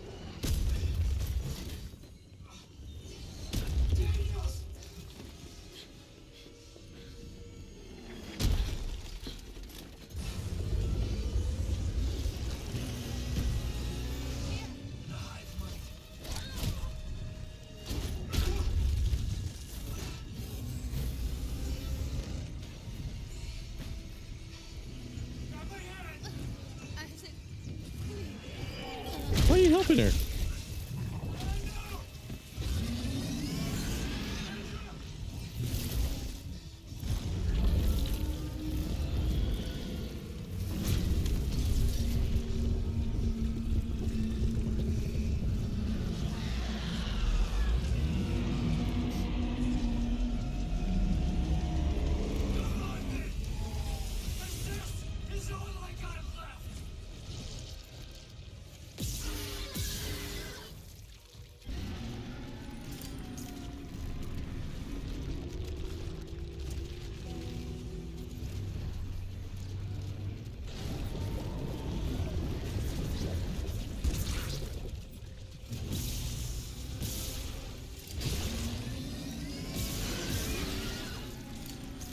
Oh shit, those things probably explode. Yeah, they do. Okay.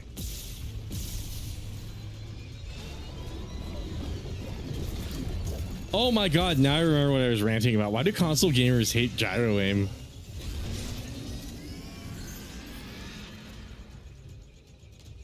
I genuinely don't understand, because every time I've used it, it's actually been like really helpful. It works really, really well in certain games too, like MGS5, for example. Or like Resident Evil Village. Funnily enough, it doesn't work too well in Resident Evil 7, but in Village, it was like a dream to use. Those fucking werewolves with how fast they run.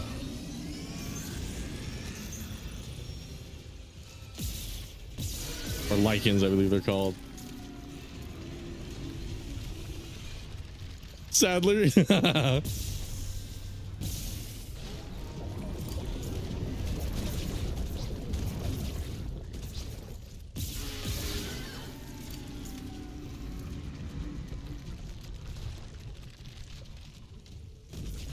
Servant of the heretic wolf.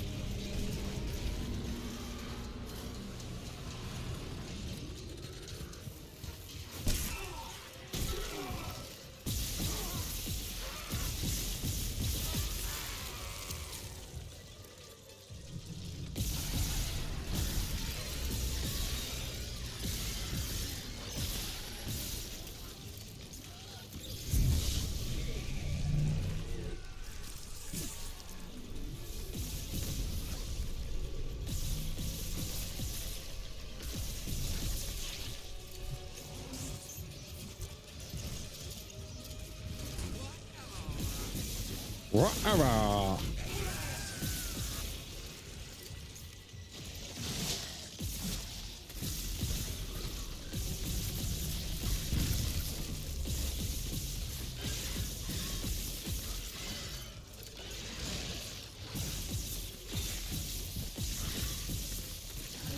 Whatever.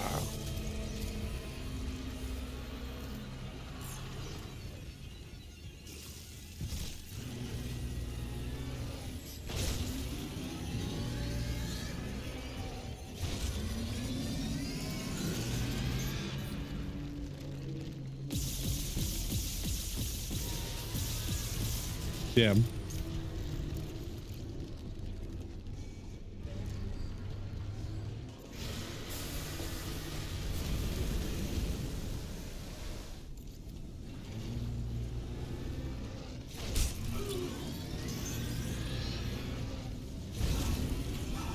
Whiplash.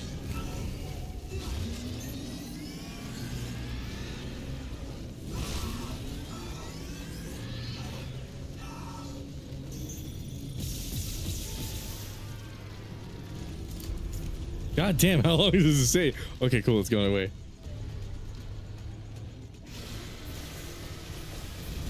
Oh, that's really gonna limit me. All right.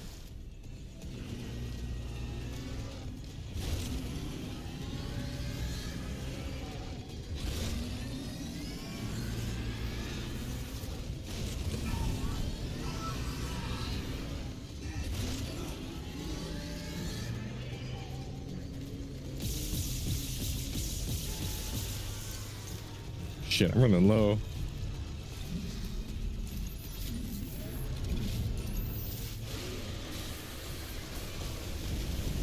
Uh-oh, I put on... Okay. Oh, okay, it's a little more down the middle.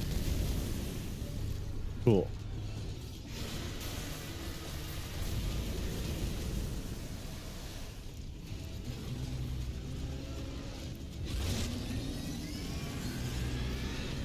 Oh, shit.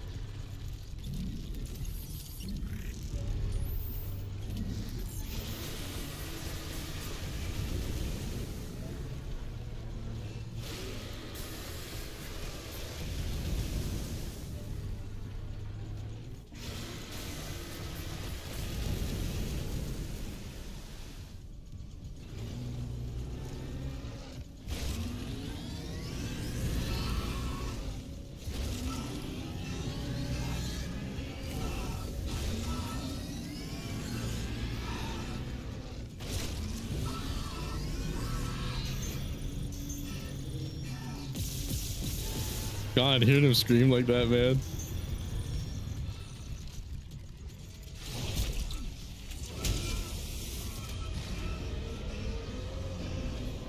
Indeed, Space Resident Evil, yeah. Gyro aim, like when you use the controller to aim your camera, yeah. It's a, oh, I should not be looking at chat. Okay, cool. Yeah, because like a lot of, not all of them, but like a lot of console gamers look at gyro aim and they think of it like the motion controls on the Wii remote, which is not the same thing. It's very much not the same thing. Gyro is where like you slightly like tilt the controller a direction and it supplements your stick aim, so it gives it accuracy comparable to like a keyboard and mouse, for example, which is something I really like. I can't really use it because I'm using the Xbox controller, but if I had a DualSense plugged in, I totally could. Or if my Steam controller still worked. But yeah, there's like a weird stereotype against gyro aim, and it's funny to think that like Nintendo and PC gamers are like the only people who really embrace it. Xbox gamers are like the worst about it. They don't even want it in their controller. At least like Sony's willing to like squeeze it in there.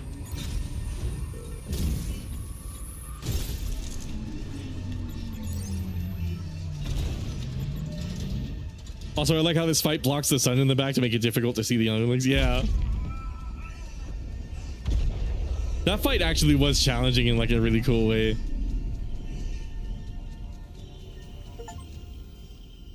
Beat the game using... Okay, cool.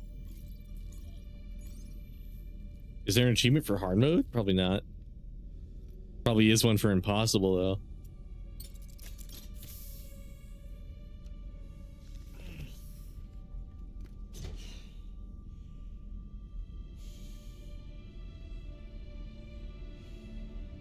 Where's my head wife?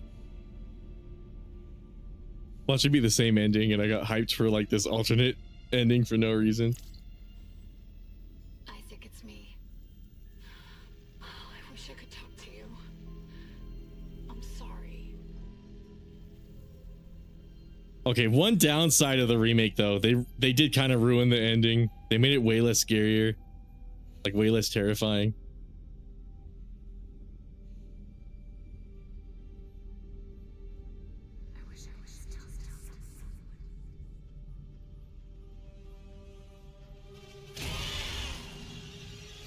Like, see, that's not...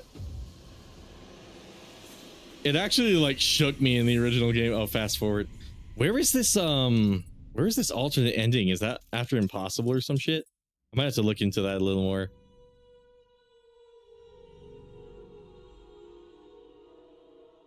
She just reaches out and go, rah! And it's like, in the original game, they, like, distorted her a lot. And, like, she was like, up in your face.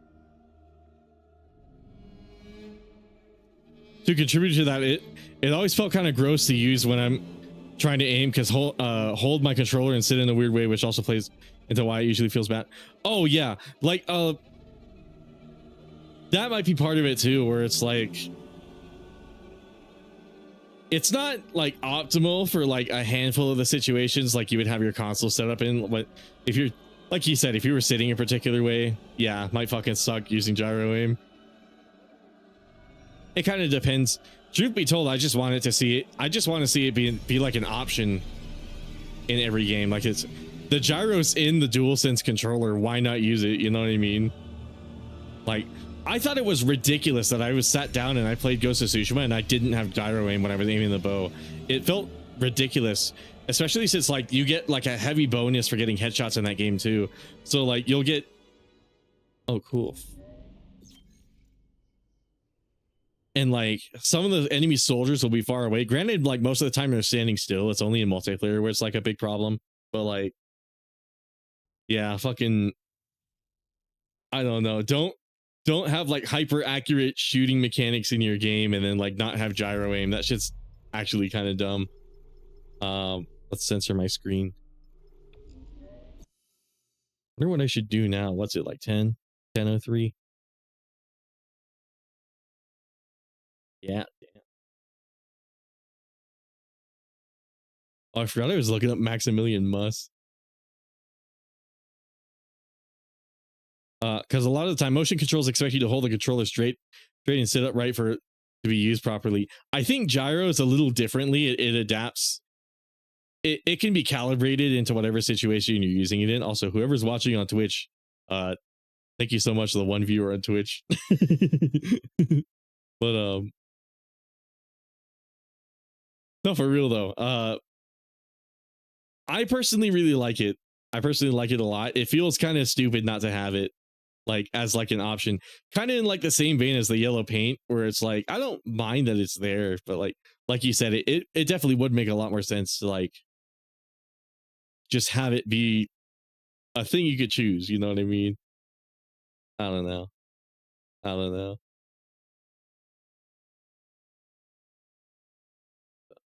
Cool though. What the fuck was I gonna? I might just sit here and chat. This has been like a pretty banger stream, especially around the beginning. I'm so happy to be streaming again. I'm really happy I took that break because I feel like it helps me a lot. Just that little week. RE4 Remake is a good example of awesome aim, but the gyro aim feels weird whenever I use my weapons. It is something you have to get like an acquired taste for too. Like it helps a lot for certain devices. Like I can't play a shooter on my Steam Deck without gyro aim. Thankfully on the Steam Deck you can enable it globally. You can kind of spoof your gyro aim to behave like a mouse, because at the end of the day it is a computer. So that's always cool. But yeah, it kind of depends, you know. I would just like to see it be like a standardized option at the end of the day. I strongly believe that the problem with gyro aim is that the weapon sway the game had. Yeah, it doesn't help when there's like a lot of like littler mechanics like that. Gyro can help you, like if you get really good with it, you can compensate for the sway. Like if you learn the sway patterns, like I know a lot of like esports tier shooter players usually learn how to do that anyways. But like, I don't know, it's a cool feature, but also at the same time,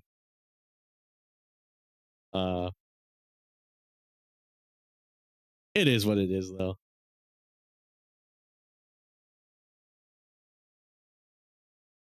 I wonder if we should do something else.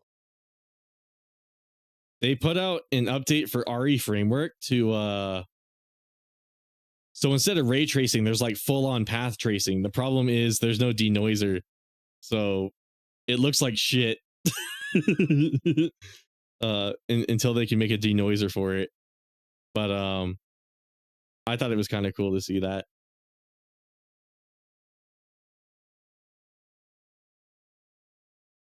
What should I do? Or maybe I should just call it and go to bed. Actually, yeah, I kind of do have something I got to do tomorrow. Okay, in that case, yeah, maybe I should just maybe I should just head to bed. For